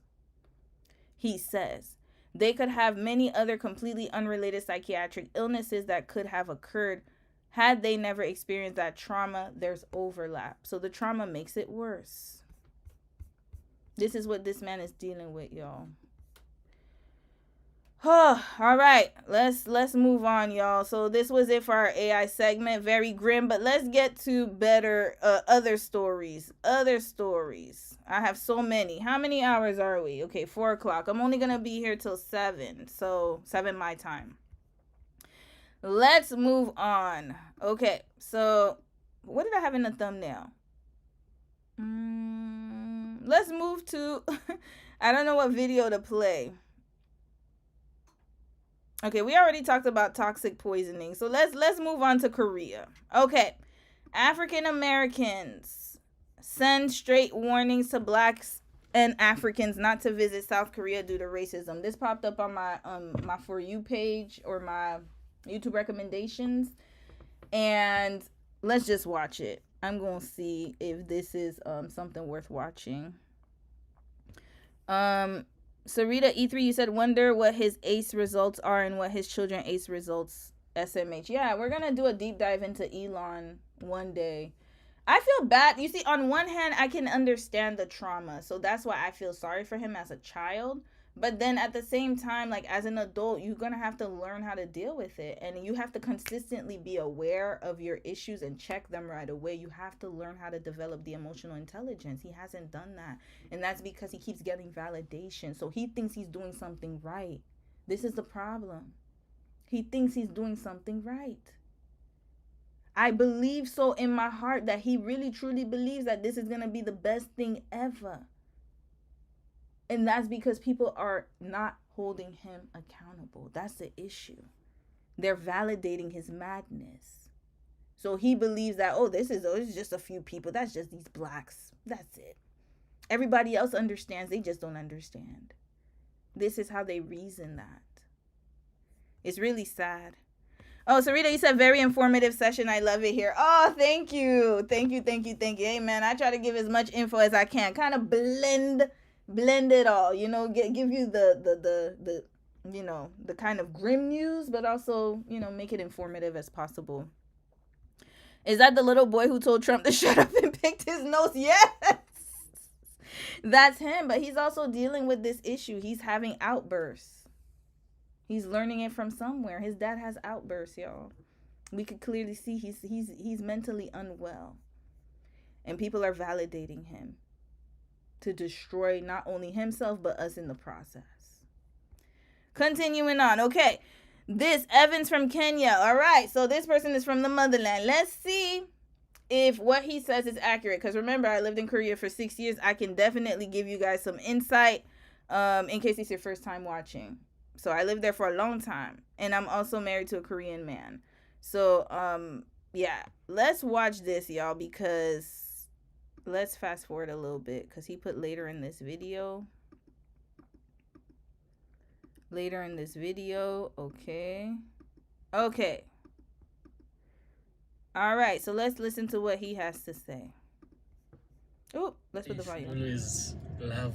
I don't think that's. I will experience some. If you ain't faring well, please fare well where you are. What do you think of my heart? Is it good? How long is this video? Okay, 33 minutes. So, we might have to skip a little bit. In today's video, I want us to talk about why you should like your home. Why you should always love home. Because East or West, home is always the best. And if someone tells you otherwise, that person is lying to you, right? You know, many times Africans have been sold the narrative that America is the place that you can really make it big. America is the place where success lies, right? At some point, it is true. At some point, it's very true. America is a land of opportunity. I can't deny that from America. But at the same time, you know, the grass is greener where you water it. The grass is not just greener for He ain't lying. He's right. But it's not as easy as you're saying, Mr. Evans from Kenya. Appreciate it, though. But I will say that another conversation that needs to happen, and I'm bringing different angles to it. I agree with what he's saying, but at the same time, it's not as easy as you think it is to stay in a country where there are no opportunities. Because I know that there are a lot of young people in a lot of countries in the motherland, on the continent, that have a lack of opportunity, lack of development. Also, it's just not, it's I don't want to say it like that, but I will say that it is difficult to get to where you need to be financially. I'll just put it that way, because of the leaders. Y'all know where I'm going with this. There's a lot of corruption, and there's a lot of corruption in every country. Don't get me wrong, but it's hard to see that silver lining if the opportunities are not there for you. And I think we're realizing it now in North America, because we're starting to see that, yeah, there are a lot of people who don't have opportunities, the young people at least, right? So it's kind of a little nuanced conversation. For example, my parents emigrated to Canada because of the genocide the G-cide that was happening in Haiti during Duvalier's era, right?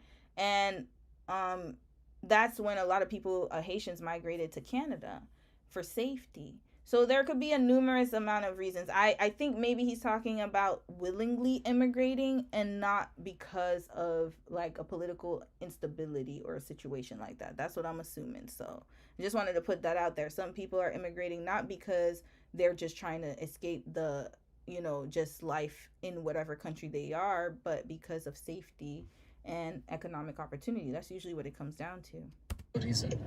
It's greener because it's been watered. And so you yourself in Africa can make the grass greener, right? By building innovation, being thoughtful, being mindful, you know, going to conferences, going to seminars, learning things, learning video editing, learning AI. Yeah, but sir, you're forgetting that without a government, like this is hard. It's a hard conversation to have. So I'm just speaking from my lens, okay? So I want people to be very clear, and you can disagree with my opinion, because again, I have never lived on the continent. But what I will say though is, as somebody who studied political science and someone who studied governments, It is hard to do that if your government doesn't support it. It's very difficult. So yes, you can start a business. You can start all those things, but then what are the regulations? That's number one. Who has access to start a business? What is the money required? If a majority of the young people or the people who you're targeting or who you're talking to do not have those resources, then what would make them want to stay?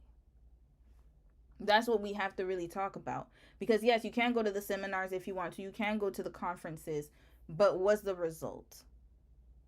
Where do you go from there? Are the opportunities for everyone or just for a selected few people? We got to talk about those things. And it ties back to government funding. That matters too. Because if you own a business, you start doing video editing, who are your target audience? How are you going to be able to compete with the world? Who's going to be, who are you competing against? What's the market? There's a lot of things and variables that you have to think about. And what are the needs? It's not just as simple as what you're saying, sir. So I have to disagree with that. Learning a business, learning a social yes, networking. Brain drain, correct. A lot of brain drain because of this issue. Right? So these kind of opportunities are there to show you that you can still make it here in Africa. Wait, he's not in Africa? Hold up, let me read the comments. And while he's not wrong, it's very challenging. Okay, Princess Amani, I thought you said he's not in Africa. I was about to say, what? He's not in Kenya. Because even I myself, I became innovative of the minds I had, right? I was a student, I'm still a student at a very, very prestigious university here in Kenya. It's called Kenyatta University. The best university in Kenya. Search it online, you'll find it. The best university in Kenya. So I've studied here, I'm still studying up to now, and I'm still being innovative, right?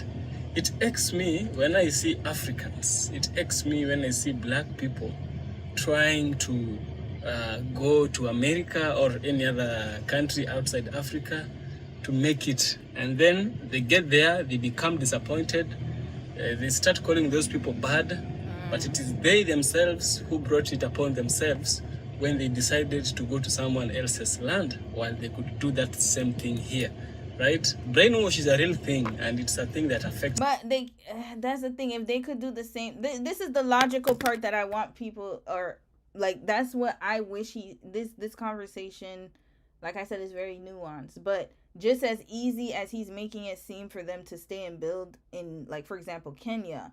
Why wouldn't they if they had the opportunity? Why would they go to a foreign country? Do you know how much courage it takes to move to a country that you do not know, where you do not know anyone and your comforts of life are not there? Why would you do that? Why would you put yourself in that risk if there wasn't an opportunity there? For example, I moved to Korea. Why? Because I knew I eventually wanted to go to grad school. I wanted to work there. I wanted to live in a different country. That was my goal. So when I ended up working for a year, I got accepted to grad school. I had a plan. But it wasn't because how can I say this? If the opportunity had presented itself in Canada where I could go to grad school for free, because that's what happened. I got the Korean government scholarship and I went to grad school for free. If that opportunity was available in Canada, do you really think that I would have a motive to go to Korea? No. If the opportunity had presented itself for me to be able to work for a year and teach English and make a lot of money, have my rent paid for, everything paid for, why would I need to leave Canada? I would just stay here. The opportunity is already here. I could just travel to Korea on vacation and come back. The opportunity wasn't there. That's why. So sometimes it's more than just people just have a fantasy. Yes, of course, some people are delusional. I get that about moving abroad. But there's a greater reason. Why would they want to leave? There's something they're missing and they want to go. That's usually what happens. They're lacking something and they feel like they can find it somewhere else. And I at least give them credit for trying. I'd rather have tried and failed than never tried at all. So I have to put that into perspective as well. It says a lot, right? So there's a sister who went to Korea She went there as a teacher, I believe. When during her experience there, she was mistreated by the Koreans, right? She was called black, go back to your country. You know that kind of stuff, how it goes. So I want us to listen to her experience. Her experience is not that much unique from those others we've had before, but I want us to listen to it, and then I shall get back by the end of the video, of course, where we shall also have a deep critical analysis. Who is he gonna play? Okay. Okay. Now that's out of the way. This happened to... Let me see. Palsugi. I gotta read it in Korean. Palsori.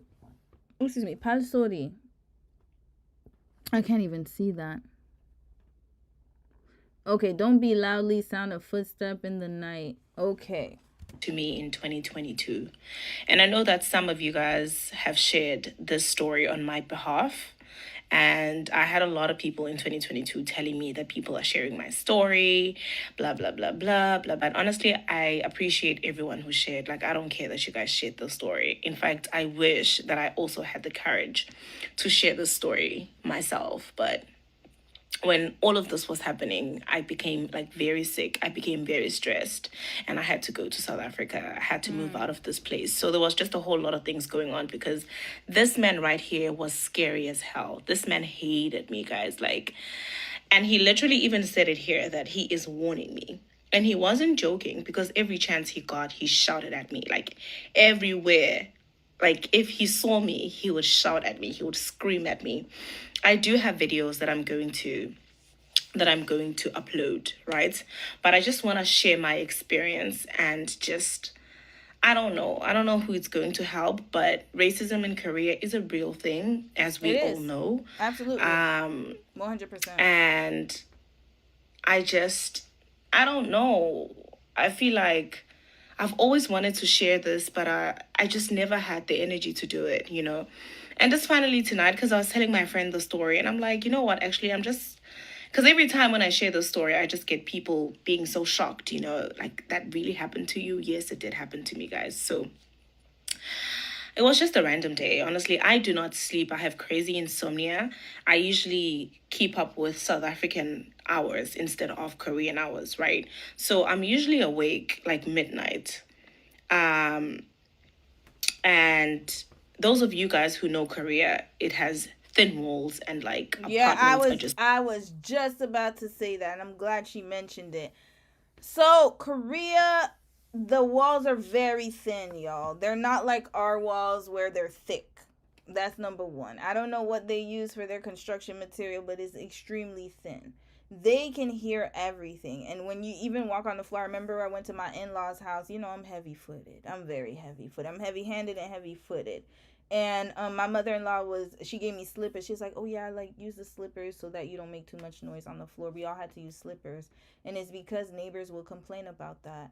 So if sis is saying that she's up on South African hours or during South African hours, what's the time difference?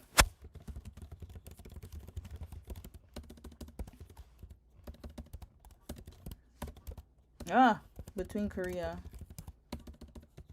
Oh my God, why is my typing so bad? Okay, Korea and South Africa. Sorry, y'all. I don't know what's going on.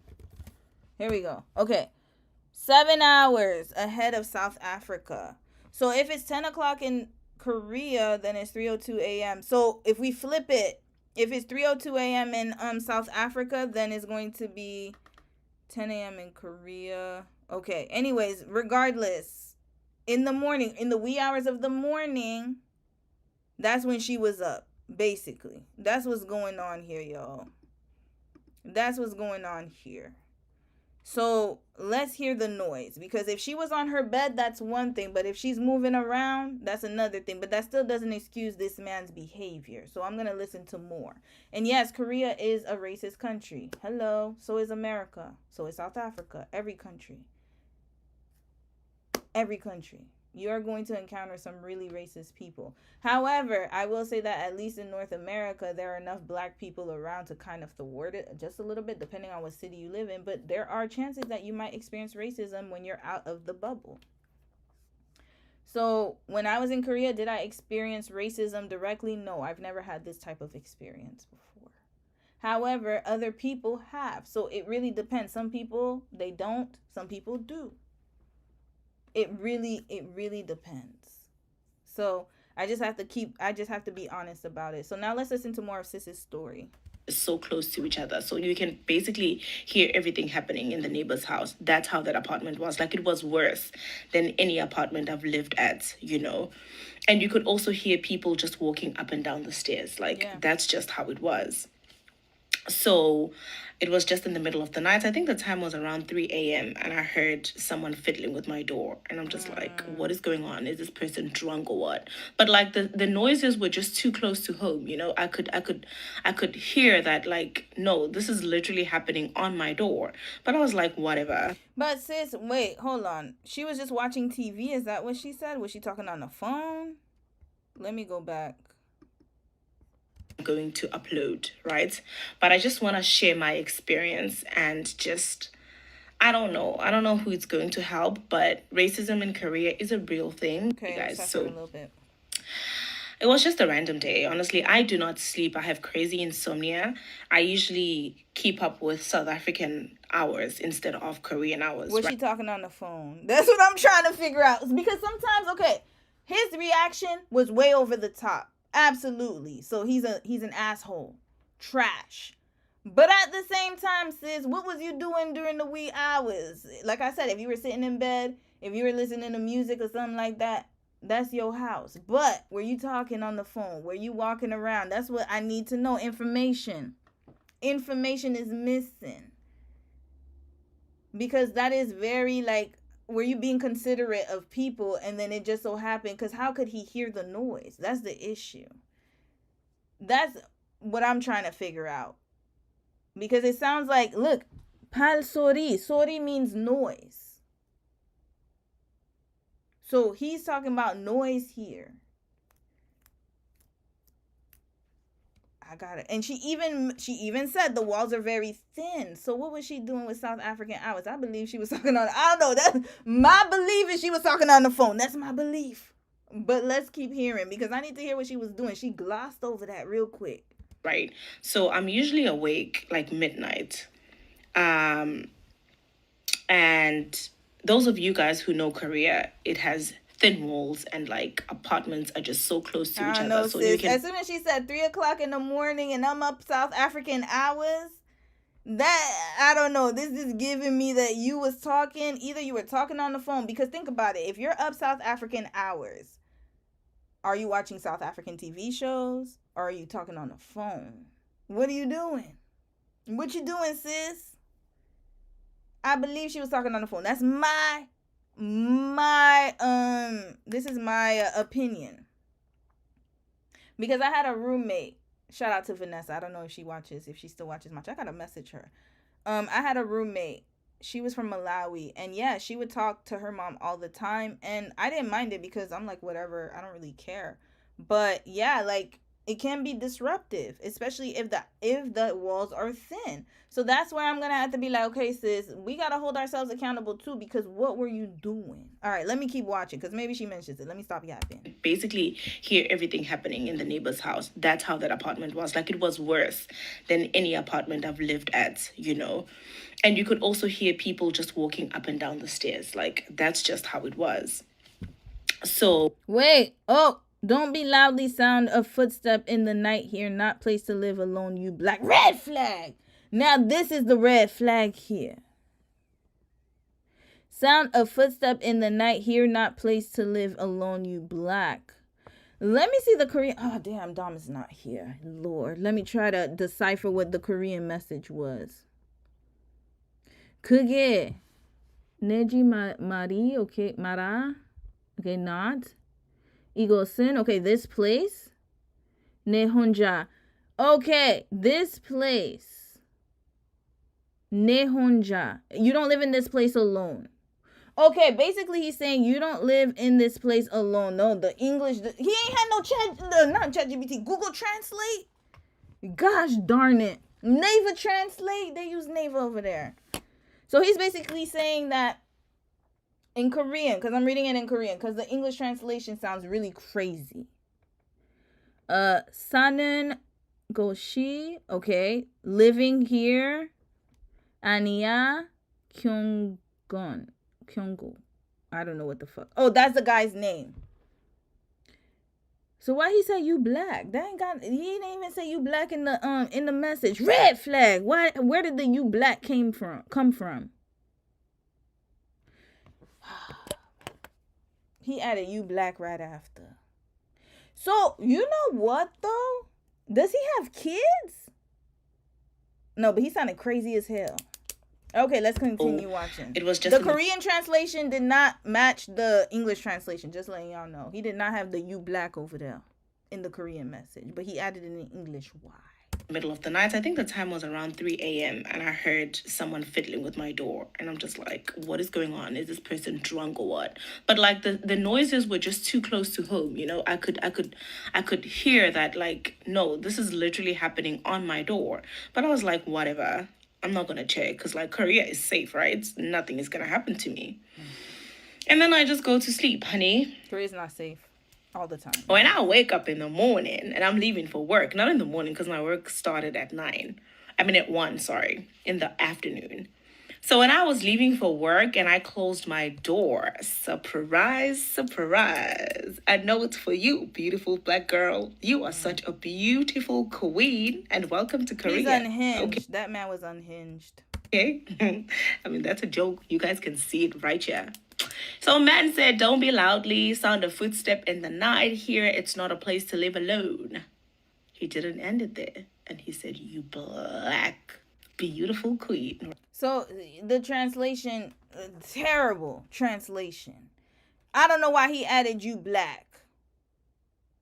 That was ridiculous. But the Korean translation says you're not the only person living here. That's what he meant to say. But it's no excuse for the racism. Red flag. So in the Korean translation, he's basically saying that, like, your footstep is making noise. Just remember, basically saying you're not the only person live here. Be considerate of other people. But why'd he add you black? I think he got upset and then wrote the you black after that. Right? So then I'm like shocked, scared for my life. At that point, I didn't even know that this meant, like, I am warning you, girl. You better kneel walking up those stairs. Stop walking, okay? Stop using your feet to walk, because you're an animal. You're not a normal person. You should actually be crawling down the stairs. Do you understand? I am warning you. I didn't know what it meant, but I was still just like, I'm dreaming. No, this is a dream. This is not real. I took a picture and then I went to work. I mean, at that point, I froze. I froze. I was like, no, this is not happening to me. This is not happening to me. You know, when you experience something and you're just like, no, So I hope that she reported it to her school, because they're the ones who are responsible to talk to the property manager. That's something that you have to deal with your school, because they're the ones who have the apartment rental, or who gave you the apartment rental. Denial, this did not just happen to me. Hell no. Like, no, not me. You know, I know that these kind of things happen, but no, not to me. You know, I was just in shock, in denial. I didn't want to believe that something like this had happened to me. But I went to work. I mean, I sat down for a moment. I didn't know what to do. And then I had my colleagues at the time. They were from England. They were 2 white people from England. The race is important in this, you know, context. Well, absolutely, because he put you black and he didn't put that in the Korean message. It's very weird, strange, racist-ass behavior. He's unhinged. Show it to the girl. I'm like, girl, look at what I found. And the girl is like, oh, girl, no. This is your door. And I'm like, girl, this is my door. Because we lived in different buildings, right? She's like, girl, no. And I'm like, girl, yes, this is my door. Somebody left this on my door and I don't know how to feel. I don't know what to think. I don't know what to do. She's like, girl, you got to tell the Korean teachers, okay? Yeah. And then I go and tell my Korean teacher, my Korean manager at the time, right? And then I tell her, girl, this is what I found on my door. What should I do? And then now I'm starting to get furious, because I'm like, no, this is actually wrong. Like, this is actually unacceptable behavior. You know, now I'm starting to feel what I'm supposed to feel. Like, the shock is just leaving my system, and I'm starting to actually be like, I just shit. How dare you? You know? She said, "I just shit, not I just shit." What? Okay, the translations are off the captions, but that's okay. Let's continue. And then now I'm starting to feel the anger, I'm starting to realize what happened. And I tell my obviously they try to play it down like, oh, maybe he doesn't know what it means and stuff. And I'm like, no, there's no way. This person knows. You know why? It's because the Korean translation, they're looking at it and it doesn't match the English one. That's why they said that. I'll be honest. So I'm talking about it as a neutral party. When I'm looking at the Korean translation, if he had just left the Korean message alone, then they would have been like, oh yeah, like he's just upset about the noise. Why did he add the "you black" at the end? So that's what like, if a Korean person is deciphering it, they're looking at it like, well, he didn't mean it because he didn't put in the Korean message and he just put in the English message. And also, they're very passive, y'all. They're gonna try to be like, oh, it's okay, we don't have to deal with it. You gotta force them to deal with it. That's another thing. You're in a different country, different rules, unfortunately. So now I hope she pressed them about it, because yeah, that "you black" was very unnecessary. Extremely. Knows exactly what they're talking about, and I need you to contact the boss lady and tell her what happened, because like we had a manager and the boss lady was not in our branch most of the time. That school ended up messing with me. Listen, the story continues. As I said, this is a series. If you guys are interested, just let me know. I will tell you guys the whole story because I have the energy for it and I am ready, okay? So then I'm like, tell the boss lady, I want to take this up with the authorities. I want to report this man to the police, Absolutely. At first, I just thought, like, obviously the man is just going to come home, come to my house, bring like a piece. Report what to the police though? Like, this is more of a landlord issue, not a police issue. But then when he tried to open the door, I would say that was a police issue. She would have to see CCTV to see if he was just trying to put the note on the door, he was trying to come in her door. But I don't know, she's explaining it, maybe it's the way she's explaining it, but this doesn't seem like a police issue. It seems more like a landlord tenant issue. Offering and say, girl, I'm sorry. Like, I didn't know that it was offensive to call you, like, black, blah, blah, blah, blah, blah. Right? So that's just what I thought. So I was like, okay, the situation is just going to end soon. It's not a big deal, He probably really didn't know, as some Koreans claim, No, he knew. So then I told my boss, because he didn't add that to the Korean message. He knew, sis. He knew. So the ignorance is unexcusable. He's just stupid and racist. Dumbass. But also, I'm trying to figure out what was you doing in South African hours too, though. But anyways, that's neither here nor there. She didn't go over it. So I need more context because he's unhinged anyways. Baby girl, listen, I'm not happy. I don't feel safe. I need to go to the police station. Girl is like, okay, don't worry. I'll come tomorrow. We can go together. And I'm like, oh, look at her. She's so supportive. She's so nice. Listen, there's a plot twist, okay? Don't get ahead of yourself. Oh, Lord. So Miss Lady comes the next day. We go to the police station. And she drives me to the police station. Super nice, right? Why wasn't the landlord contacted? I'm still confused about that. Why wasn't the landlord contacted? Why the police? What? Press charges for him calling you black? I'm sorry, I gotta be honest, y'all. This right here, he's racist, yes, but he didn't verbally assault her. I haven't heard him hitting her. I have not heard him punching her. I haven't heard any of that sort of thing. Unless I'm missing something to the story. I don't think this required police help. I think this required landlord intervention. This was more of a landlord-tenant issue. Mediation. That's what needed to happen. But again, like, I don't know what she's pressing charges for. What did he do? He just left a note on the door. But maybe I'm missing... Hold on, y'all. Maybe I'm missing something. Something's not adding up. That's what I said. Like, it's not adding up to me either. It's really weird. It's very strange to me. All right, let's continue. And then, obviously, it takes forever because they don't have a translator. But we open a case and... we have to come back, I don't know after how long, because they didn't have a translator. So the translator was going to be available at this date and whatever. So then I had to go back alone. I mean, which I understand. Honestly, I feel like her going with me that first time was like, I support you. I agree with what you're doing. Yeah. Just do whatever it is that you want to do so that you can feel better. I'm here for you. I was very happy about that, honestly.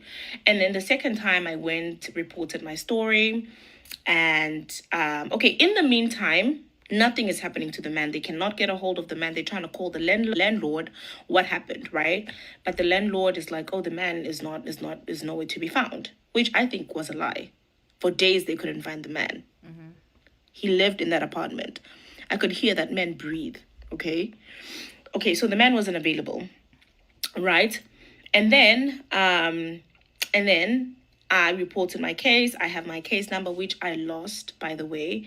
But I'm not interested in reopening this case. I'm just telling the story because I just want to move on from it, and I just want to raise awareness, and I just want to help whoever that I can help. And I just want to let you guys know what's going on in these Asian streets, okay, in these Korean streets.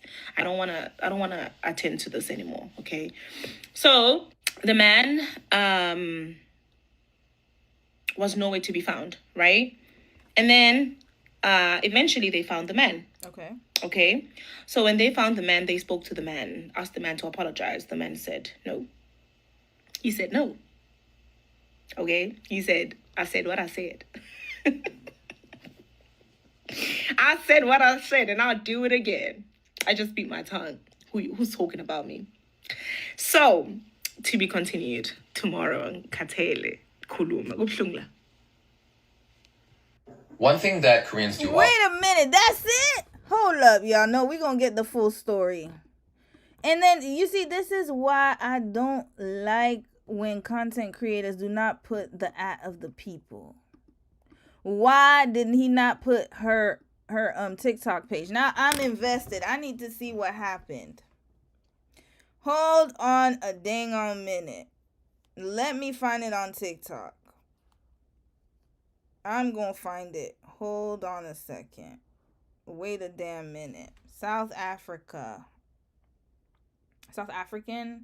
Korea, racism, and then apartment. Here, let's see if the algorithm is going to show me Sis's story. Okay, I found it.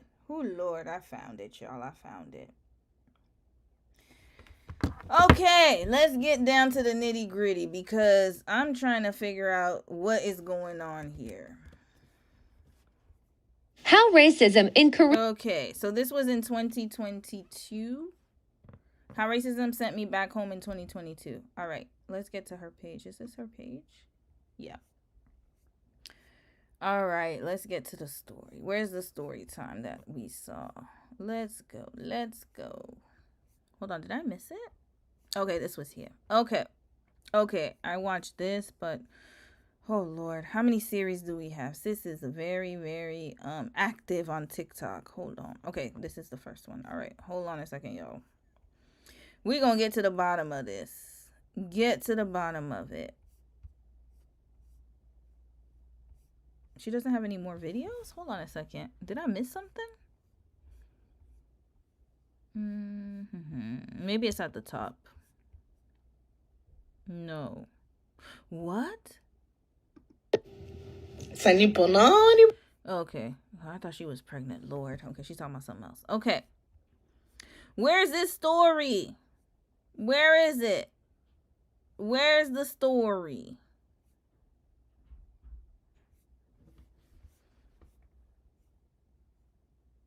Where is the rest of the story? Hold on. I'm very curious now. Yeah, this is the same woman, I believe. Yes, that's her.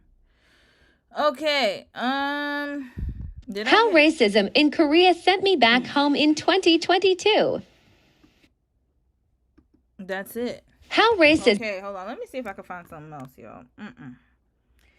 Anyway, this story. Okay, here she is. I think this is the. Is this the girl?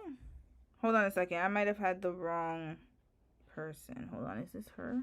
Hold on. This might be her. Give me 1 second, y'all. I think somebody else took her story. No, this is not her.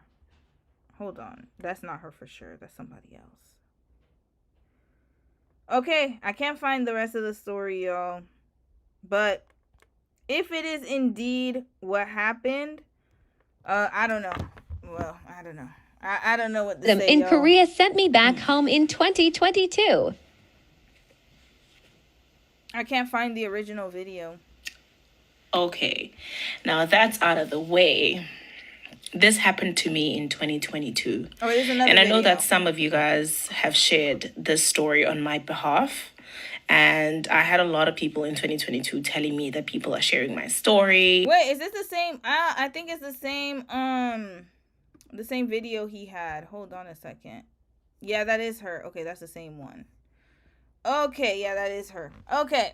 So, in this situation, if you ever encounter, because I don't have the rest of the situation, I don't know what ended up happening, but if you are in Korea and you have this kind of situation happen, first, yes, tell your school. That's number one. Number two, if your school doesn't want to do anything about it, you better press them. You must press them. 100%. Number three, they have to talk to the landlord and try to figure it out. Don't go straight to the police without going to the landlord first. But then now the police were involved. They went to the landlord. He didn't want to give an apology. I don't know what happened afterwards. But yes, your resources are kind of limited in Korea. Hate to say it. So either the school is going to have to place you in another apartment, or you're going to have to find your own apartment and make them pay for that apartment. Either way, you have to be very extremely firm in your decision. Don't be passive with Korean people. If you're passive, they will walk all over you. You better be strong. They do not take weakness well. They're going to take your weakness and take advantage of it. I promise you they will. You cannot be thin-skinned in Korea. You got to be extremely firm and tell them that you want to leave and you want to go to another place. You're not going to teach another class until they do it. Trust and believe me, they will scramble. So that's a lesson. Unfortunately, she had to learn the hard way. I really hope it was resolved. I can't find the initial video, so we just gonna have to take Sis's account for it. And I really hope that something happened to that man, because he sounded very unhinged and mentally unwell. My tongue. Who's talking about me? So okay, let's to be continued tomorrow on Katele. All right, let's listen to more. What else did this One thing that Koreans do often that I absolutely despise is looking down on Southeast Asians, that they're somehow not as good, that it's an insult to be mistaken for Filipinos or Thai. And a lot of this comes from Koreans' perception that these countries are poor, they're less developed, which are very outdated perceptions, by the way. And not to mention, Koreans, like many East Asians, idolize pale skin. They tend to just not like darker skin tones. Just look at the issue of Copinos, where Korean men go to the Philippines, sleep with Filipino women who become pregnant, and the men just run off back to Korea, abandoning They sure do. They got a whole page. Y'all, they got a whole page of these kids. Copinos. Copinos. Oh, okay. Copinos. I think it's with a K. Yeah, Copino babies. Yep, there you go. They only got caught because the women would post the father, the baby daddy pictures. And you want to know why they run away? Is because most likely they are married men. That's what's going on. They go to Southeast Asia to dump their, have the little fun time, and then they go back home to their wives. That's what's happening. Mother and their children. And a big part of why this happens is because there are a lot of Korean men who think these women in these countries are just playthings for them because they come from a richer country with more money. It's an absolutely disgusting mentality. But Koreans should not treat people from the ASEAN countries like this, not just because it's the decent thing to treat everyone with respect and dignity, but also for the reason of karma, because have Koreans forgotten Pyeongjahuran when the Qing invaded Korea, called Joseon at the time, in 1636? The Qing dynasty was a country raised by the Jurchens, known as Yeojin in Korean. The Jurchen people lived in northeastern China, right above Korea. They were semi-nomads who... Let me see. Can I see? Oh my god. It didn't take long. Hold on a second, y'all. My bad. Hold on. Dom's here. Let me see. Hello. He said hi. What? Oh my god, that looks so cool. What does it say? Is that Japanese? No, what letters is that? That's Chinese? Yeah, Chinese. And this is the room. What is it? I'm going to explain. You'll explain it later? Alright. He did it really fast. Yeah, it was short. Yeah, I thought you were gonna come home later. All right, see you soon. Oh, sorry, y'all. Dom got a tat. That's all. generally Had lived to show in him. tribes without a central authority. And for the longest time, Koreans treated the Jurchens terribly. There's a passage in the veritable records of the Joseon dynasty, otherwise known as Joseon Wangjusilok, that writes, "These Jurchens are beneath us and they are our servants." Joseon would repeatedly attack and harass the Jurchens. They would invade and take land. They would decimate their people. They considered them savages that needed to be put in their place. Well, guess what? These savages raised an empire. They united under Nurhaci, defeated and humiliated the Ming dynasty. Then they invaded Joseon, got the king to surrender, in which the king of Joseon knelt 3 times and bowed 9 times in front of Qing's emperor at the time, Hong Taiji, and promised to be their servant state. This part of history is called Samjeondo의 굴욕, the humiliation at Samjeondo. This is how proud the Joseon people were, that they recorded this as humiliation because they never thought these people that were below them would ever grow to be so strong. But this was not humiliation. This was karma. And you know what? This can happen again. Sure, Korean culture is riding a high right now. Korea is economically advanced and whatnot. But there is a future where Southeast Asian countries become so much stronger and richer than us and have way more cultural cachet than us. It can happen. And you know, at the present state of how Korea is going, it will happen. Yeah, he did. He got attacked. Yeah. I don't know. I hate needles, guys. I'm so scared of needles. And the kind of relationship we will have with them then will be determined by the kind of relationship we have with them now. It's not that people should be nice to people only because of the fear of potential payback later down the line. Being nice and giving respect is the bare minimum. I'm saying this because there are a lot of Koreans who need to hear it this way, because a lot of Koreans instinctively put people in levels and treat them accordingly, not knowing that these levels are completely arbitrary and they also shift all the time. Especially when Southeast Asians have been nothing but amazing to Korea, even when we were the poorest country in the world. It be Because like have that. we It be like that, y'all. It be like that. forgotten how the Philippines and Thailand deployed thousands of troops to help the South in the Korean War? So to all the Koreans who think that they're better than others, they're better than Southeast Asians, get out of here with that.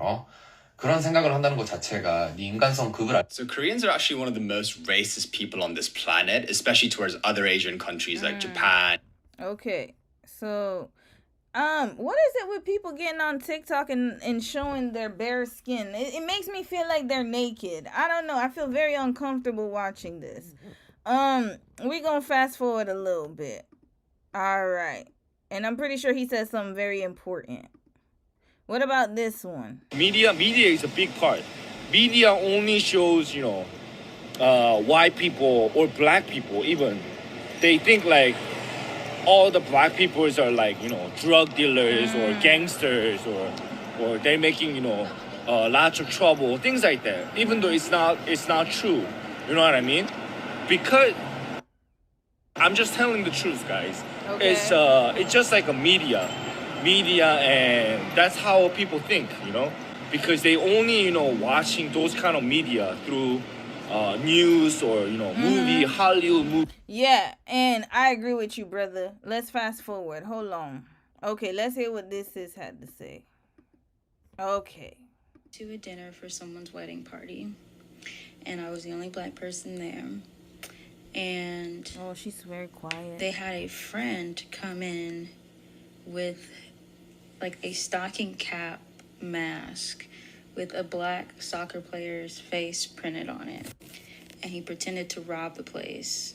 What the? Red flag. What wedding did you attend? What happened? What?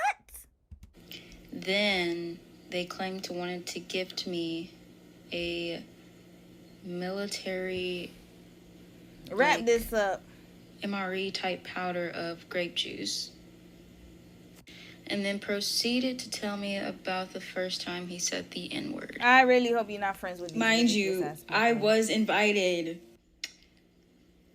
I just want to say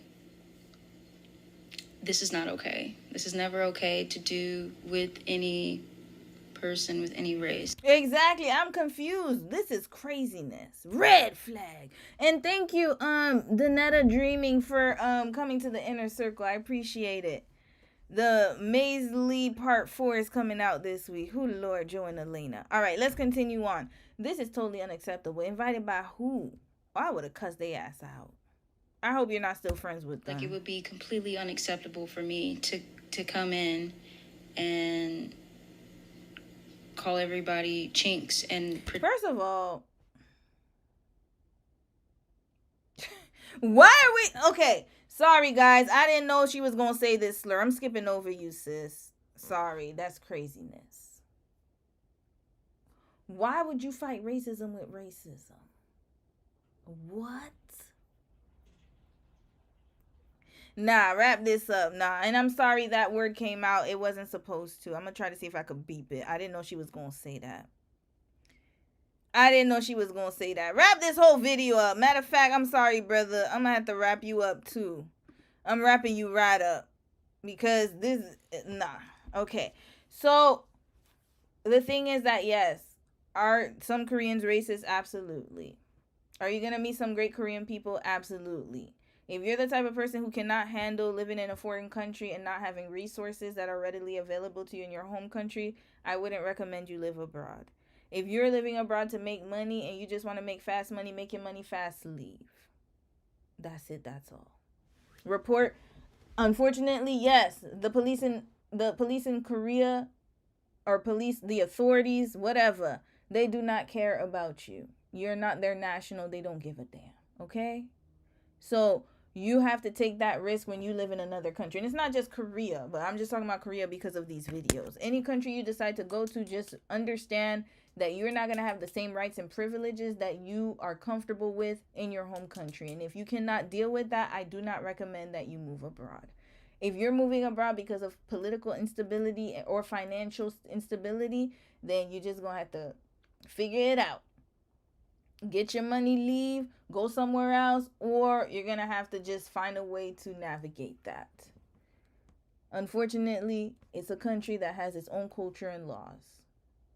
You are not going to change that. The people in the country have to change that. And it looks like they like it the way it is. So you're going to have to learn and make decisions that way. Now, brother, thank you. I appreciate your video. And we gonna move on now, because I don't know what sis was talking about with that racial slur she said. Cussing everyone out, flipping tables like Jesus. Yes, sis. Now, why the fuck would she say that? Exactly, I'm confused too. I don't know. She done messed up the whole vibe, man. Anyways, we gonna move on. All right, we have a few more videos, and then I gotta wrap this up by 7 my time. So... okay, we're going to speed through this. This is 16 minutes. Oh, this is long. It's about toxic chemicals in our braids. My goodness, we got a lot of things to worry about. Not only the data center, but the braids we use. Buy it by the bundle. Is this human or is this synthetic? No, this is synthetic. Black people, we love... Okay, let's you can buy it by the bundle. Is this human or is this synthetic? No, this is synthetic. Black people, we love our braids. Would normally have braids in 24/7. The way this hair about to be slayed, baby. But it's the style that we've all known to protect our hair, quietly putting us in danger. 2 times it's happened to me. Very nasty looking sores on the back of my neck. Mega companies selling us synthetic hair you may find at the beauty supply. All of them have some type of chemical at this point. It has been tearing some of us up. My scalp is pretty much burning. So the Shade Room, we flew to New York. So we've been here for I like this guy from the Shade Room. I don't really follow the Instagram account, but this guy, Justin, he's a really good reporter. I like him. About 2 hours. He gets down to business. Pressing the companies that make our hair products, but... I know, Shade Room, listen, you gotta... Sometimes you just gotta drink dirty water. That's what they say in Creole. It's like, that means sometimes you gotta drink the dirty water to get the, I don't know. There's an expression. Basically, it's like, yeah. Shade Room, yes, they have a reputation. But this reporter, I really enjoy his investigations. He be going in on people, y'all. Justin, I love watching his investigations. He did one on this travel agent, y'all. Had me rolling. He's really good. So I enjoy watching him. Okay, anyways, let's watch the presentation. Don't look like us. What are you guys working on specifically? Those same companies at the center of a shocking consumer report that found chemicals, benzene, acetone, lead. Red flag. What happened? Wait, what's in there? In the hair? Working on specifically. Those same companies at the center of a shocking consumer report that found chemicals, benzene, acetone, lead, and synthetic braiding hair. What is that all doing in the hair? I'm gonna need okay, let's keep going. Gutted. I was gutted. The Dare to Know What's in Your Hair. I'm Justin Carter, and this is a TSR Investigate special report. But before we get into it, roommates, make sure you go ahead and like this video and subscribe to our YouTube channel, where you can find full and exclusive episodes of this show and more. We're here at Nadine's Braiding Shop in Bowie, Maryland. It's right outside of Baltimore. I think, is this the 24-hour braiding shop? I think I saw it on TikTok. Where they spend hundreds of thousands of dollars in braid hair every single month. The secret sauce here is that they're 24 hours a day. Yeah, it's a 24-hour one. That was, yeah, this one was very, I thought that was a genius idea. 24 hours and they're booked like this? Damn. A lot of people get braids all the time. That's a really big business. 7 days a week. You can get your hair done at 3 a.m., 7 a.m., 10 p.m. if you want. But what struck us at the Shade Room is a disturbing report from Consumer Reports that suggested that there's harmful chemicals and carcinogens in our synthetic braiding hair, the ones that could be making us sick. You have how many braiders? We have over 500 right now. Okay, to be fair, I've never had that issue with my braids. I haven't worn braids in a long time, but y'all saw I used to have lock extensions. I took them out recently because I want to take care of my hair within its in-between phase. And so I didn't have any issues. Like, I don't know. I've never had issues with braiding hair. I don't know. My mom braids her hair all the time, every week. My mom is a serial braider and she has very sensitive skin and she's never had issues. So I'm assuming that it's certain types of braiding hair, but let's watch because it's not all. So I want people to recognize that it's not all braiding hair. I've never had an issue, but there could be other people who have allergies and allergic reactions to them. But it's very concerning, and I need to know which braiding hair did they test. It's Nadine Drico's $1 million business. You a millionaire? I know that's right, sis. I know that's right, Nadine. Yeah, get your money, get your coin. Listen, that's the type of business we need to support here. And it's braiding hair, so yeah. An immigrant from Cameroon. She moved here in 2009 for a better life. Oh, she's from Chemicals and carcinogens in our synthetic braiding hair, the ones that could be making us sick. You have how many braiders? We have over 500 right now. It's Nadine Drico's $1 million business. You a millionaire? Look how she laughing. Yeah, you are, sis. Myself. An immigrant from Cameroon. She moved here in 2009 for a better life, and she certainly achieved it. Her viral 24/7 hair braiding salon, Nadine's, it's quadrupled over the last 3 years. Braids are in and always has been. Medium boho braids. This is French curl braids. Have you ever had an issue with synthetic hair at all? No, I've never had any reactions, no issues. It's always been something I most likely will go towards. How much hair do you buy in a given month? No, we purchase over $200,000 hair a month. But you know what? If it has all those chemicals, though, maybe you don't feel it externally. Because I started thinking about that, but it could be internal too. That's the thing. I remember when they said relaxers, because I got relaxers when I was young, and that lines up with the fibroids. That lines up. I stopped getting relaxers, and you know when YouTube had the natural hair journeys when they first came out in like 2010, I think 2009, when people started doing the TWAs. That's when I went natural. So I was getting relaxers up until that time. So yeah, a lot of chemicals have harmful effects on your body. And operations director Brandy Smith, she took us to the back to see for ourselves. So this is the French curl hair. French curl is becoming very popular. Another popular one too. We're not seeing the ingredients. Nothing but hair. This is Bobby Boss. Mm-hmm. Bobby Boss braid hair. Mm-hmm. But it's interesting. I was talking to Nadine about it. Mm-hmm. It says pre-stretched. It says You know, it's dyed, sleek finish, easy to separate, but of course it's perfect for knotless styles, but nowhere on here does it say the actual ingredients of it. And so of course you guys have been using this for a long time, but you know, as somebody that's in this industry, would you like to see more ingredients? I would like to see it not just for us, but like the clients. I feel like it assures them more. You know, when you go into a grocery store, you like to read the ingredients on the food. I think we should have the same with hair. Where do you go to find the hair? Do you go to a beauty supplier? Do you go right to the source? China. China? I don't go, but I have supplies from China. I have supply from Senegal. Oh, yeah. Yeah. The chemicals are there. That's where it's coming from. Oh, I for sure believe they got chemicals in that hair. I believe it. What countries do braiding hair? That's what I need to figure out. Are you concerned? Is it only China? That the hair you're buying from China, even from Senegal, yes, you're not 100% sure what's in it. Well, I was really concerned. Did you hear the report about how... But my thing is this, like, okay, this is where we need to have a conversation because sis is making money in the United States, right? And she has her braiding shop. Is there a way that she could create a factory in her home country to make the braiding hair? I feel like that would probably be a genius idea. I don't know. Because in my opinion, I'm like, okay, if you're making money in the US, you're having a really successful business and you want to scale, it would probably be better to make the braiding hair yourself. So then that way you can sell your braiding hair to the consumers because you already own the salon. Why you got to go to China? I guess maybe I'm thinking too fast. But I feel like that would be the next best step.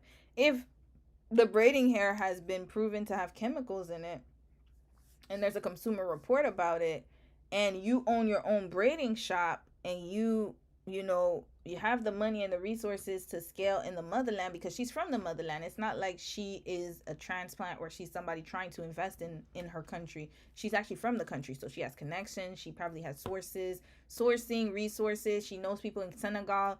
I would probably build a factory over there and then make my own braiding hair and then say that it has no chemicals, no synthetic thing. It's made in the factory, in my factory, and sell it over here. That would be a genius idea in my opinion, instead of going to China. That's just, that's just a thought. That's what I would do in that case. Because if they're selling chemicals and you are braiding with that hair, then that's going to cause... it's going to affect your consumer and your consumer base. I mean, even though people will still get their hair braided, but I just think it would be a more ethical way to do it. There has to be an ethical way to do it. That's my opinion. Synthetic braiding hair is poisoning Black women. It was breaking consumer news in February. This is what I have in my head now, and this is what's been causing me scalp burn. Wow. Consumer Reports, they purchased 10 of the most popular synthetic hair braiding products. Oh, so it is the popular ones. But remember, it's been a minute since I got my hair braided. Wow. So it's probably up recently that they're using these chemicals because they want to scale. They want to sell them faster. The demand is the demand is outpacing the supply. That's what I'm thinking. Samples of each to an independent lab. We're talking about brands we all know: Sensationelle, Magic Fingers, Sassy Collection, Shake and Go. Let me ask my mom which one she uses. Hold up, I'm gonna take a picture. Mom, which one do you use? And you know what? Hold on, I'm taking a picture. I gotta send it to mom and be like, do you use any of these brands? Cause she was getting a little bit of alopecia. Her edges had gotten eaten up. Now I'm thinking it might have been the braids, actually, now that I think about it. Hold up. All right, I'm gonna send it to my mom. The list goes on. I have to reach out to my suppliers, and they give me documents to confirm that their hair was safe. But you don't know that, sis, because it's out of your control, and people know that. Listen, no shade to my Chinese folks out there, but we know y'all be lying, y'all be scamming. When it comes to those kind of things, they know how to hide things, guys. It's not regulated. Braiding hair is not regulated in China. So whatever you see is what you're gonna get. You gotta be very careful. So yes, they're gonna tell you, oh, this is what's in it, but you don't know the production. You have not seen it. That's why I said it's better to just create your own factory, and so that way you can keep tabs on the production and see how it's being made. You have control over that.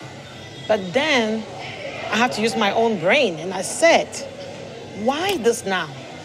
Why? Is it somebody behind this trying to bring down black business or what? Oh, she thinking about her coin. Okay, got it. So, okay, now sis is thinking about, hold on, let's rewind. I'm going to let y'all listen because I talk too much. Sorry, y'all. Document to confirm that their hair was safe. But then I have to use my own brain, and I said, why this now? Why? Is it somebody behind this trying to bring down black business?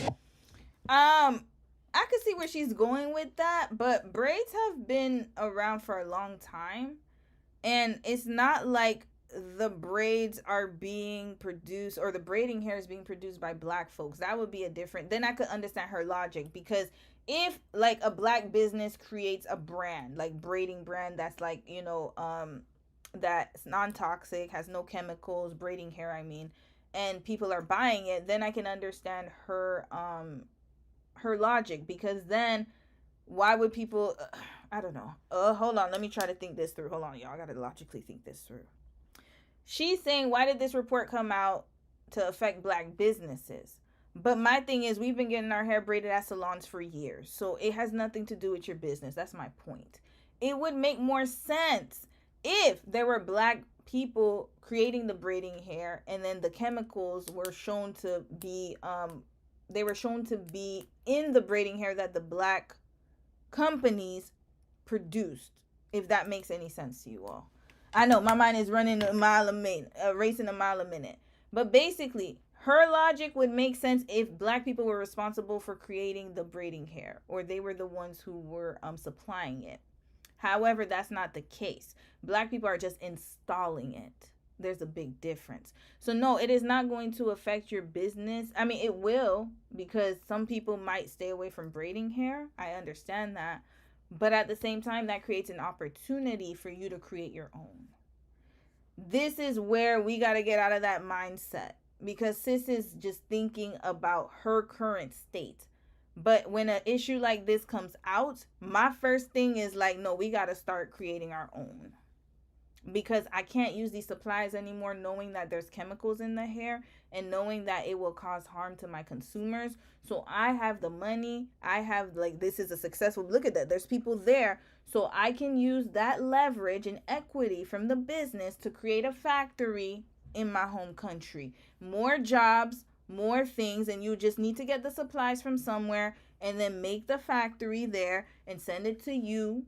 That would be smarter idea. We got to start thinking outside of the box. Stop being conspiracy theorists all the time. I mean, I'm a conspiracy theorist too, but I try to find solutions. Solutions, sis, solutions. Find a solution for your problem. There goes another business right here. You're going to be a millionaire. I can guarantee that. Because not only are you Xing out the middleman, but you're also bringing more money into your pockets because the community has a factory. And that way you can hire more people within the community, sending it, you know, the hair to you. And then you can also probably provide hair for other people or other black business owners who want to have healthier hair and not have chemically laden hair. I mean, there's so many opportunities out here, but we got to start thinking differently. Anyways, that's all I wanted to say. Continue. Or what? So the Shade Room, we took a trip to Yonkers, New York. It's the Consumer Reports headquarters, and the results shocked everyone. All of the synthetic braiding hair that they tested positive for multiple carcinogens, 3 of them testing positive for benzene, which is known to cause acute myeloid leukemia. 9 out of 10 of them also testing positive for lead. It is a huge problem. It's a tough choice to make. Consumer Reports managing editor Ginger Cole says the report was a part of a months-long in-depth look into synthetic hair. Black women in their focus groups were sounding the alarm. Someone mentioned braiding hair. And right away, that got my attention, and I started doing research on it and found a really interesting report from a... So it came from a black... Hold on. Who is this woman? Sorry, I wasn't paying attention. My bad, y'all. Hold up. These groups Sorry, were sounding the alarm. Someone mentioned... Hold on. Who is Ginger this woman? Coles. It's a... Ginger Coles. We gonna see her. Who is she? Is that her name? Okay, Consumer Reports. Here we go. Oh, okay, with a W.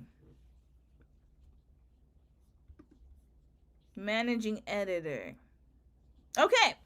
Ginger joined Consumer Reports as a managing editor in 2021. Her team evaluates an array of products from grout cleaners to automatic baby formula makers. Ginger's group also reports on trends and important safety topics, and she leads a content initiative that focuses on attracting diverse audiences, specifically Black people. Okay, so she's been doing this, y'all. Previously, she was a senior editor at The Spruce, where she transformed lifestyle coverage by launching several home design series. Ginger spent 8 years at Microsoft in various leadership roles, from breaking news coverage to creating original, engaging content that kept readers coming back. Ginger is an alumnus of the University of Texas, where she studied journalism. So I don't think that she's a conspiracy person and trying to bring Black businesses down. I believe, and from what I can see, is she's very accomplished. She has an extensive history in what she does. She's literally a subject matter expert, and she's trying to find out what is harming our community. I don't think she's doing anything wrong, y'all. That's my opinion. She sounds very experienced. So now, oh wait, why is this brother here? Hold up. Sorry, y'all. So here we go. Okay, so this is sis here. All right, so they spelled her last name wrong. Lord, Shade Room, do better. That's not her last name. It's with a W. Y'all almost had me messed up. It's a tough choice to make. Consumer Reports managing editor Ginger Coles says the report was a part of a months-long, in-depth look into synthetic hair. I believe her, y'all. She has the degree, and not only that, but the experience. So she did her research, and she's showing the people. She's telling them, hey, telling us, hey, Black women, you guys, or even Black men, white, I don't know, whoever, it could be anybody. Be careful, because remember, these braids go on children as well. Children. I got my hair braided when I was young, about 7, 8 years old. It's not just the adults. We have to think about that too. And then if we find it in braids, then wigs most likely definitely have it too.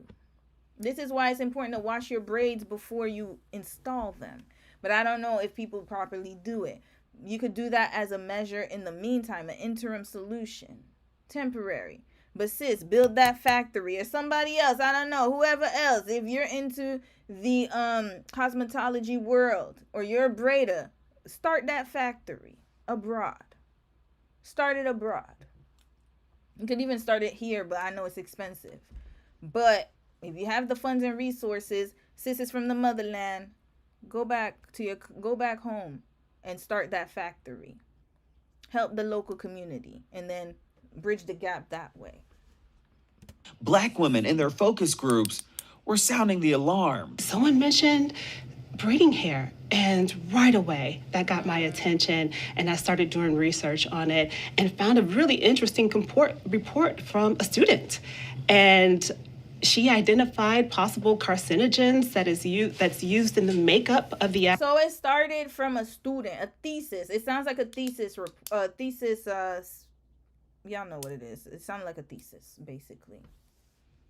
So someone studied it, and then she looked into it. She's a journalist. That's what she does. So it's not a conspiracy, unless the student was getting paid by the by the professors of the university, which I highly doubt, because we know universities, there's a lot of people who don't look like us, especially if it's in North America.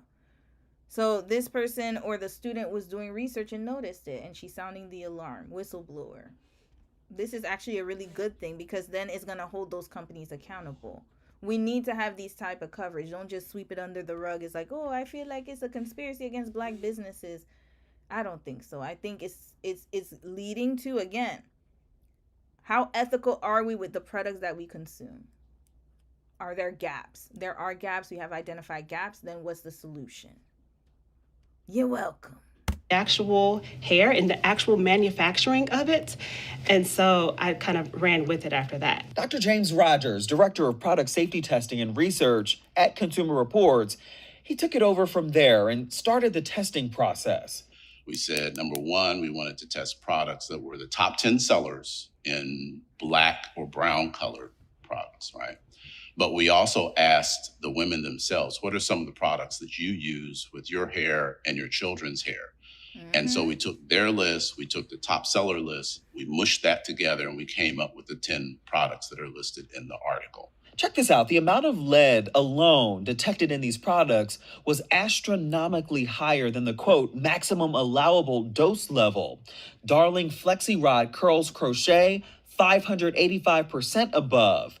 Magic Fingers Pre-Stretch Braiding Hair, 603%. Sassy Collection 100% Connectulon Jumbo Braid Hair, 610% above. There's no safe level of lead. And so if we detect lead in food, we want that out of food. Well, should we say this about this product?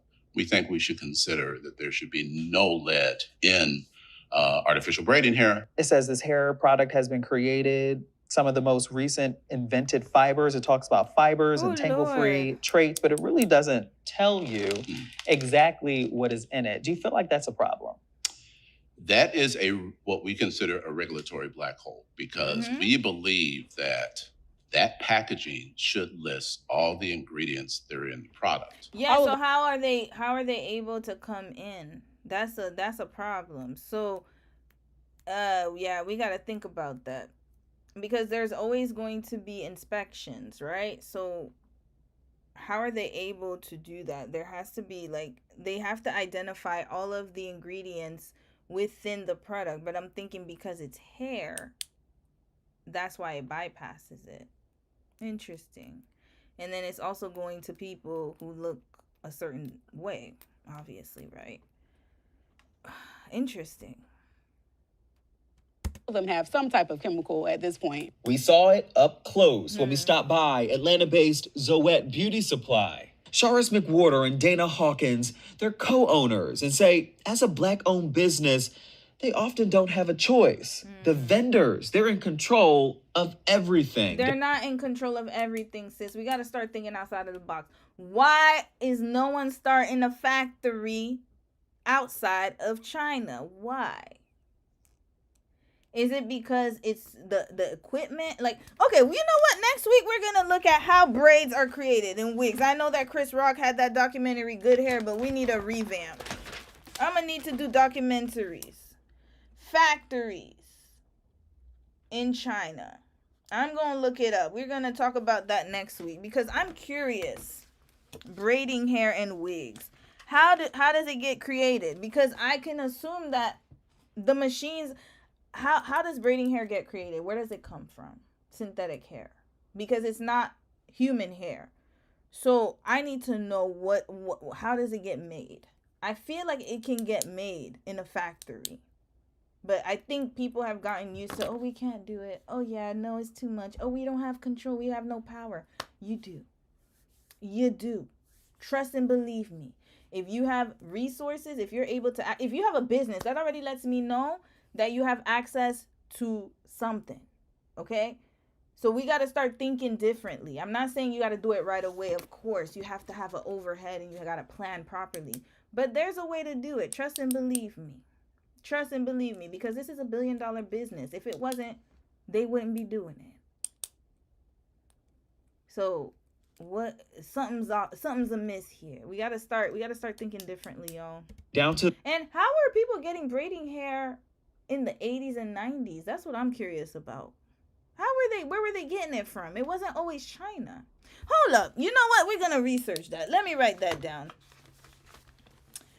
Braiding. History of braiding hair. We need to get a history lesson. The history of braiding hair. I need to figure this out. Because China wasn't always the supplier. So who was a supplier prior to China? Questions we need answered. To the products that are even available to sell. And if anything, they say their customers, they come in and... Hold on, let me read the comments. Maybe y'all telling me. Hi, Mr. Topar. Hi. MR Topar. Hey, how are you, sis? Plastic and other chemicals.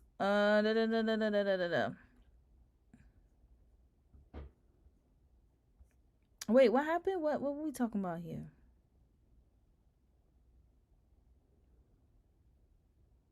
All of that, y'all.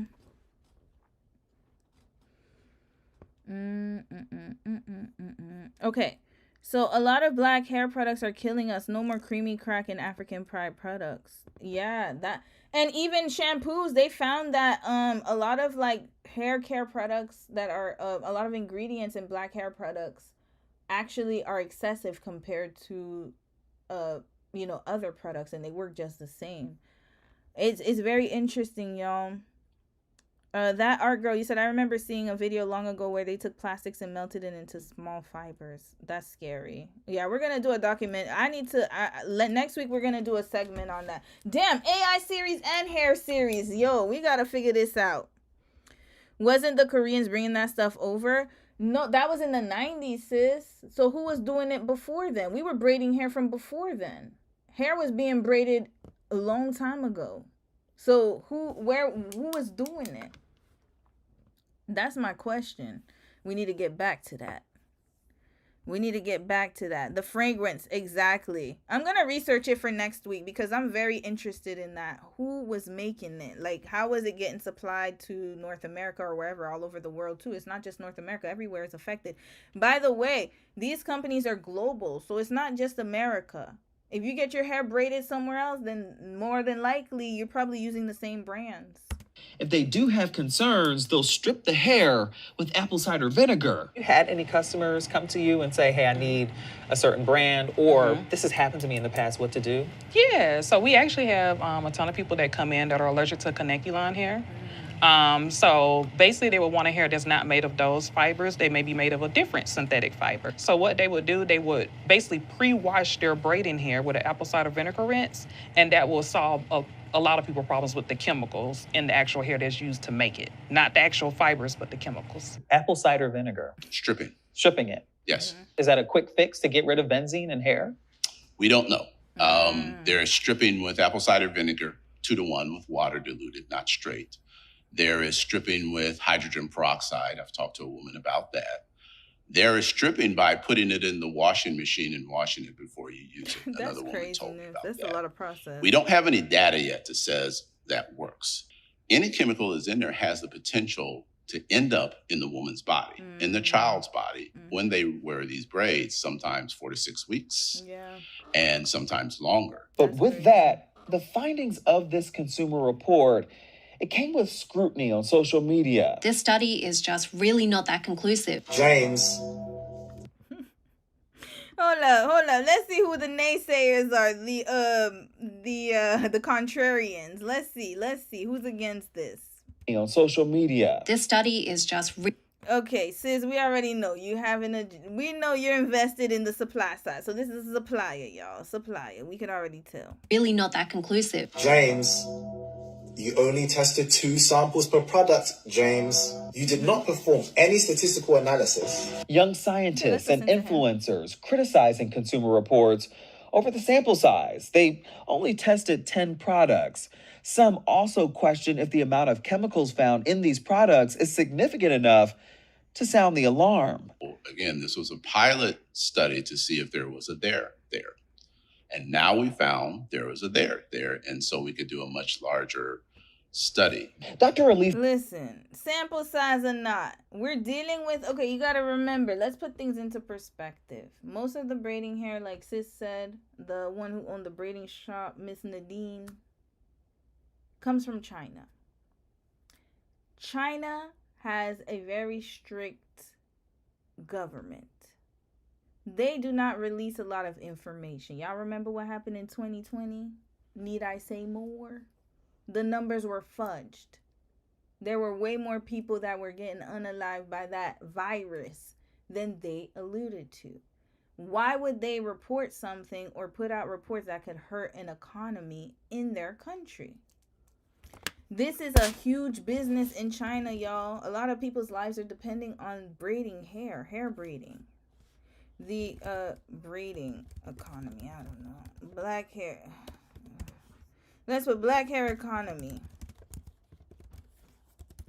in China. Maybe I could find something here. Here. Here, black hair industry imports products from China. These are about tariffs though, but maybe here. Here, even this, how Africa's 6 billion hair market is run by China. Interesting. Here we go. Here we go, y'all. And that's just in Africa, on the continent. That's just on the continent, y'all. Just on the continent.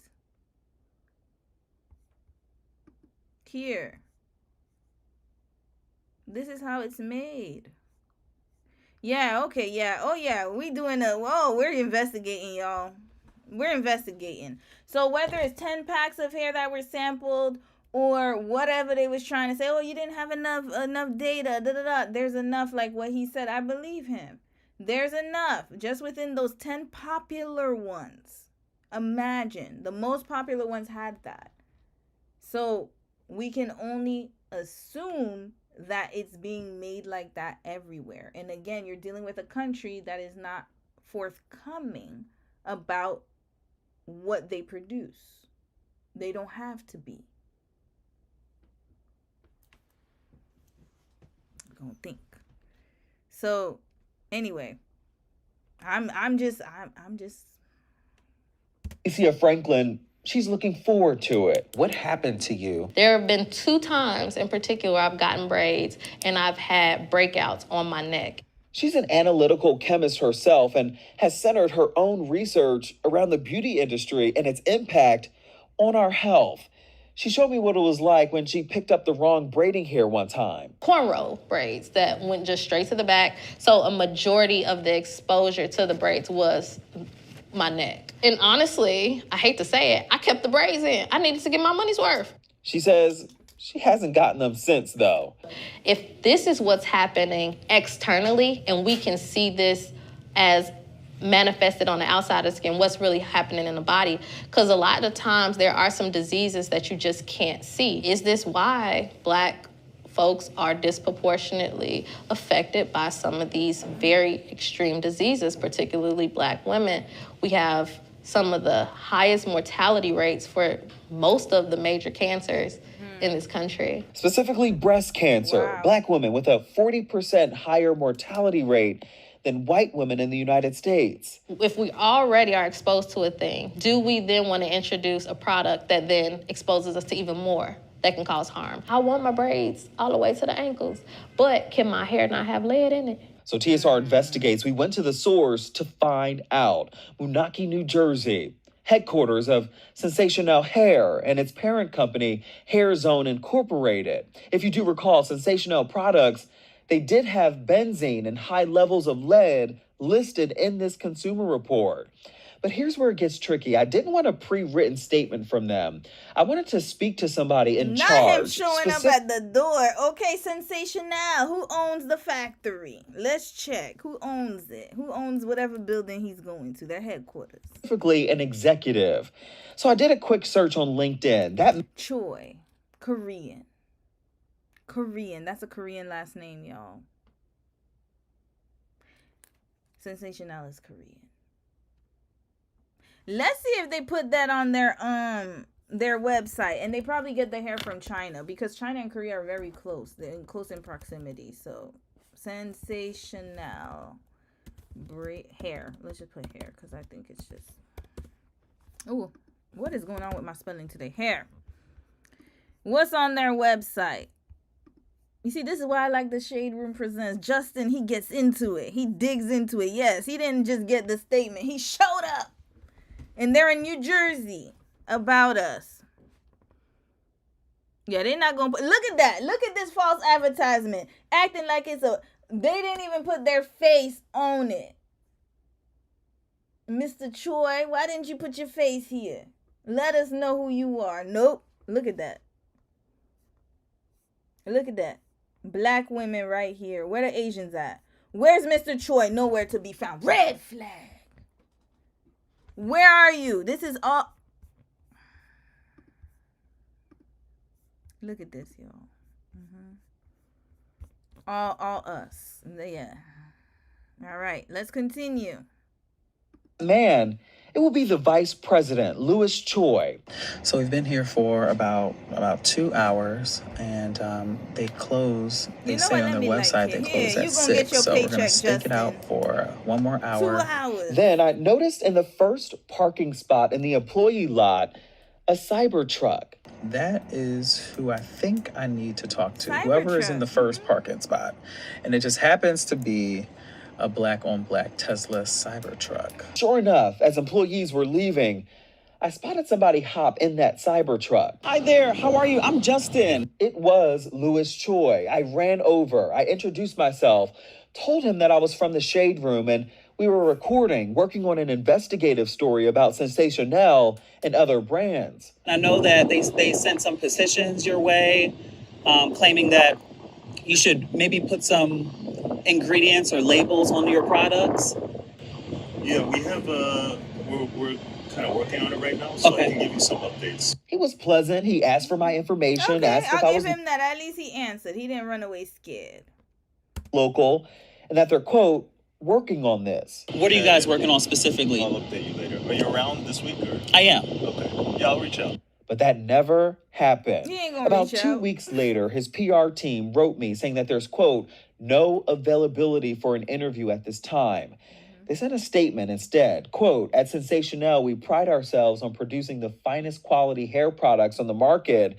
We're constantly evaluating our materials and processes with customer safety in mind. The claims and conclusions presented by the Consumer Reports study are unfounded and misleading. Its study used a harsh and unusual testing methodology on hair braiding products that are clearly not intended for ingestion. We strongly disagree with the claims Consumer Reports makes about the potential risks to consumers that could arise from the safe and common use of our products.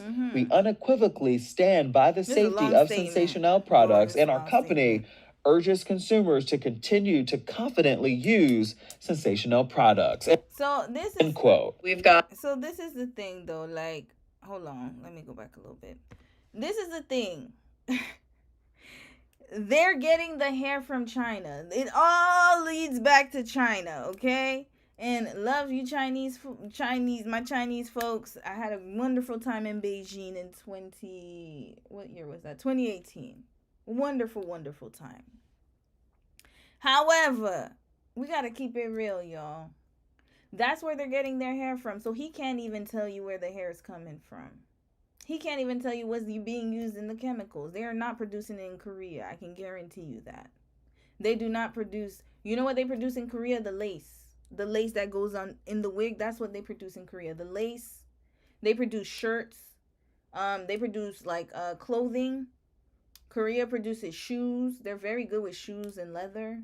Not leather, but like they make pretty good shoes. I ain't gonna lie. Korean sandals are very comfortable. Their shoes are very comfortable. I bought some of the best pairs of like sandals in Korea. Very comfy. They do not make hair, y'all. Not black hair. They don't do it. It's China. That's where he's getting it from. That's why he said, "Oh, I'll call you later. I'll call you later." He don't know what the hell going on. He's just making money. That's what he's doing. He's in his Korean network, and they're connecting him with suppliers in China. That's it. That's all. And unfortunately, even if he did know, would he say something? I don't think so. Because look at him with his Cybertruck. You really think he's going to care? He's making money. You're affected, though. That's the problem. So every toxic thing we have learned today, Lord, is either planted in the black community or it's in our hair. This is awful. I'm not going to lie. I did not expect to spend my Sunday doing this type of coverage. But you know what? I just do what the Lord leads me to. So I guess he wants y'all to know about this. And me to know about it, because I need to be aware as well. I used to also get braids in my hair as well.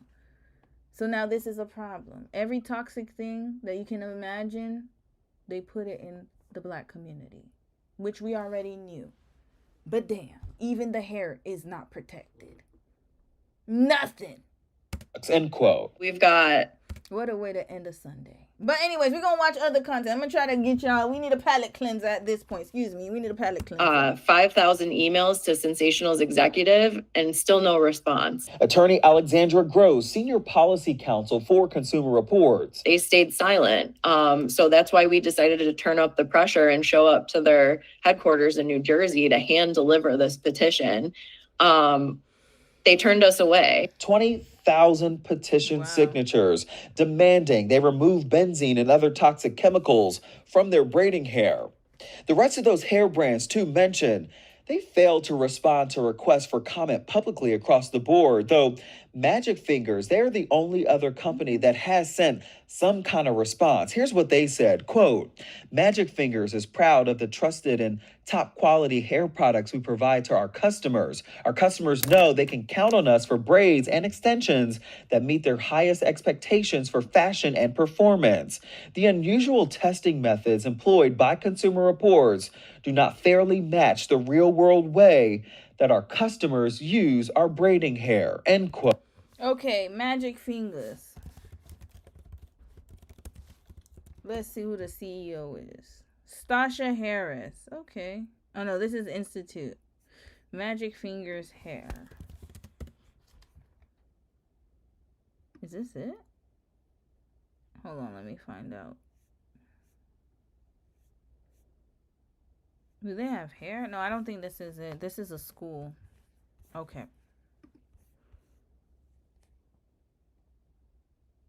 Is this her? It might be Black owned, y'all. But it looks like an institute. Is that a hair store? Oh yeah, Stasha Harris. Okay, this might be Black owned. Makes sense. She's the one who responded. Interesting. She cares, obviously. She's a Black woman. I'm assuming? I don't know if this is just a school braiding. Okay, to be continued, because I'm going to research this, y'all. We coming up with this next week. We won't do another series. I need to figure out the history of Don't you think the FDA has taken the necessary steps to ensure that these products are safe? To be honest with you, I just think it's the fact that no one has... Oh, it's a braiding shop. Okay, yeah, it wasn't a hair. That's what I thought. Yeah, I'm going to research it. With you, I just think it's the fact that no one has asked them this question before. It's why Gross and her team, they're working right now on the state and federal level, pushing for policy when it comes to manufacturing Black hair products. In New York, it's the Beauty Justice Act that they're backing, which would ban dozens of toxic substances like lead and benzene. And on the federal level, Congress back in 2022 expanded FDA's authority over cosmetics, but in our opinion, it did not go far enough. So when we reached out to them, they would not assert their authority over braiding hair. That's why we're working now. You know why? 2022, who was in office? Biden. I believe it was Biden. Yes, Joe Biden. They reached out to Congress now. Who's in office now? Red flag. Of course he doesn't give a damn. They're more interested in putting more data centers in Black communities. That's what they working on right now. They trying to figure out other ways to poison us, ma'am. They don't give a damn. Out to pass the Safer Beauty Bill package. It's a federal bill that would ban the most toxic chemicals, improve ingredient transparency, and protect people most at risk, like women of color and the salon workers I mentioned before. It's not women of color, Black women. Get it right, Mrs. What's her name? Rachel, I don't know what her damn name is. Get it right. Black women. Black women majority. Black women. Say it. Roll it off the tongue. Black women. Thank you. Consumer Reports says that they were so blown away by the outcome and response of their study that they're going to be taking it a step further and widening their sample pool. Also, they'll be testing for human hair in the future. The wigs. Uh-oh. Uh-oh, for my ladies who like to wear the wigs. Oh, man, your study's coming soon. This is going to be interesting. Oh, no.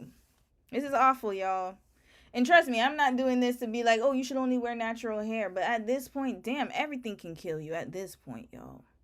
So just be careful, do it safely. And we got to start thinking of different ways to produce. We have to start getting ourselves together and aligned, because there's no reason why we shouldn't have a black factory doing this. This is ridiculous. At this point, this is no. And you saw sis in the beginning talking about, oh yeah, I feel like it's a conspiracy. Create your own. Create your own. You have the resources. We can do it. We can do it. Now, I'm not going to do it only because I'm not in that industry. But hell, I don't know if I have money. If I come up on some money, I just might. But it's easier for someone to do it who already has the connections, is my point. If you already have the connections, you already have the hair shop, why not scale it in that way, in that direction? It makes more sense for you to do it than me starting from the ground up. I have no type of experience doing braiding hair, but best believe if I get money and I'm able to do it, I will. Because this is craziness. Craziness. Right now, best practice, if you're noticing any changes in your hair, take it out immediately and throw it away. They also say report it to your healthcare provider or the FDA if you can. This is a TSR Investigate special report. Thank you, Justin. I'm Justin Carter. Thank you, Justin Carter. Loved it. Okay, I'm going to read a few comments because we got to be out of here in half an hour. I'm going to keep that time. Hey, Mary Sparkles like, well, how are you, sis? Just gonna shave my head at this point. No, you can still wear braids and stuff. You just gotta know what you're putting in your head and try to wash it as much as possible, y'all. We gonna have to do that. And give your hair a breather. I think some people, they jump from braids to wigs to braids. They never give their hair a break. Just give your hair a little breaky break. The problem is we wear, a lot of women, and a lot of black women, I would say, we wear them consecutively. Like, you take a style down, put another style in. I think that also leads to a lot of these issues as well. It's the top, like, you're not giving your hair time to breathe, one. And two, you consistently wear them for a long amount of time. I've seen so many people wear wigs, take them down, wear them again, wear sew-ins, take them down, wear them again, wear braids, take them down, put braids again the same weekend. Like, give your hair a break. Give your hair a break.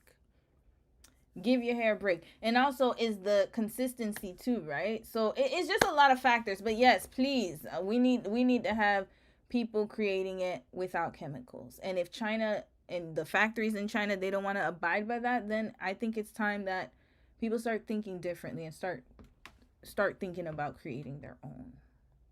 That's all I'm going to say. Yeah. All right, let's continue. Romy, relaxers are kind of a mess too, yet they are still selling strong in many specialty stores, Target, Walmart, Sally Beauty, and other, etc. Yes, CFT. It was so crazy because I remember when the natural hair movement happened, so many women were getting the big chop, and then all of a sudden, I saw videos like 5 to 10 years later. Oh, I'm going to get the creamy crack again. It's too unmanageable. I can't do this. I can't do that. And, you know, it is what it is. I get it. Not everyone can have, like, it's very hard to maintain your hair and manage it when you have so many other things going on. But at the same time, it's like, it's something that we have to learn how to, I guess, you know, everyone goes on their hair journey, so I can't even say that. If you enjoy wearing wigs and weaves, then do it responsibly. And some people, they have alopecia, or they're not able to, you know, they have to wear wigs, so we have to also consider that as well. I just think that whatever you think makes you look the most beautiful, then you keep doing it. Whatever gives you the most confidence, do it. However, do it responsibly and ethically, right? So now we know, and we're going to do better. Clean your braiding hair, at least in the temporary interim, until there's a better option or better solution. However, what I will say, though, is it's very scary, y'all. It's crazy. And I'm not surprised at all. All right, let's watch this video. How many minutes? 8 minutes, y'all. Young, Black, and MAGA. I want to, let's have a kiki, y'all. We need to laugh. Okay? And we've seen more. We need to laugh. So the rest of the content is going to just be this. And then I have a video about this husband and van life. And then we'll watch the Kayla Nicole stuff. And then we wrapping this right up in half an hour. I think I have enough time. So let's do this. Young Black and MAGA. Let's palate cleanser right here, because I think this will be a key for some of us. Let me watch some of this. Let's see what's going on. More young people turning toward the MAGA. By the way, I saw him with his sombrero, and I had to cover this one, because I was like, no, I need to see what this report is about. This is about to be a funny one. I'm assuming. I hope it's funny. All right, let's go. Let's do it. And we've seen more young people turning toward the MAGA movement, believing it will give them the future they want in America. A growing part of this turn toward This was published 4 days ago. President Trump's agenda, Black voters. This change may be going under the radar, but the movement, it is definitely not underground. And in tonight's Prime Focus, ABC's Avery Harper takes us inside the world of people who identify as young, Black, and MAGA. Hi, I'm a Karen. Hold up, this music. Hold on, y'all. I gotta turn the music off. Too much music going on here. Okay. It's packed with a political message. I don't talk to the media. What is your But Halloween?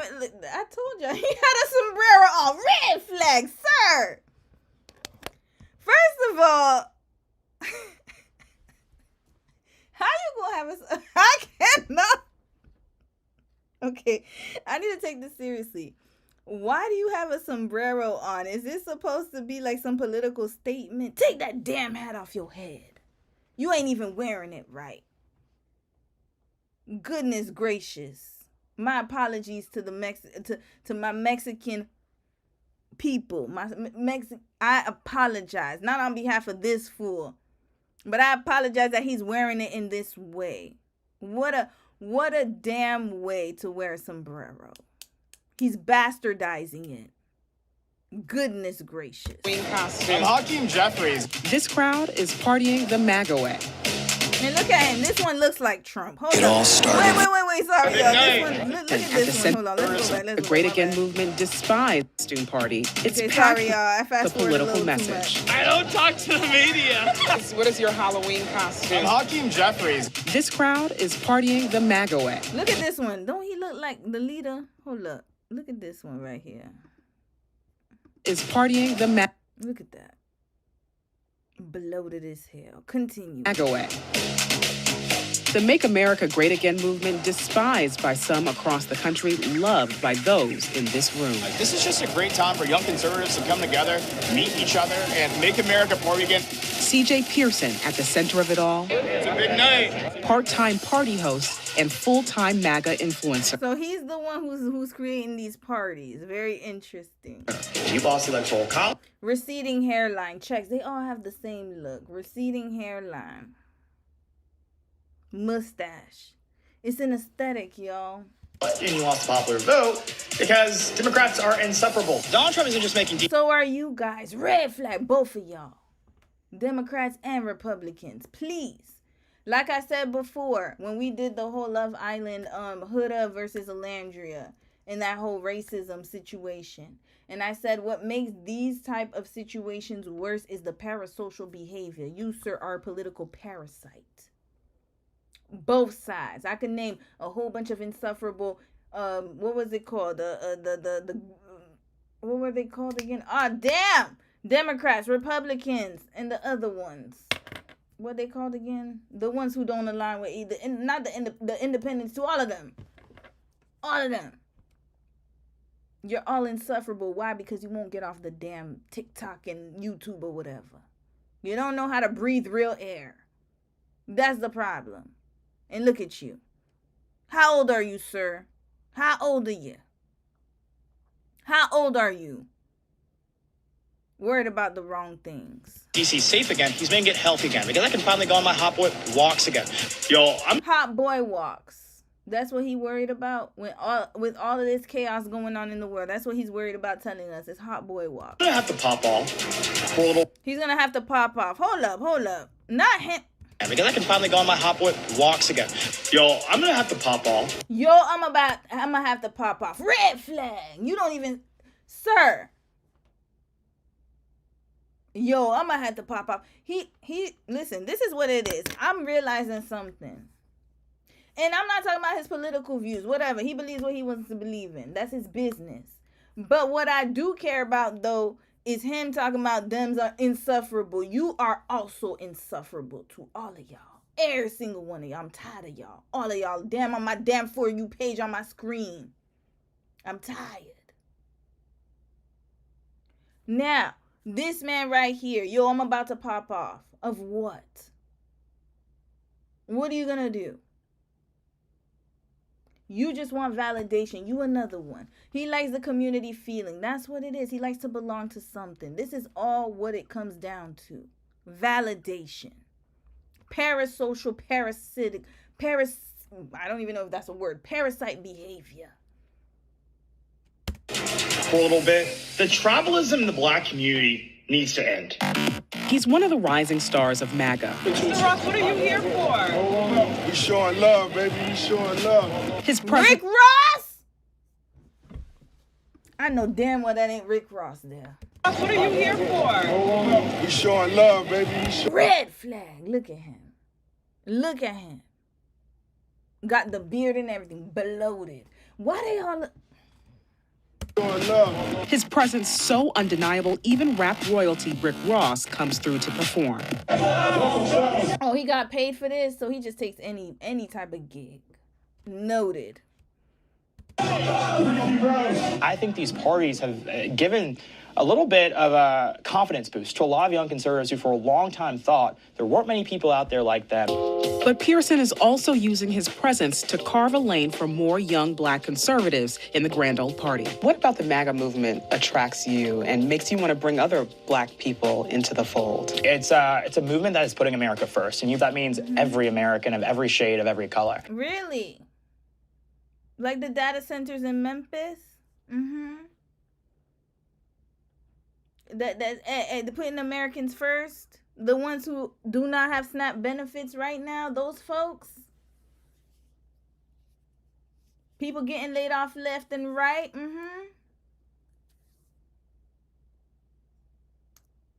Lack of health care. Putting Americans first, right? Which Americans we talking about? Delusional. I told you they live in a fantasy world. This is their metaverse. And it's being pushed forward by the need for validation, need for community. It all comes down to the same thing, y'all. Acceptance. I can probably tell this man's childhood was not the best. And if he had a good childhood, he didn't get enough validation. He probably had an insatiable need for validation. This is why he feels like he's part of the community. Oh, yeah. And it's not just Pearson. In recent years, a number of Black celebrities growing more vocal, too, in their support of President Trump. Of course. From rapper Kodak. Look at the lineup, y'all. These are the supporters. Hold up. Let's look at the lineup here. So we got this man, receding hairline. Continue. A number of Black celebrities growing more vocal, too, in their support of President Trump. From rapper... We got Kodak here. My fellow Haitian brother, unfortunately. Look at him. Ashy ass lips, red flag. Didn't even put lotion on his damn face. Ashy as hell. Look at him. These are the representations, y'all. These are the representatives of this movement, and y'all want us to join for what? For why? Kodak Black to Amber Rose. Look at her, the tattoo on the forehead. This is the best of the best here. Best of the best, y'all. Elect Donald Trump, President of the United States. Whole tattoo on her damn forehead. Hold up. Whose name is on her forehead? Is that her man's name?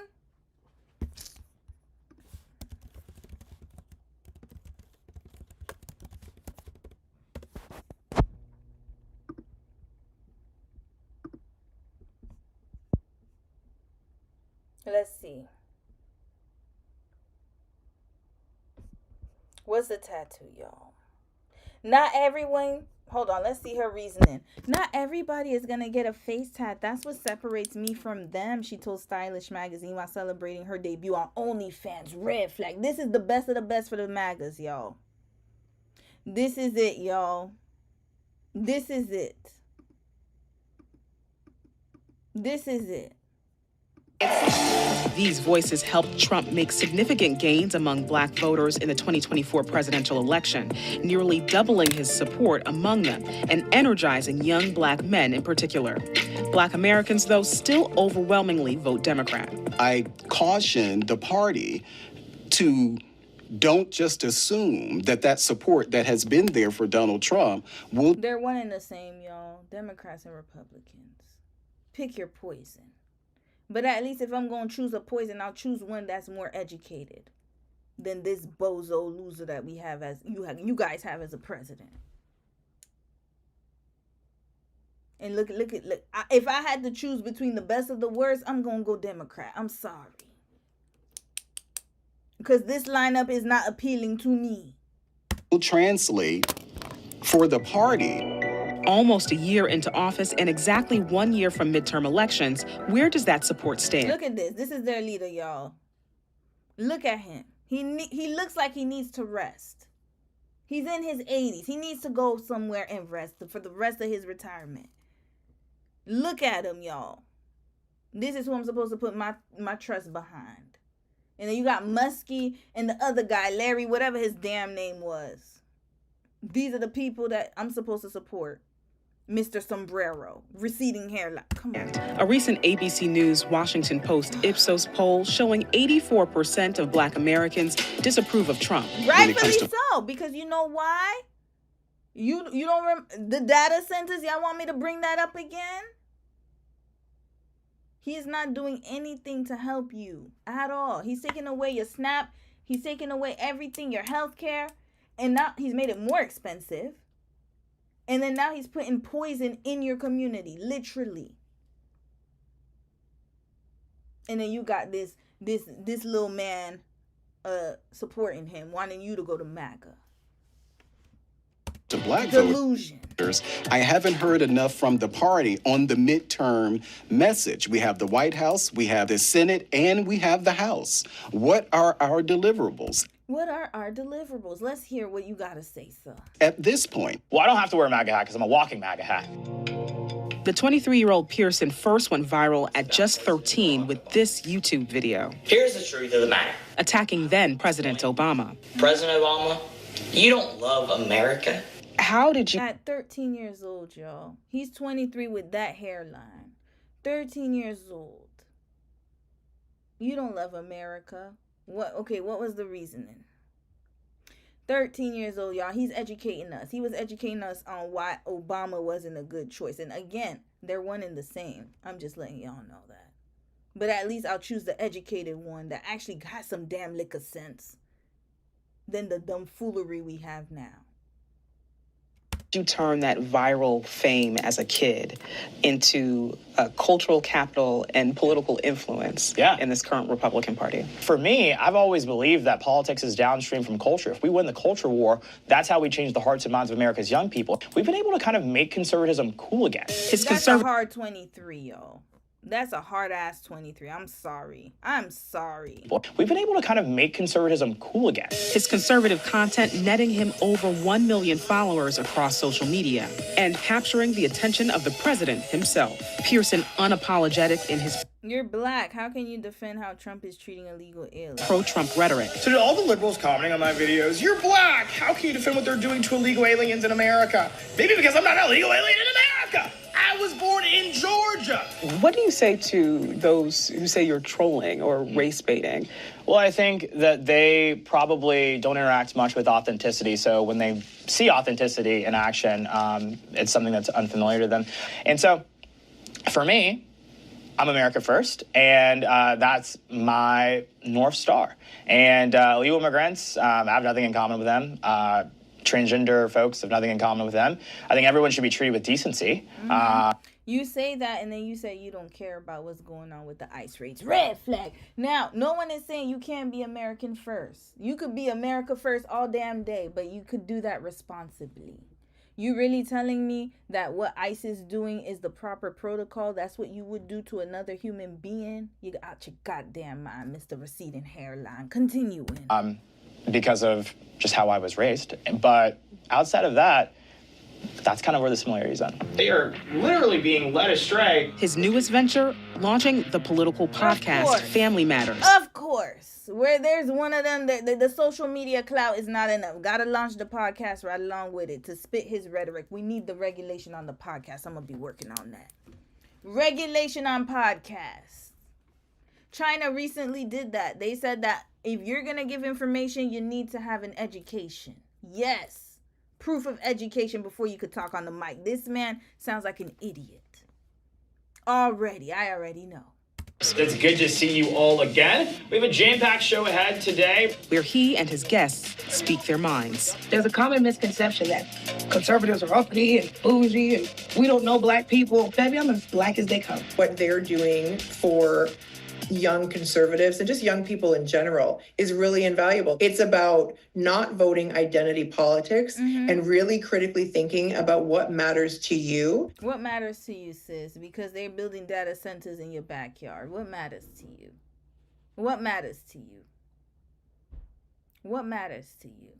Because first it starts with the look. What people don't understand. And you know what? Maybe it's them braids for real. Because look, she had braids. Her and the other sis. Maybe the lead is getting into our... I gotta be honest. Maybe it's getting in some people's heads. I'm sorry if you're wearing braids in the chat. Sorry.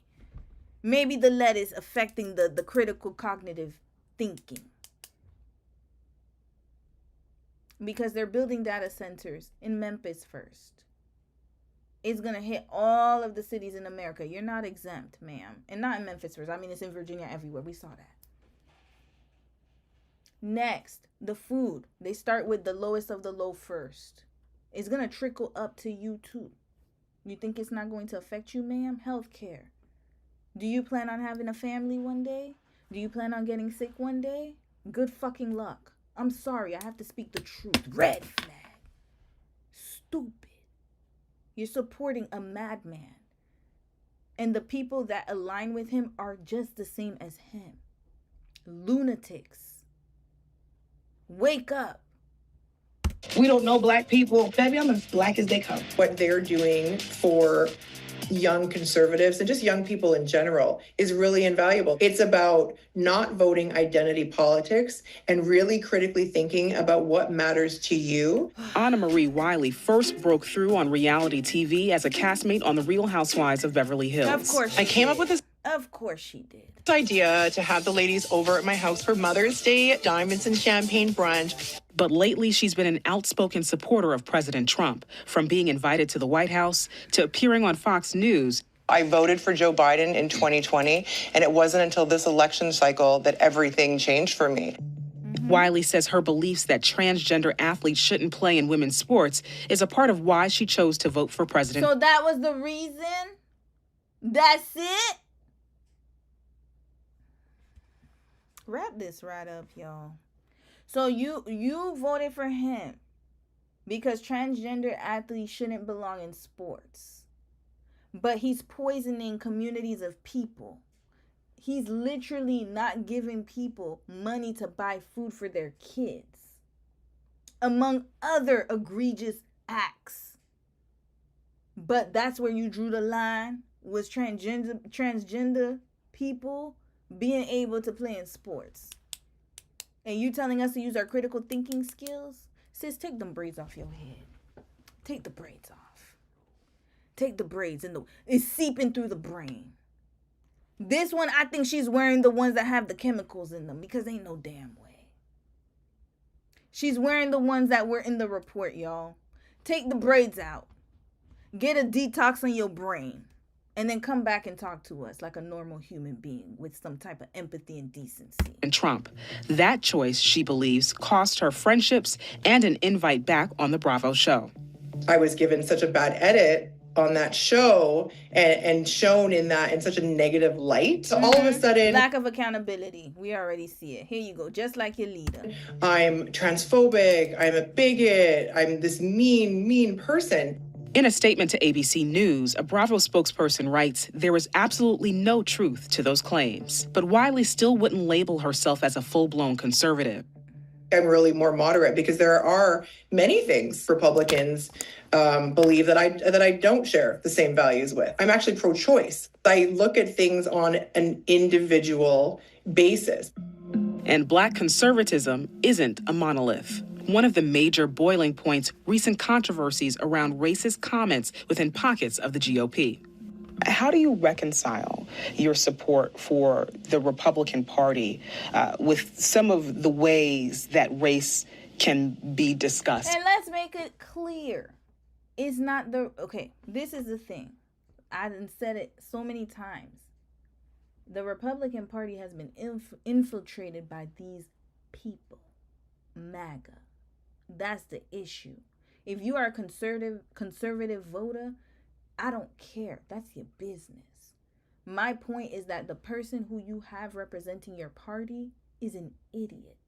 Allegedly, my opinion. That's the problem. How can you reconcile racist comments? Let's hear what he has to say.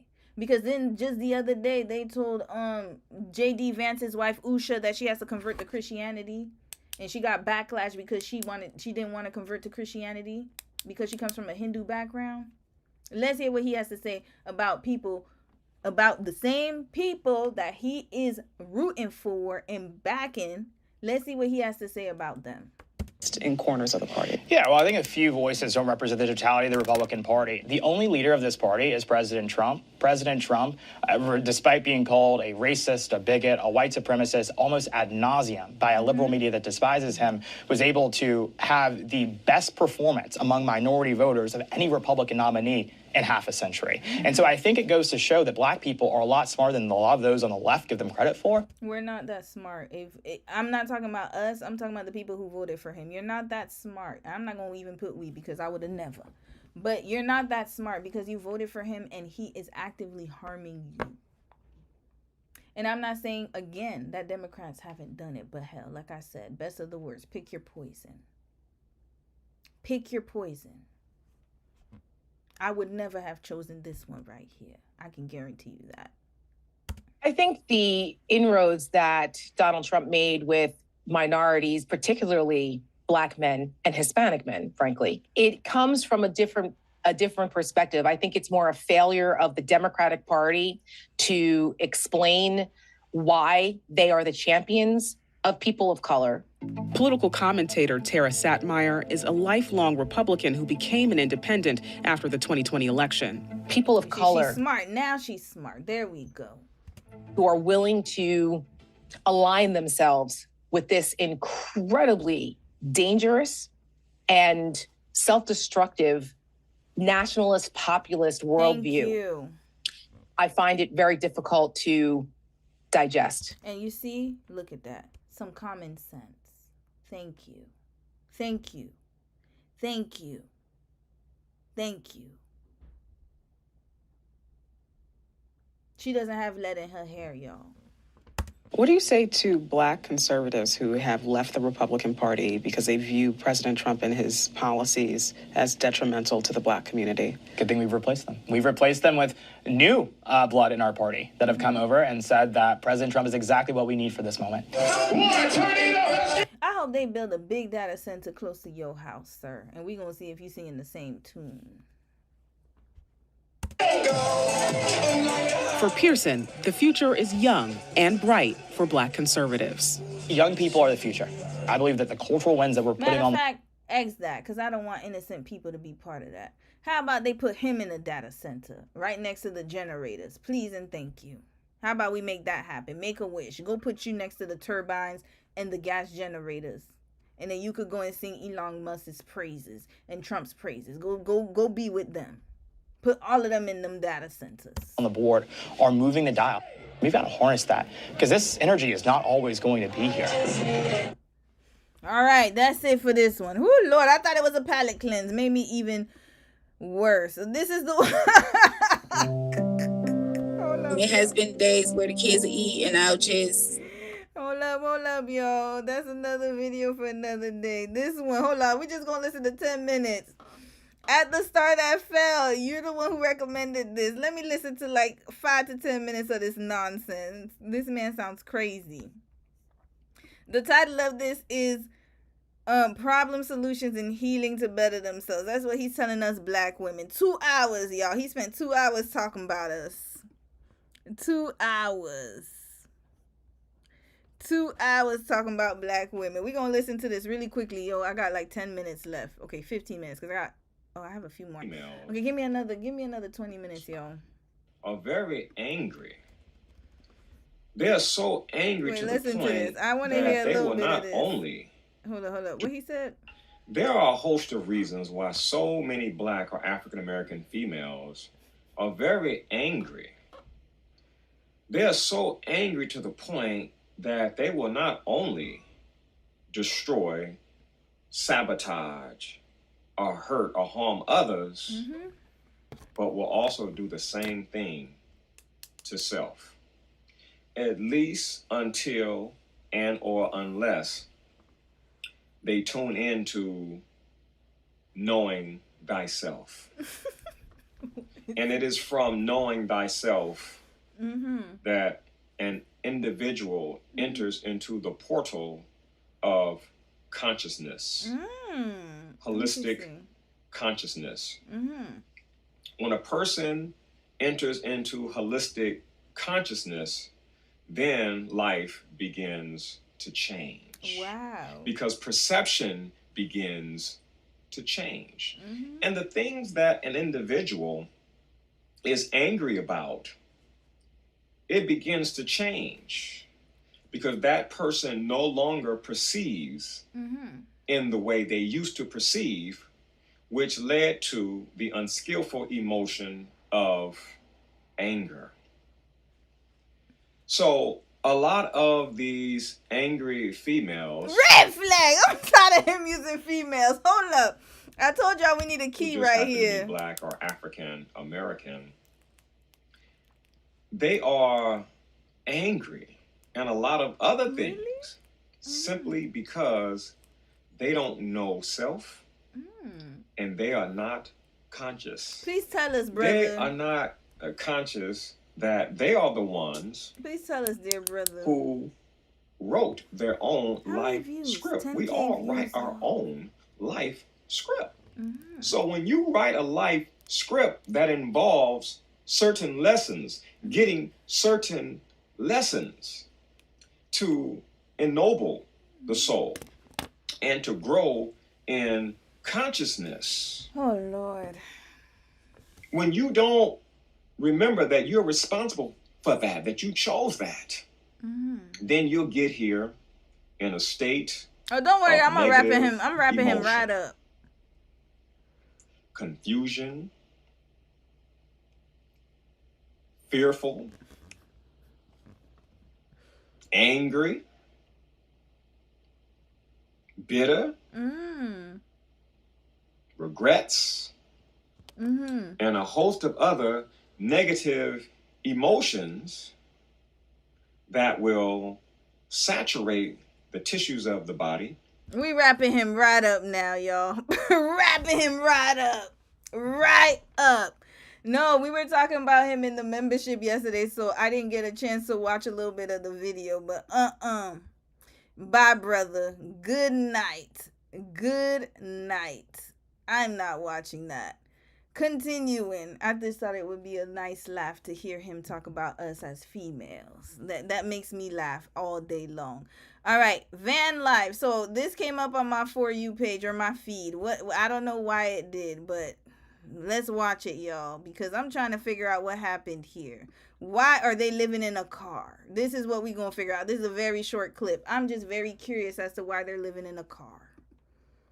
Hold on, where's the volume? Van with his wife. Hold on. Last night we stayed at a rest area. This is a day in the life of a 25-year-old who lives in a van with his wife. Last night we stayed at a rest. Wait, that's the van. Hold on. They was in the car first. Hold on. Let's get to the car first. Hold up. Hold on. Let's put the volume up. 25-year-old who lives in a car with his... This is a day in the life of a 25-year-old who lives in a car with his wife. We both had work today, so we got up and started our morning routine by taking our window covers down, moving all of our bags around, and brushing our teeth.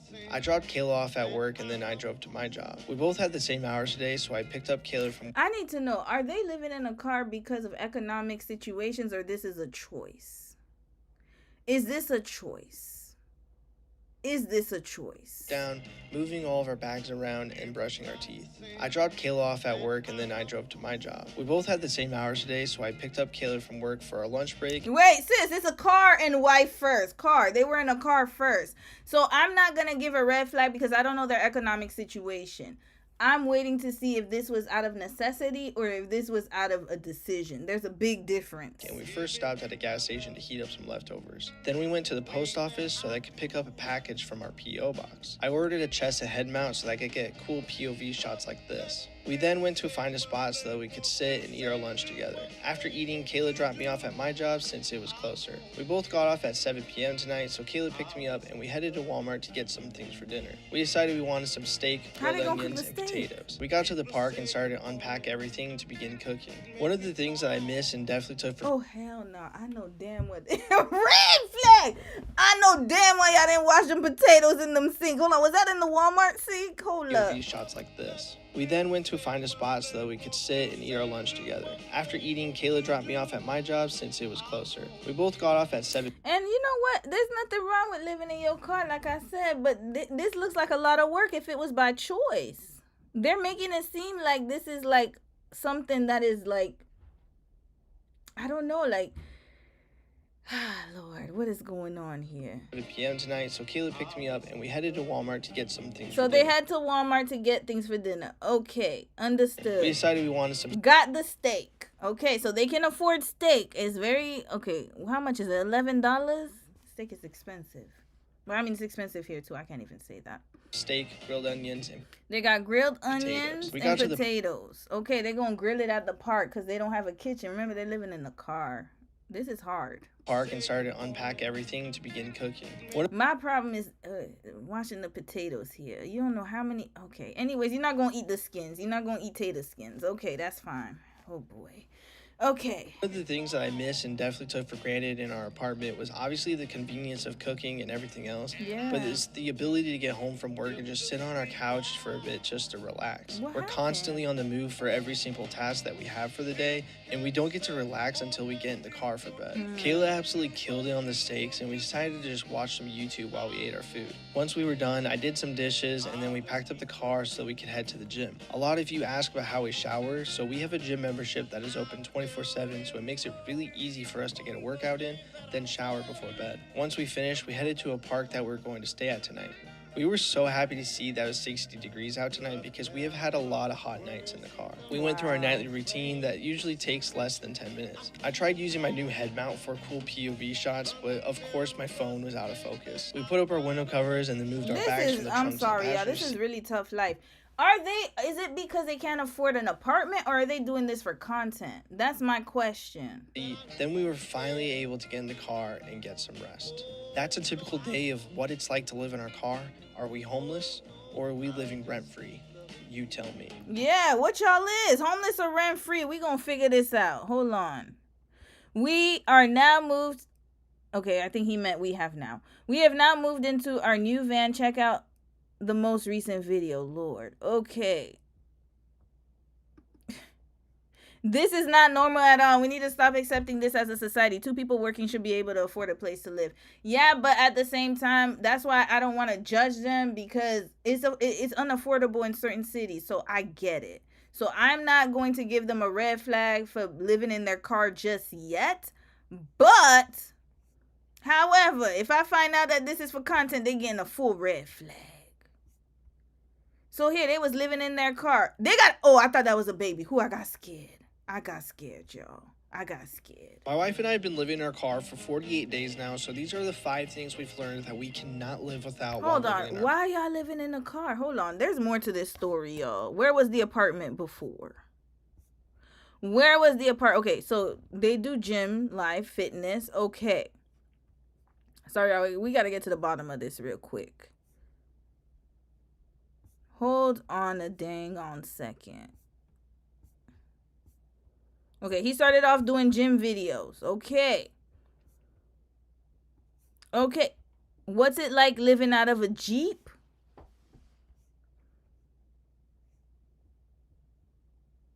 They been living like this, y'all. Hold up. Yeah. Yeah, that's what it is. They lived out of a Jeep. What happened to the Jeep? My name is Taylor, and this is Kayla, and we've been living out of our 2005 Grand Cherokee for about a month now. So here's a day in the life of what that looks like. This morning we woke up at this beautiful camp in Wyoming. We got ready right away because we had a 3-hour drive ahead of us to the Grand Tetons. After arriving to the Tetons, we took some photos off a drive-off point, and then we just sat down to soak it all in for a bit. Then we drove to the main That was a beautiful view. spot of Jenny Lake, and just after looking around, we decided to swim for a bit. It was freezing, but we had to swim with such a view like this. It was also so hard to walk because there were so many rocks. After swimming, we decided to dry off for a bit just to look at all the views and take it all in, but then we needed to go find a camp for the night. We found a nice camp without a view of the Tetons, but this owl coming in close and totally made up for it. We showered, we cooked some ramen, and we went through our nightly routine, getting the car all ready for sleep. Then we got all cooped up inside the Jeep to get some sleep for a big day tomorrow. My That name is is a small ass space. Damn it, red flag. Okay, I can't give a red flag. That's what they want. They enjoy doing that. And they don't have children, so I'm not gonna be too harsh on them. They seem like they're very happy and committed to this life. They are committed to this life, y'all. Hi, my name is Taylor, and my wife Kayla and I recently moved into our 2006 Nissan Altima. Okay, so now they went from the Jeep to the Altima. Okay, they done went. How did you go from a Jeep to an Altima? Now I'm gonna give you a red flag. What happened to the Jeep? The Jeep was bigger. What happened to the Jeep? I stay in our apartment. And you're moving into your car? Yep. Hold on, let's hear the parents. Oh no, the parents ain't with it. Hold up, mama and daddy ain't with it. Hi, my name is Taylor, and my wife Kayla and I recently moved Hold into up, our this is 2006 getting intriguing, Nissan. y'all. I might have to do a van life series. This is crazy. This. Tomorrow is our last day in our apartment. And you're moving into your car? Yep. Oh, I thought that was mama. That's daddy. Hold up, let's go back. I'm sorry. Hold up. Let me stop. Okay, brace myself. Tomorrow is our last day in our apartment. And you're moving into your car? Yep. Okay, I think it's fucking insane, but okay. Green flag, Dad. Exactly. Why are you moving into the car? They're probably like, we got space at the crib. If you're really struggling, you could come and live with us. To be honest, my dad's right. We are crazy. But we're just so tired of being anchored down by bills, rent, and cycle that just seems it never ends. And we hope to save up and just get ahead on life. Before we fully committed to this, we did a trial run to see if it was actually possible to pull this off. We put our mattress pad in the car, made some window covers for privacy. If I'm doing van life, I'm getting an IUD. I cannot have periods. I'm going to have to get a period stopper or something. Ain't no way. I'm sorry, I gotta keep it real. We spent like 2 nights in it before we fully committed to this lifestyle. We turned in our lease and began to pack up our whole life, and we moved everything into storage to just have the necessities in the car. It really didn't feel real until we turned in our keys to the apartment. Ready? Storage is expensive, y'all. It's not as cheap as people make it out to be. Just letting y'all know. That sound just made the whole thing just sink into my soul. We traded in our life of comfort and convenience for the complete opposite. Freedom, uncertainty, and a real shot at what we really want out of this life. You know what? They This both agreed to it. I can't even say anything. lifestyle This looks change like will she's not happy. be easy, but we have the faith that it will pay off. And it's going to force us to grow in so many different ways. Follow along our journey and just see what this lifestyle change is all about. Okay, this was when? This was 5 months ago. Okay, what's it like living in a car? Daily life. Okay, let's look a day in the life here. What a typical day looks like while my wife and I live out of our car. This morning we woke up at 9 and we got up and got ready for the day. We took our window covers off and we started to transfer all of our bags from the front to the back. We try to go to the gym each day to work out and take advantage of the showers. Today I hit chest and then I did a little bit of cardio on the Stairmaster. Afterwards I hit the shower and got ready for work. Today I edited for a while and I also had to shoot for a local event. Afterwards Kayla picked me up and we went to the gas station to eat Sloppy Joe's and also enjoyed a Poppy. Before bed, we needed to go get more water for dishes. I always find myself regretting the choice to live out of our car whenever it rains.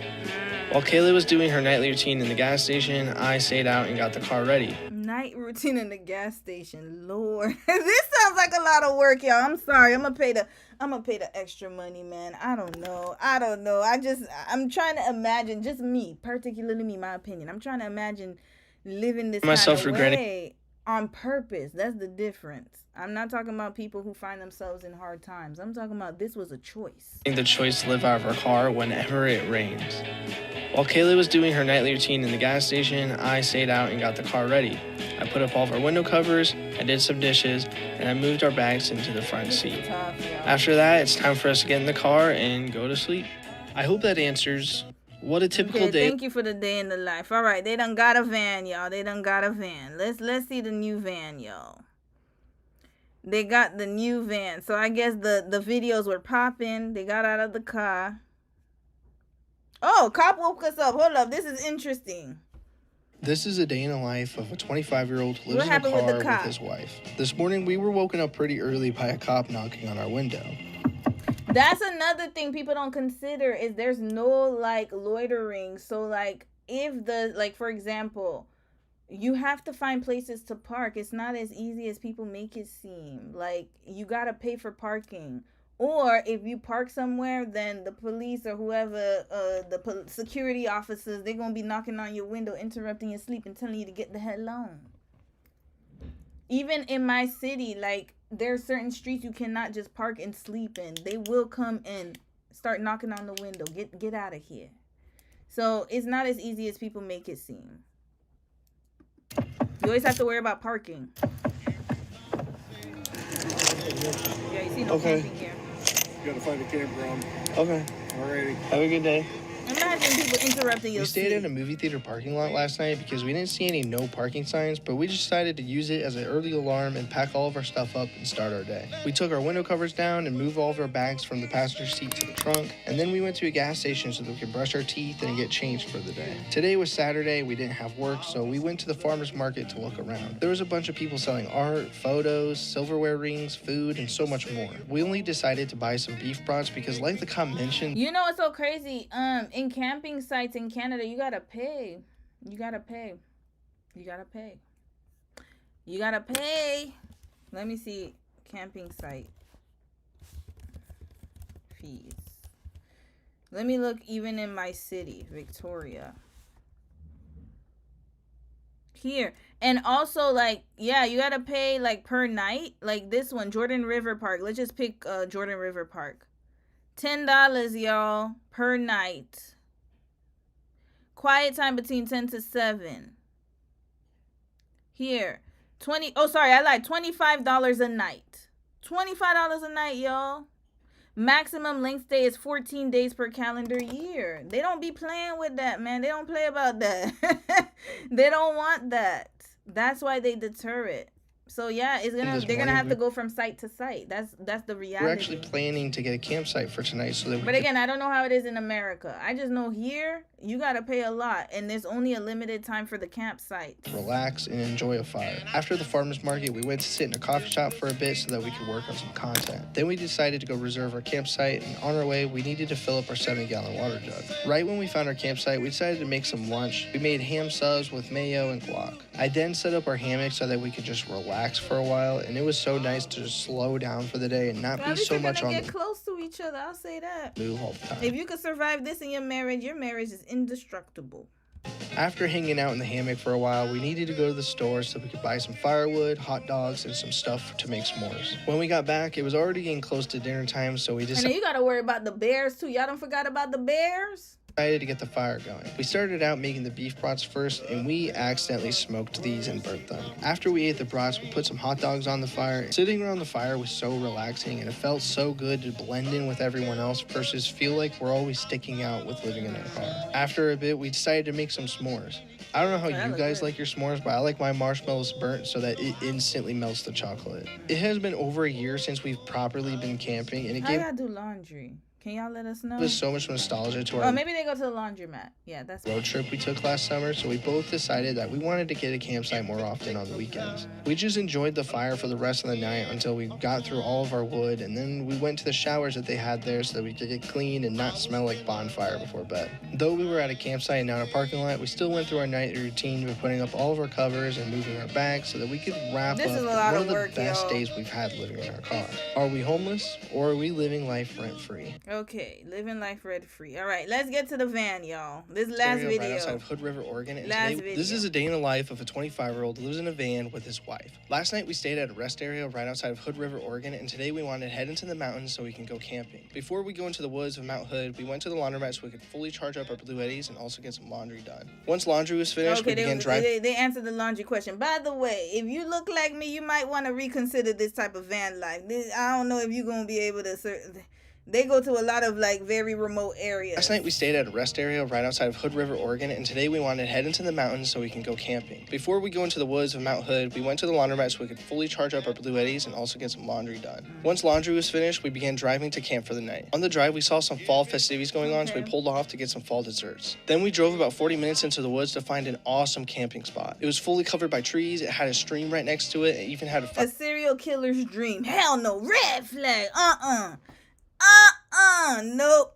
I'm sorry. I've heard too many stories like this in my life. fire pit. We got all set up for camp, checked out the creek, and got started on cooking. We decided to make something very easy, some beans and beef, and we ate our food by the river and just enjoyed the music of nature. Then I cleaned the dishes, and then we decided to get started on a fire. We went and collected a bunch of sticks and some logs that we found around camp. We just hung out enjoying the fire, and we just loved being disconnected from all of technology. That is honestly my favorite part of van life, is where we can just go into the woods, disconnect, where we just need a break and to just be fully present.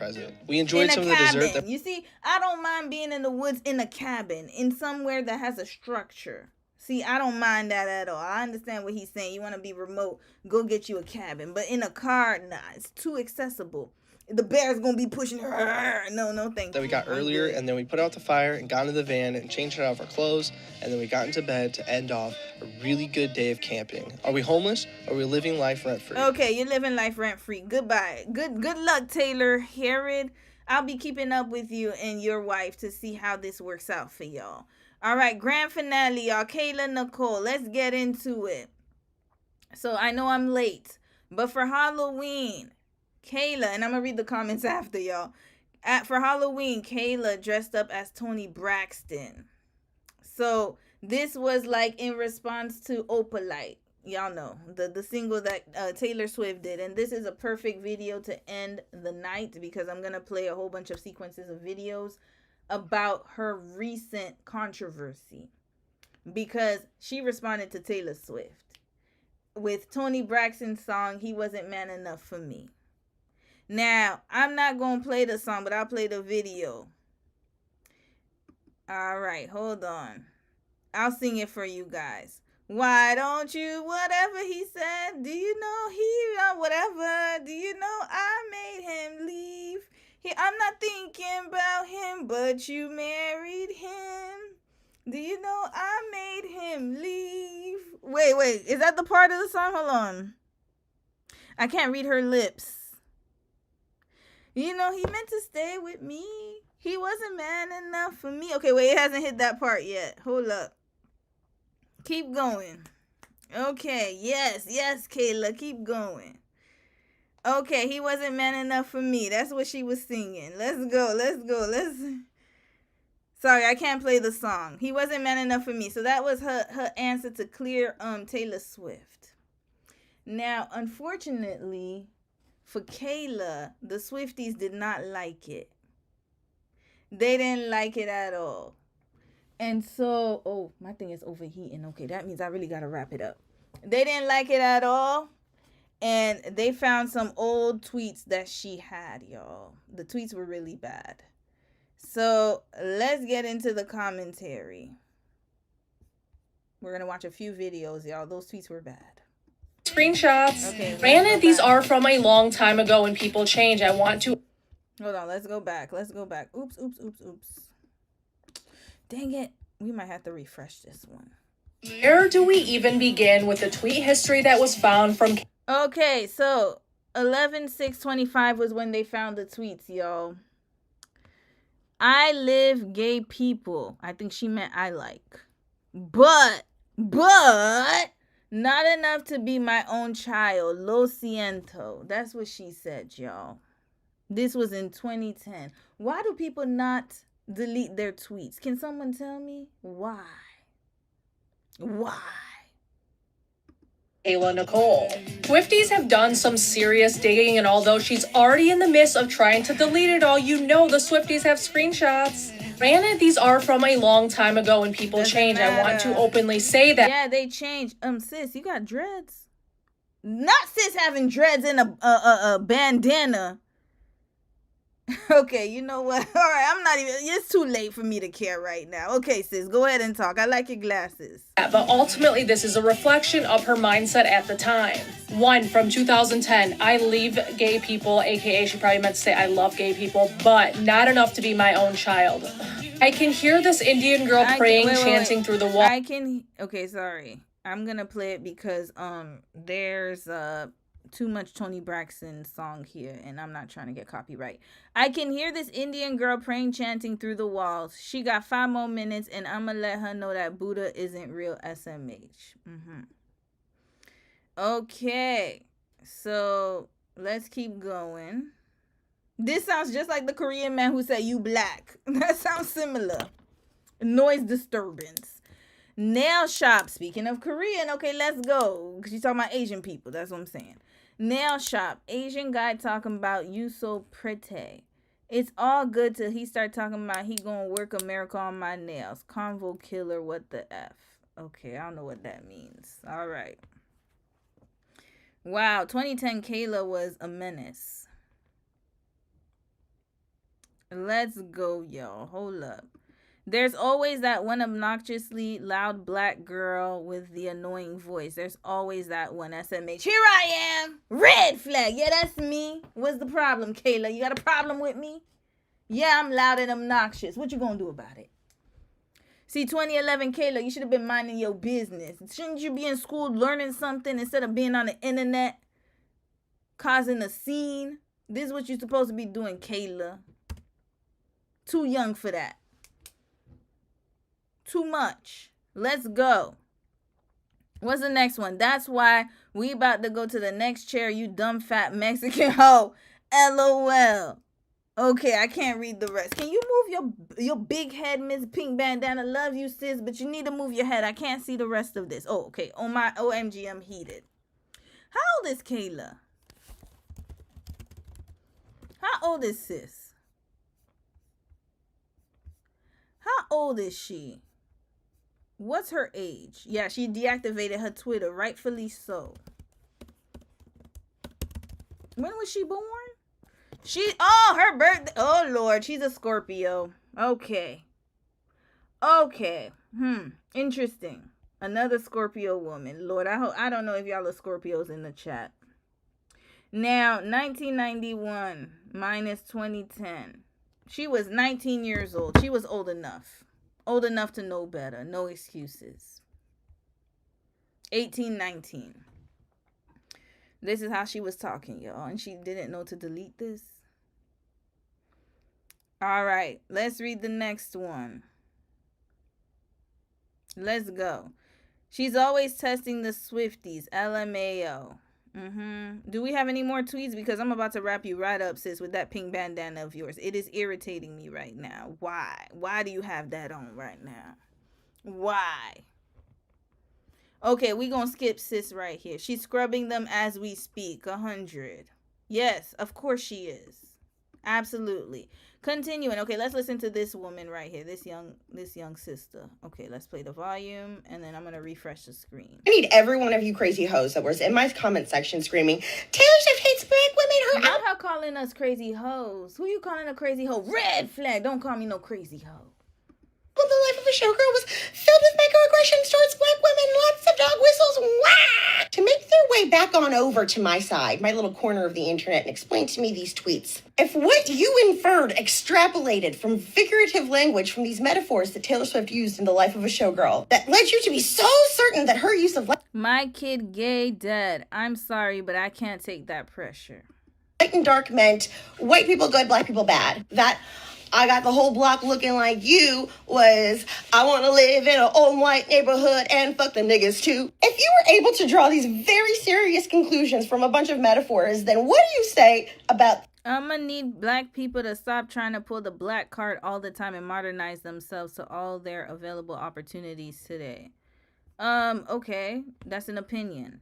All right. These explicit But the tweets, rest of the tweets was just out of pocket. Ridiculous. these homophobic, racist, xenophobic, colorist tweets from Kaya Nicole? Yeah, they are, but not this one. This one just sounds like an opinion. Someone explain. And mind you, these tweets are from 2010. Yeah. So I'm not even here to ask Kaya Nicole to explain because I know people change a lot in that time. No, I want you psychopaths who were determined to convince the world that Taylor Swift was a Nazi. I want to hear how you feel Oh, about is she a Swiftie? Red flag. You see, this is what happens when you're parasocial. Both of them they're both awful.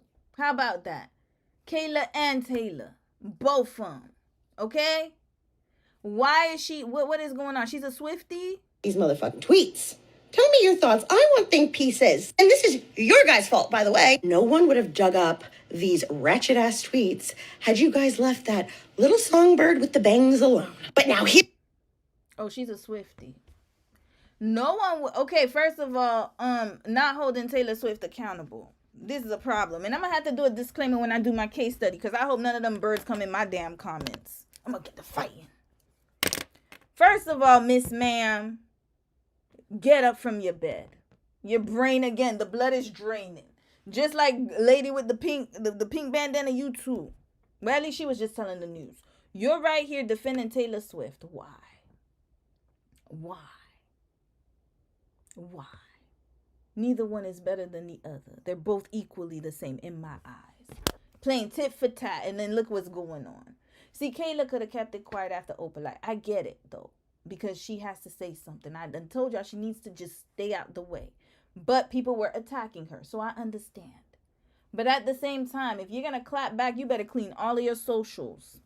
Clean them up, because people will discover. They will. Trust me, these people are ruthless. That's what they're going to do to me. As soon as my case study comes out, they're going to go digging. Where she go to school at? Where she do that? Go and find it. Canada has Privacy Act. Go and find my stuff. I dare you to. And if you do find it, let me know. Let me know. Because when I was 18 and 19, I wasn't sitting here on the internet twiddling my fingers. I actually had a job. And I went to school. Okay? Even though I eventually dropped out and then went back to school later on in life. But that doesn't matter. I actually had things going on in my head. I wasn't tweeting about black people and Indian people. I didn't give a damn. I had bills to pay. I actually had to work while in school. Okay? Here we are. Good night. You sitting here defending Taylor Swift and Kayla Nicole. In my opinion, they're both stunted. Okay? But at least Kayla said that this was old. She doesn't feel the same way. Who knows? We're going to figure it out in the case study. But let's watch this one right here.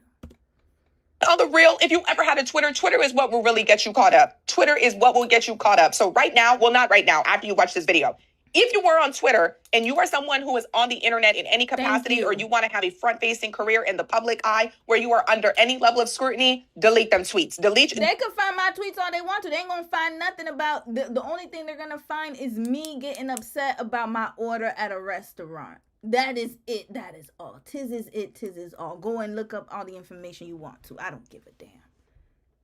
Because some of us had lives. We weren't on the internet giving the world or telling the world our every thought. We had diaries. That's what I grew up on. Diaries and people in real life I could actually talk to, not the internet.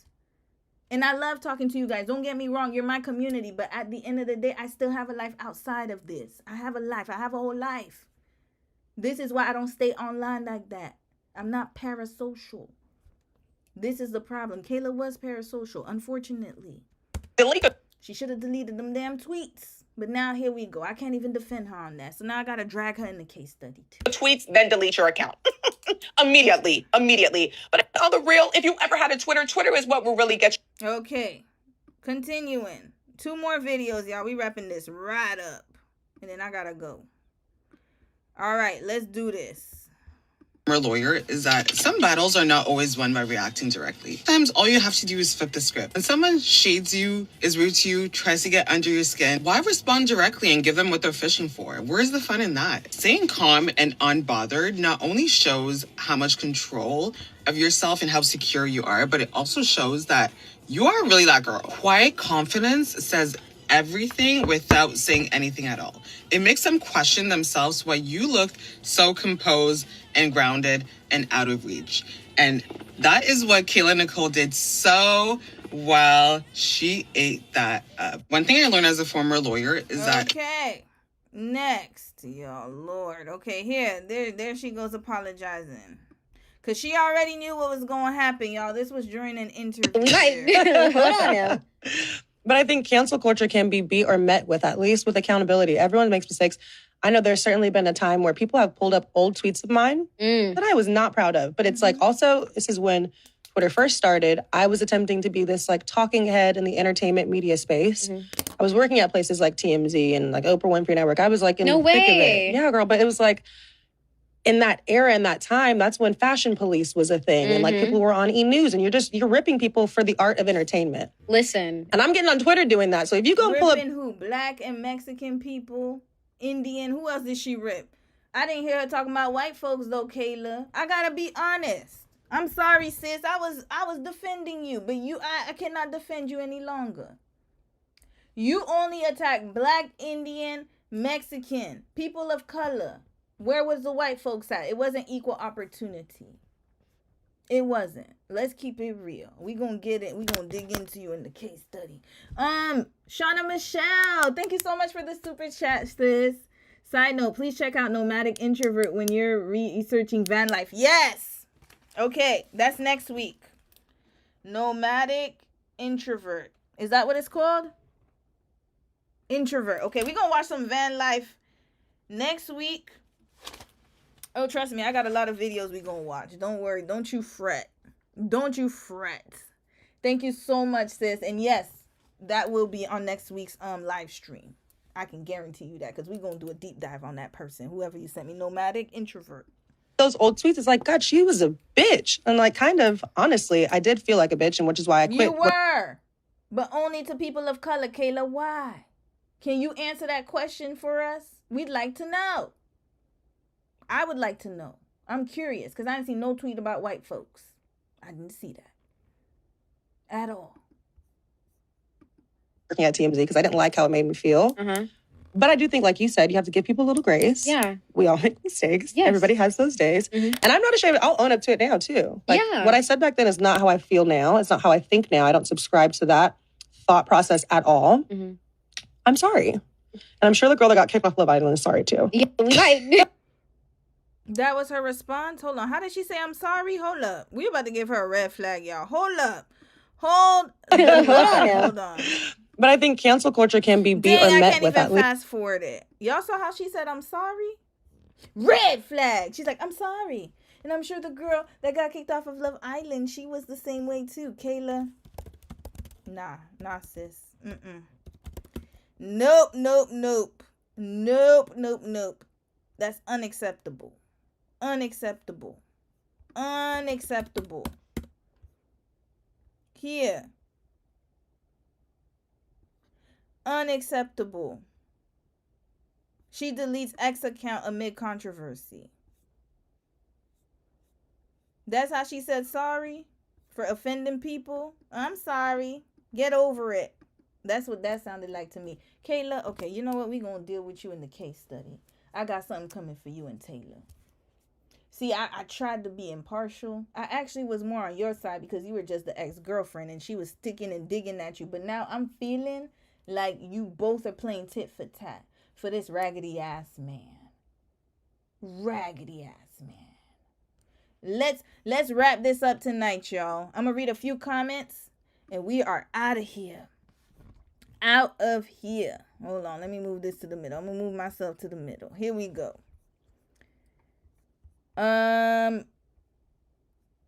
She apologized for them in July. Listen, yup. She knew what was coming, y'all. She knew it was coming. Why didn't she just delete it? I don't understand. Exactly. I'm Beyonce to the BS. LOL. What Alandria say she do. Yes, sis. I agree, Devonda. I agree. What's the apology exactly? It was no apology. Mary Spark was like, well, she just said, I'm sorry. Oh, we digging into that ass. Don't worry, Kayla. I got you, sis.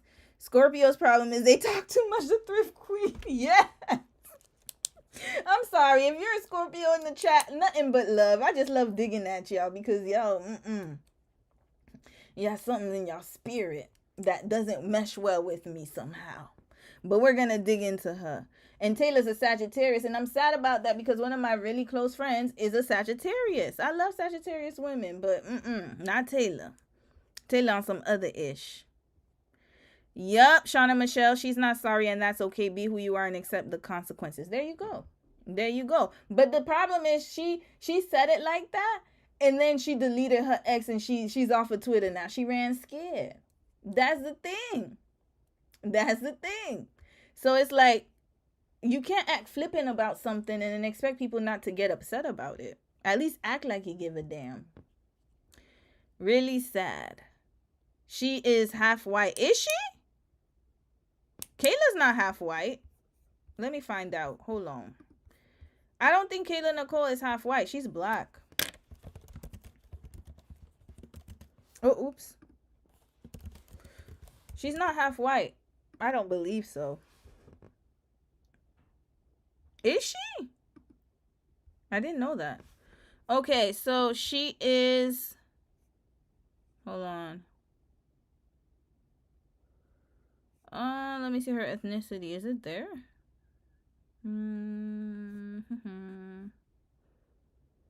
She embraced her... Okay, daughter of entertainment insider Roosevelt Brown. Okay, her father is Roosevelt Brown. Okay, let's find out. This is her father.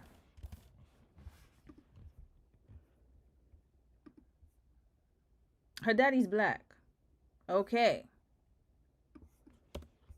Let's see her parents. No, her parents are black. Is that her friend? Is that her mom? Hold on. Okay, so this is who? She has two moms. Hold on a second. Why does this keep popping up? Leave me alone. Yeah, she's not mixed, y'all. She's black. Oh, is she? Hold on. Who is that? Mother's Day lady, number one lady. Yeah, this is her mother, y'all. Hey, cuties. So for Mother's Day this year, I think her mother is just light-skinned. decided to treat my mom to a day at the spa for one of my all-time favorites. Yeah, her mother's light-skinned. I think she's just probably a mother multiracial, but she's not biracial, y'all. She's not mixed. I mean, she might be mixed somewhere, but I don't think she's directly mixed. Maybe, yeah, I think she's multiracial. So her mother looks like she might be mixed, but not Kayla directly. She's just multiracial. My username used to be Miss Know-It-All for my Scorpio. Self and very private individual. Yeah, that's okay. I'm not dragging y'all. I just be dragging y'all for fun. It's all love over here for my Scorpios. I like y'all. It's just sometimes when they got emotional in that case study, that's when I decided to rip them a little bit. But that's it. All love. I done moved on. Now I'm going to drag Sagittariuses and Scorpios because Kayla's a Scorpio too, y'all. We're going to have a lot of signs in the new case study. She's Caribbean and Asian, but I believe one of her parents is biracial. Yeah, I think her mother is because it looks like her father is just a black man. That's what I could see. Yeah. Mixed West Indian Asian. I think that's her mama. But we're going to get into it, y'all. Don't worry. The case study is coming this week. So part one. Okay, I'm going to tell you guys the parts and then we are going to end it tonight. Thank you so much. So Taylor Swift, part one is going to be about Taylor and her ex relationships leading up to Travis. So her career, her controversies, y'all know the whole Kanye thing, her relationships, and then we're going to get to Travis at the end of that video. Then the next part is going to be continuing on with the story. I expect it to be at least 3 parts. I believe 3 parts is enough for Taylor. I believe that's enough. And we're going to add Travis, Kayla, and all of them in there. 3, maybe 4, but I think 3 parts. And Maisley is coming out this week as well, part 4. So we're going to do like a longer segment because I'm trying to skip the years. They have way too many years on YouTube. Yeah. Hi, Aaliyah. How are you, sis? You said, I know that, Romy. I be dragging us too. We be doing too much. Not all, but some. Yeah, y'all be doing too much, but I like you. To be honest with you, since I know you're a Scorpio, then you're all right with me. I like you. You're one of the Scorpios I like. But the other ones, count me out of that. The waters, no. I can't do the waters. Pisces I could do. But Cancers, Cancers, Lord. Y'all be making my head hurt. Anyway, all right, y'all. I'm going to end tonight. I know it's getting late. Love you guys a long way. Look out for the Taylor Swift case study and the Maisley one. I will have a members only live stream. Probably, we'll see if I have it this weekend. It'll probably be twice a month for the members only, just because I'm trying to balance both. But anyway, I'll do some more announcements this week. So love you guys, and I will see you guys next week. Yeah, next weekend. All right, take care of yourselves. Have a good work week and a good night. Goodbye.